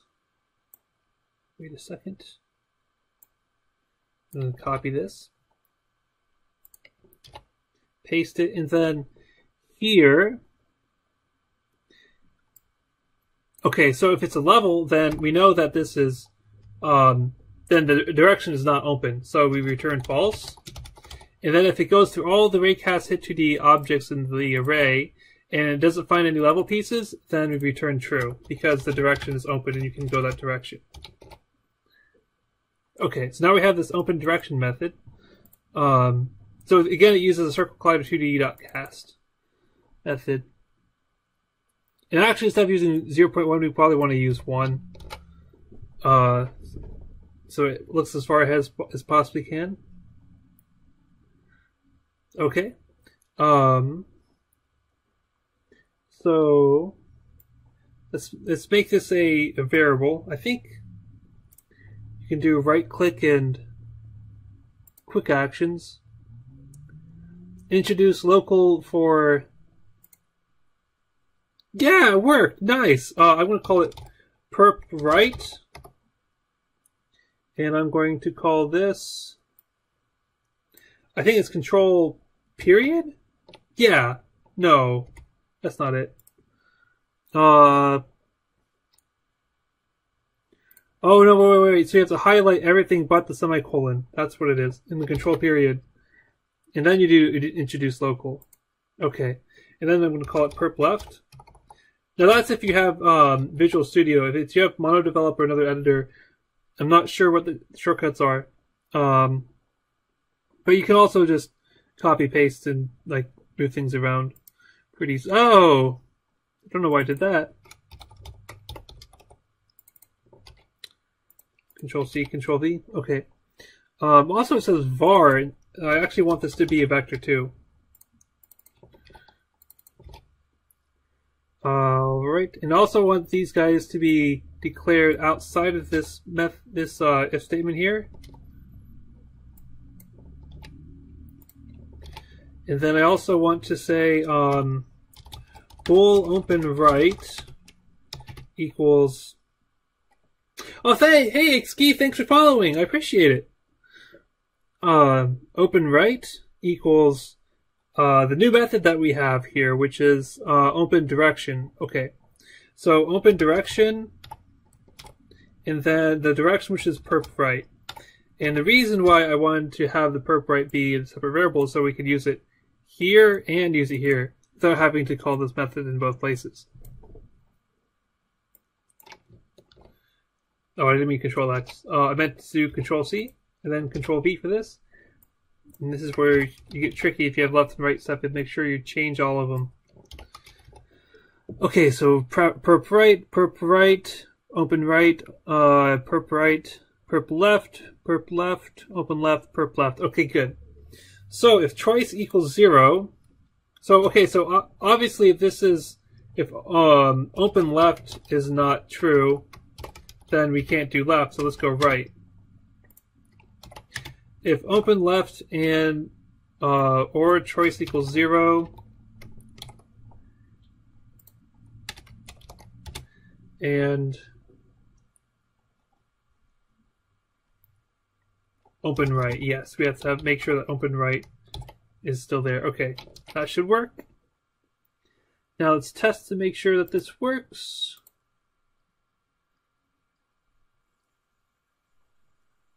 Hey, why don't we do something? I just realized that the ghost moves kind of slowly.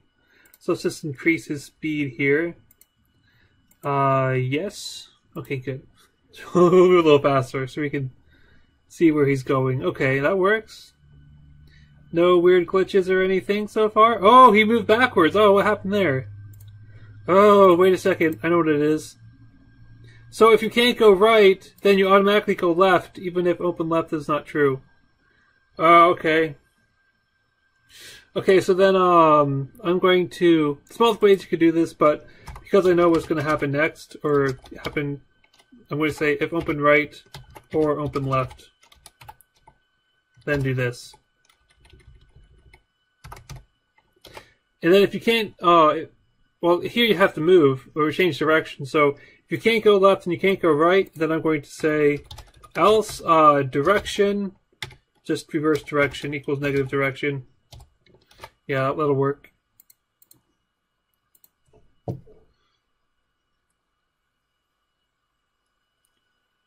Oh, we can't go left or right? What's up with you?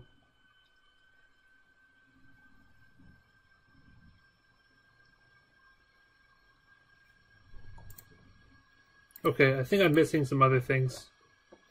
So I'm going to...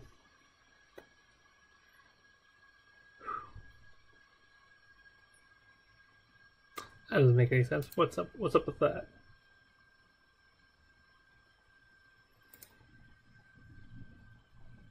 Okay, well that part worked before, so that's okay. So alright, so this next part is really complicated. But I'm going to be moving a lot of methods around because to keep it organized.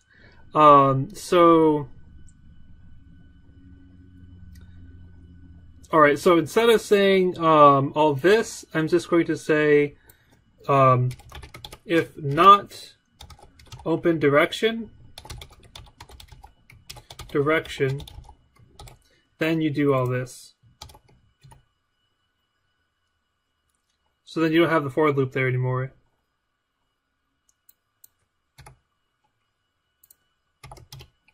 Okay, that still works. Int choice equals random.range. Oh wait. Yeah, this guy would actually go in here, wouldn't it? Yeah, it would. Okay.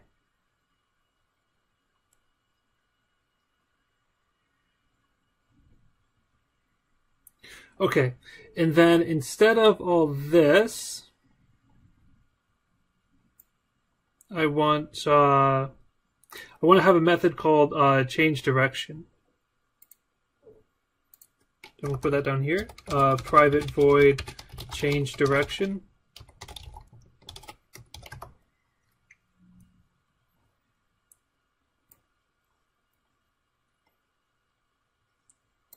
Control X.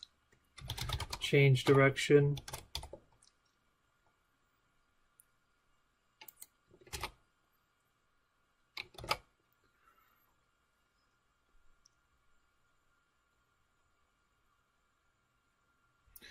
All right. Oh, hey, thanks. Oh, wow, that's not. I find Visual Studio very reliable. There is that one bug that I showed you earlier today, but that's like a really tiny like documentation bug. I haven't had any real problems with Visual Studio being unreliable. Unity is mostly reliable too. I have some bugs that happen in the Unity editor that don't happen in the build, and vice versa. So sometimes running your program in the editor isn't exactly the same as running it in the build version. So there's that to be aware of. But it's mostly to do with like touchscreen controls and stuff like that. I have no idea what else. But for the most part, both Unity and C# have been very reliable for me, and I have not had very many problems with reliability. Now, the reason why my code isn't working at the moment is because I did something to it. Okay, so I know what piece of code it was. Let's take out this for now. I don't think my code is actually ready for that piece yet. I'm getting a little ahead of myself because I know it's going to need to be there, but I don't need it yet. Oh, would you look at that? He just goes right to the player. Hey, little ghosty. I can push the player because I have faster speed. Yay! Okay. Alright, now the next step, let's see. So we have the change in direction. But if you notice, the ghost only changes direction if he hits a wall. And that's not the best. Like, he should also be able to change direction if he comes across the intersection. So, in order to do that, we have to determine whether he can change direction if he's at an intersection. Like, if he's at an intersection, he can change direction. That's what it is, I guess. And then, if he's not bumping into a wall. And then, yeah. Okay, so we're going to have a method called can change direction. Private bool can change direction. And that's going to be this stuff right here, basically. Now, I'm going to leave this part here because I actually do need the perp right and open right stuff. But this guy is just going to return open right or open left. Okay. Doop doop doop doop doop doop doop. Oh, we're already at an hour. Okay, it's taking a lot of time. But I knew it would, so it's okay. Okay, so case one that you need to change direction is if you hit a wall in this open direction in the direction you're going. That's the case where you're hitting a wall. Intersection. Approach. Come across intersection. Else if can change direction, then change direction. So if you come to an intersection, then change direction.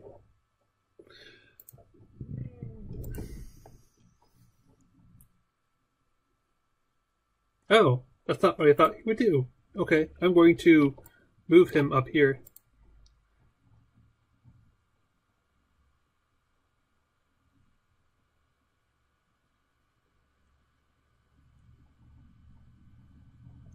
He seems to be changing direction every chance he gets.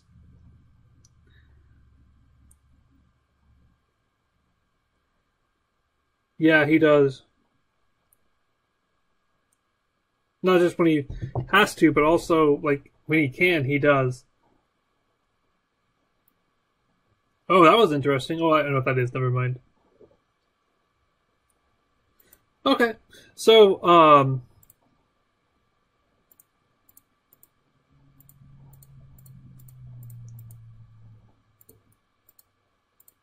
looks good. Yeah, we need that. Okay. Ghost changes direction. I forgot to make a commit earlier. I should have made a commit earlier. Ah, Ixky, why did I choose PacMan? It's because there is, when I decided that I was going to do a tutorial on this website, I was given a list of games that I could give a tutorial on, and PacMan was in that list. And of that list of games, PacMan was the one that I liked the most, so I chose PacMan. And I liked it the most because I had an assignment in college where I had to program a PacMan AI, where I programmed the AI for PacMan himself. And my PacMan beat all the other my classmates' PacMan, and I was really happy about that. I'm kind of bragging about that, but that was like one of my most memorable moments from that college class. Yeah. Also, I really like PacMan. Hello, Tapioca Penguin. Welcome to the session.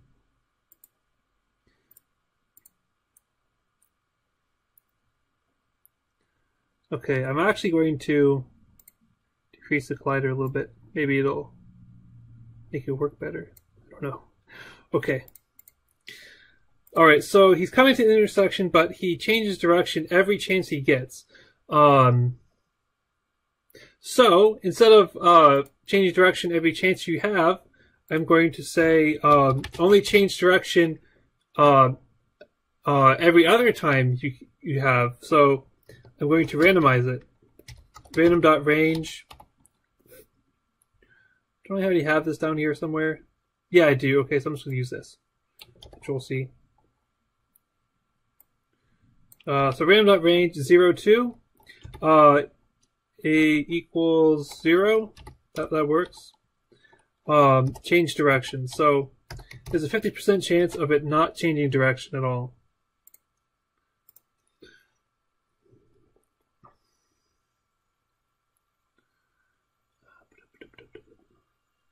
Let's see if that actually works. Oh, wow, he changed direction twice.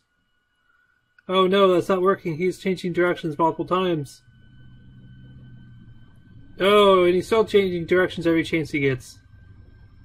Okay, that didn't work, because there's like multiple frames there where he has the opportunity to change directions. So it's very likely that in those multiple frames he's going to decide to go change directions. So we need to have a timer here so that once he makes a decision, he has to commit to that decision for a certain length of time. So let's see. I'm going to have a private float change direction time, and this is going to be the next time that he can change direction, or the soonest that he can change direction. Okay, so the way this works is there's a time class that has a time variable, which is the amount of seconds since the game was launched, or since the game session started, and it goes up every now. So if you have a time that's greater than time.time, then it's in the future. If it's less than time.time, it's in the past. So you can set a time that goes off in the future so that you know whether or not to have an effect that lasts for a certain amount of time, whether it's over or not. Okay. So we have this guy. So once you do change direction, we want to say the time variable that we just made, change direction time equals time.time plus 1 second. The time.time is in seconds, so it makes it easy. You can have any value you want. I like 1. It works for this case. Alright. And then in the test, we have to say, and change direction time, or I mean, like, and time.time is greater than change direction time. So the time has actually reached the time that you can change direction again. And this sets it so that this guy will be less, that change direction time will be greater than time.time. Okay. And then that should solve some of these backtracking issues we've had, where he pops into intersection, pops back out. Oh, did not solve it completely.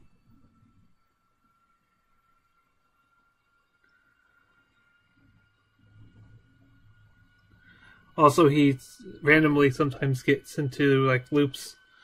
Oh, that time he crossed the intersection, it didn't change.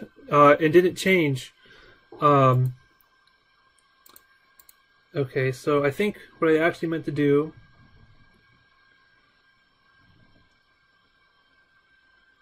was this guy. Put him outside the if statement. See if that works. Alright, he successfully passed up 2 intersections and didn't. Now let's see if he can actually go to an intersection and take it on his own. So far he hasn't.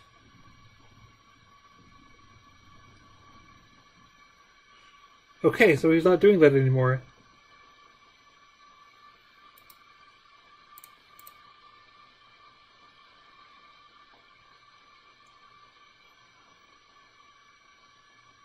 Oh, wait.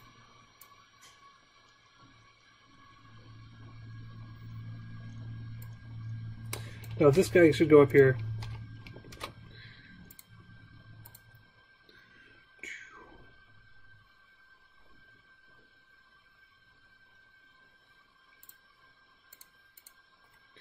It's a lot of testing with this particular one. This is very difficult stuff, making enemies move and stuff.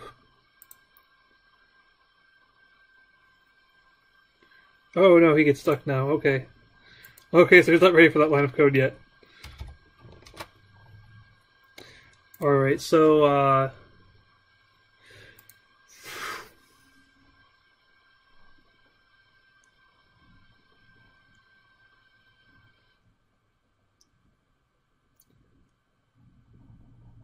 yep, that's right. Okay. Actually, you should not update this time until he actually does change direction. That was probably what was going on there.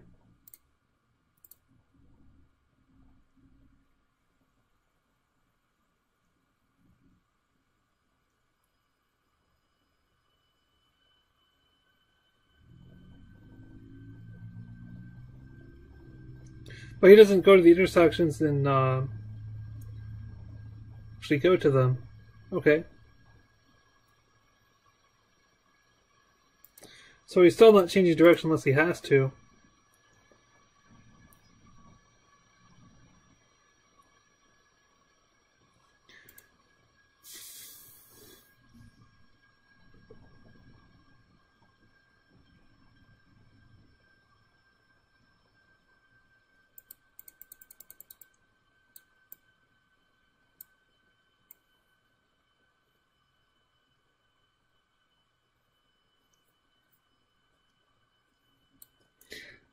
Okay. Alright, so I know what the script should look like at the end, but I forget the steps that I took to get to the end, because the steps that I took me like 3 hours to get to. So, unfortunately, I might not be able to explain in detail why I do everything that I'm doing, but I know what kind of change I need to make the script to make it work well. This is, so let's take some trial and error and make things work right. So I'm going to, in addition to change direction, I'm going to have a method change direction at random. Because sometimes you want him to have the chance of changing direction without actually changing directions. Oh wait, I put that in the wrong method. What? Did you see that? I put this line of code in can change direction instead of change direction. Oh, that's probably why it wasn't working before.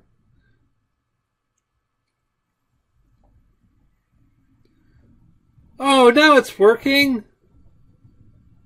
Yeah, now it's working. Okay, alright. Silly me, put the thing in the wrong method. Okay, well that would definitely do it. Okay, so, let's see, what changes have we made so far?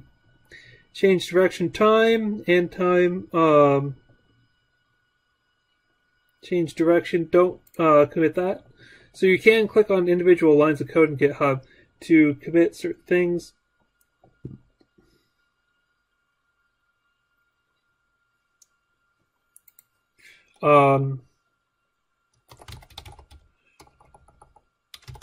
Randomly changes direction at intersections.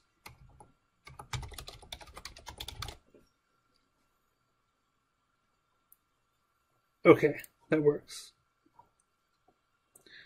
And don't commit that yet. This method yet. We haven't finished this method yet.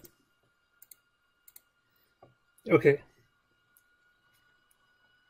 So this guy we can actually extract.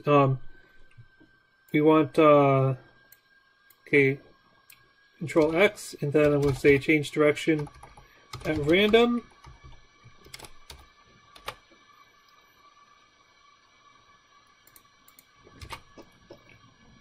And then you also want this code here, Control X, no, not Control X, I meant Control C, then Control V. Okay, so whether or not you change direction at random, you're going to set this guy. Because I want to set him out here because even if you don't decide to change direction, the fact that you decided not to change direction means you decided you should not change direction until this time is up. Yep, okay. Come across intersection, time that time of change direction, and then I think there's like one more case. Yeah, okay. So let's see. That works.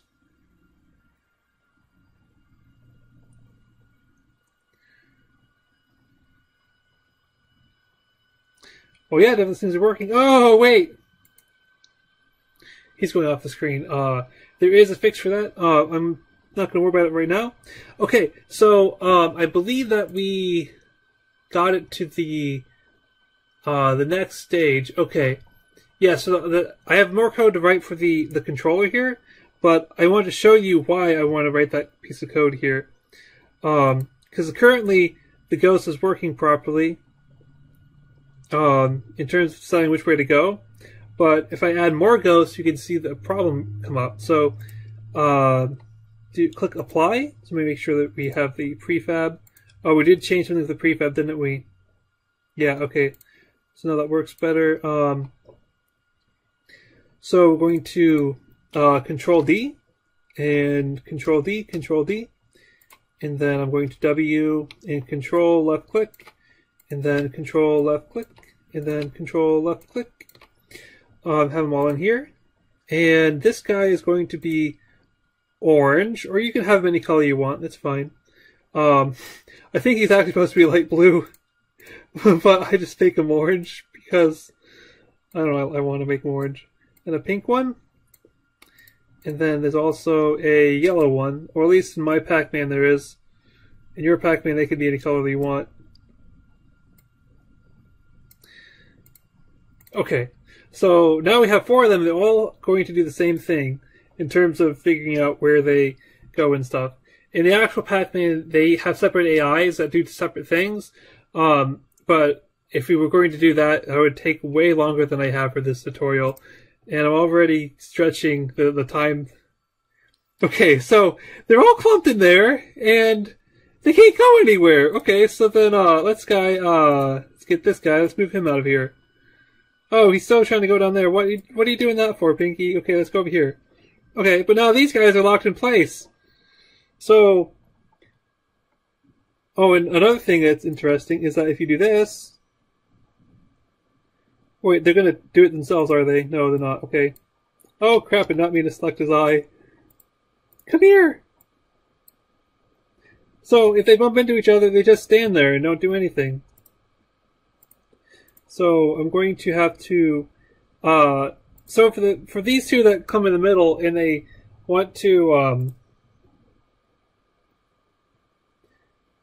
okay, so let's go here again. And they both want to go through this little slit, but they're both taking like half of the space needed to get there. So if I could tell them to go in the opposite direction so that they make space there, but if they both went in the opposite direction, then neither of them would take the space, and then they both come back and no one would go through the door. So I want them to randomly decide whether or not they change directions. Okay, so how do we know when they're stuck like that? Well, A, they're not moving. And I think there's another one. I forget what it is. No, that's the main thing. So, non-wall. Else if rb2d.velocity, we can check to see if they're moving by checking their velocity magnitude. So if the magnitude is less than their speed, then we know that they're going, well, if the magnitude equals 0, then we know they're not moving. But if it's less than their speed, then we know that they're caught on something. So it's okay to do less than speed, because we want them to be going at their speed all the time. So in this case, we want to do change direction at random.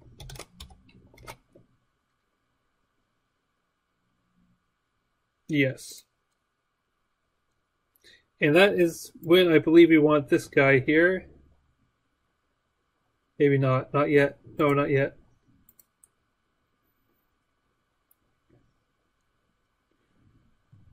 Oh, I didn't solve it.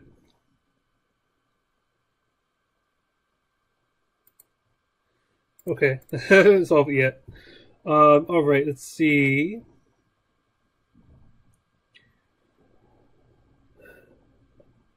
Alright, so,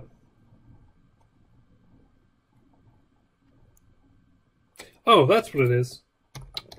I forgot to undo that. Okay.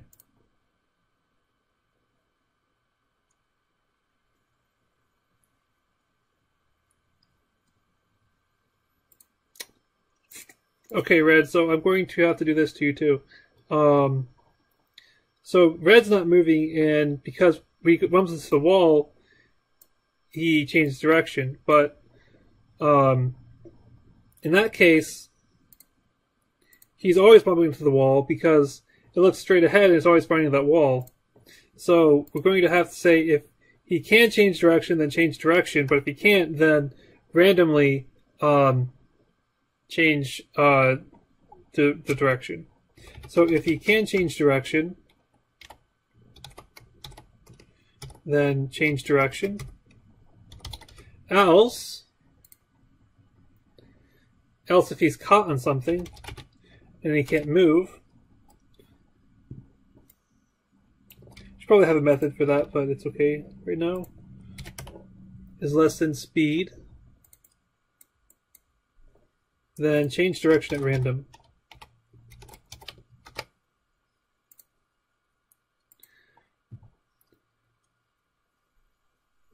So Pinky should come out, and then,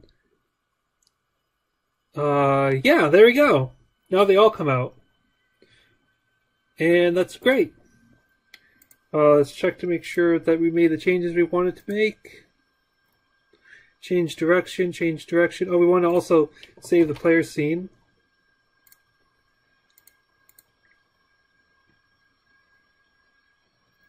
And those changes look good to me. Yep. Alright. So then make sure you have these 3 things selected and none of the other ones. Okay, that's good. Added other ghosts.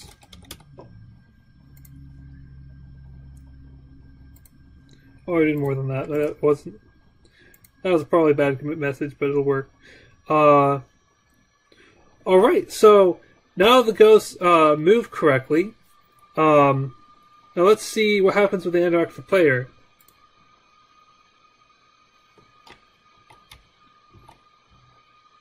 Oh, they don't do anything. Okay. Well, the player should die when you get to the... You should live and stuff, but we don't have time in this session to go into that.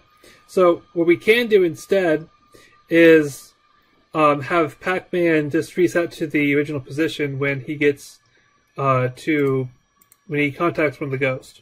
So we need to have we need to know when the ghosts collide with PacMan. So we have not public, just void on collision enter 2D and collision 2D call, and then if call.gameObject.tag equals player. I need to check to make sure PacMan is the player, and he is. Okay, good.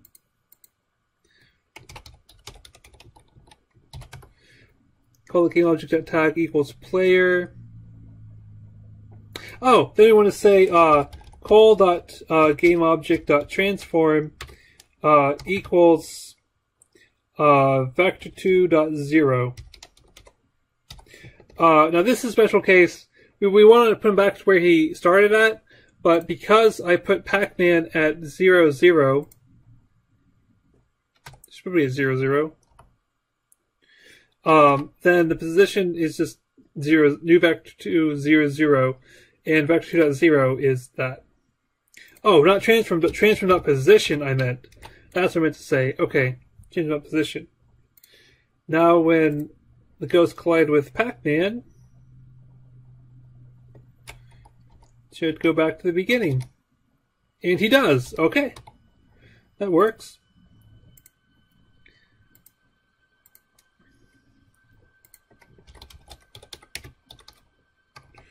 Ghosts collide with PacMan. Okay.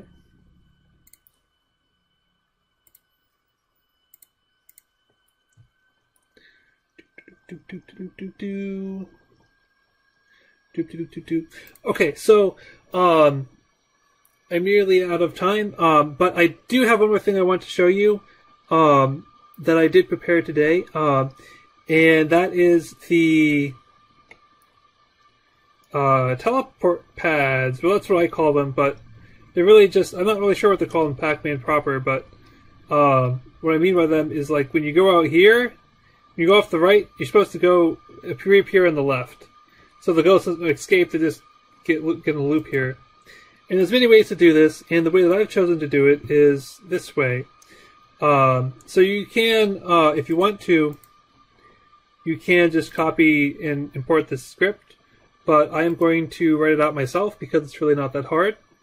And if you want to learn how to do that, it's pretty easy. Okay, so this guy doesn't have any sprite, so we just create an empty, we go into hierarchy, create, and I'm going to call it teleport pad. And don't copy it yet, I'm going to get to that.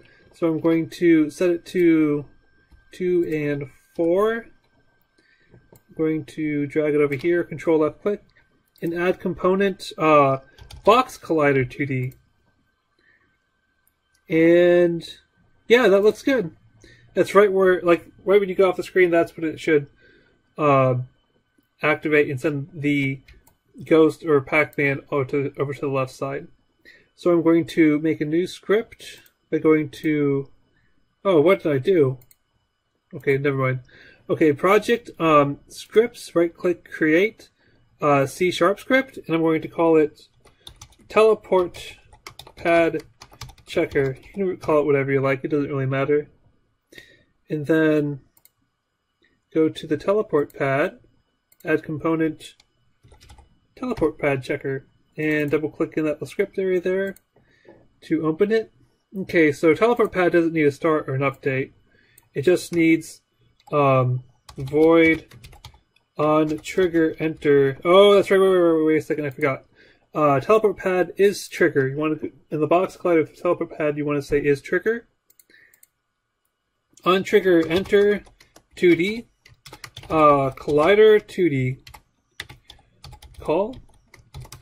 And yeah, you're just gonna have to memorize these names because if you're gonna be using them a lot, and you're probably gonna be using them a lot. You can always Google them to make sure you're getting it right. Like the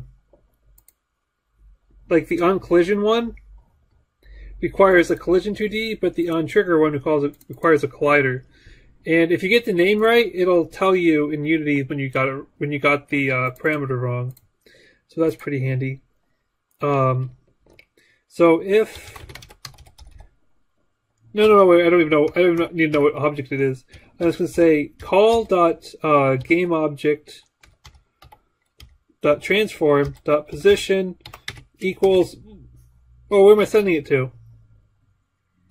I don't know. I'm sending it to, I guess, the opposite of this guy, which would be like -96. But I don't want to just hard code that because I want to make two of them. So I'm going to have a variable public vector2 send to position equals. No, I'm not going to say equals. Yeah, equals vector2.0, I guess. Doesn't really matter. I'm going to have to set it in the editor anyway. Equals send to position. Okay.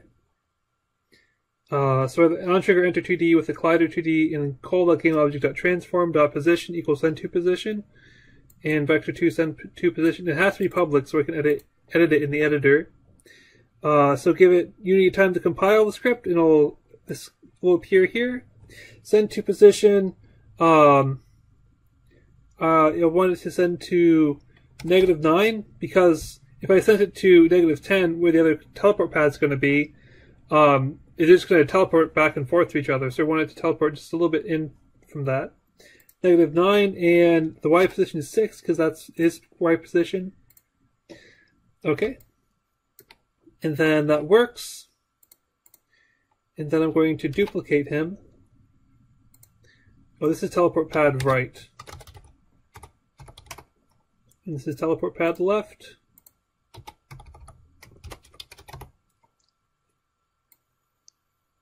Oh, control left click. Wait a second.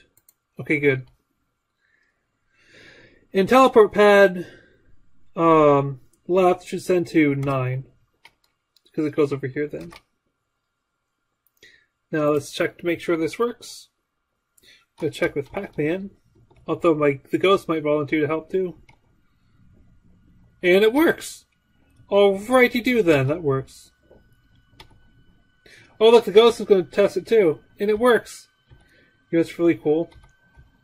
Is that I found there's a exploit where if the ghost's coming down this way and you're coming down this way, because it teleports you, you actually miss the ghost, even though logically it should get you.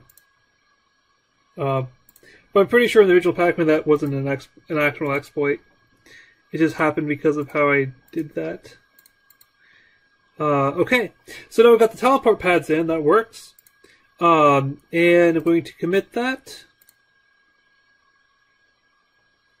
Added teleport pads.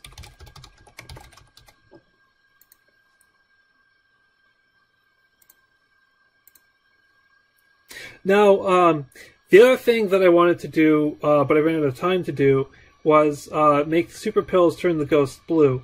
But that is actually more complicated than it sounds like it's going to be. So we're going to do that in a future session.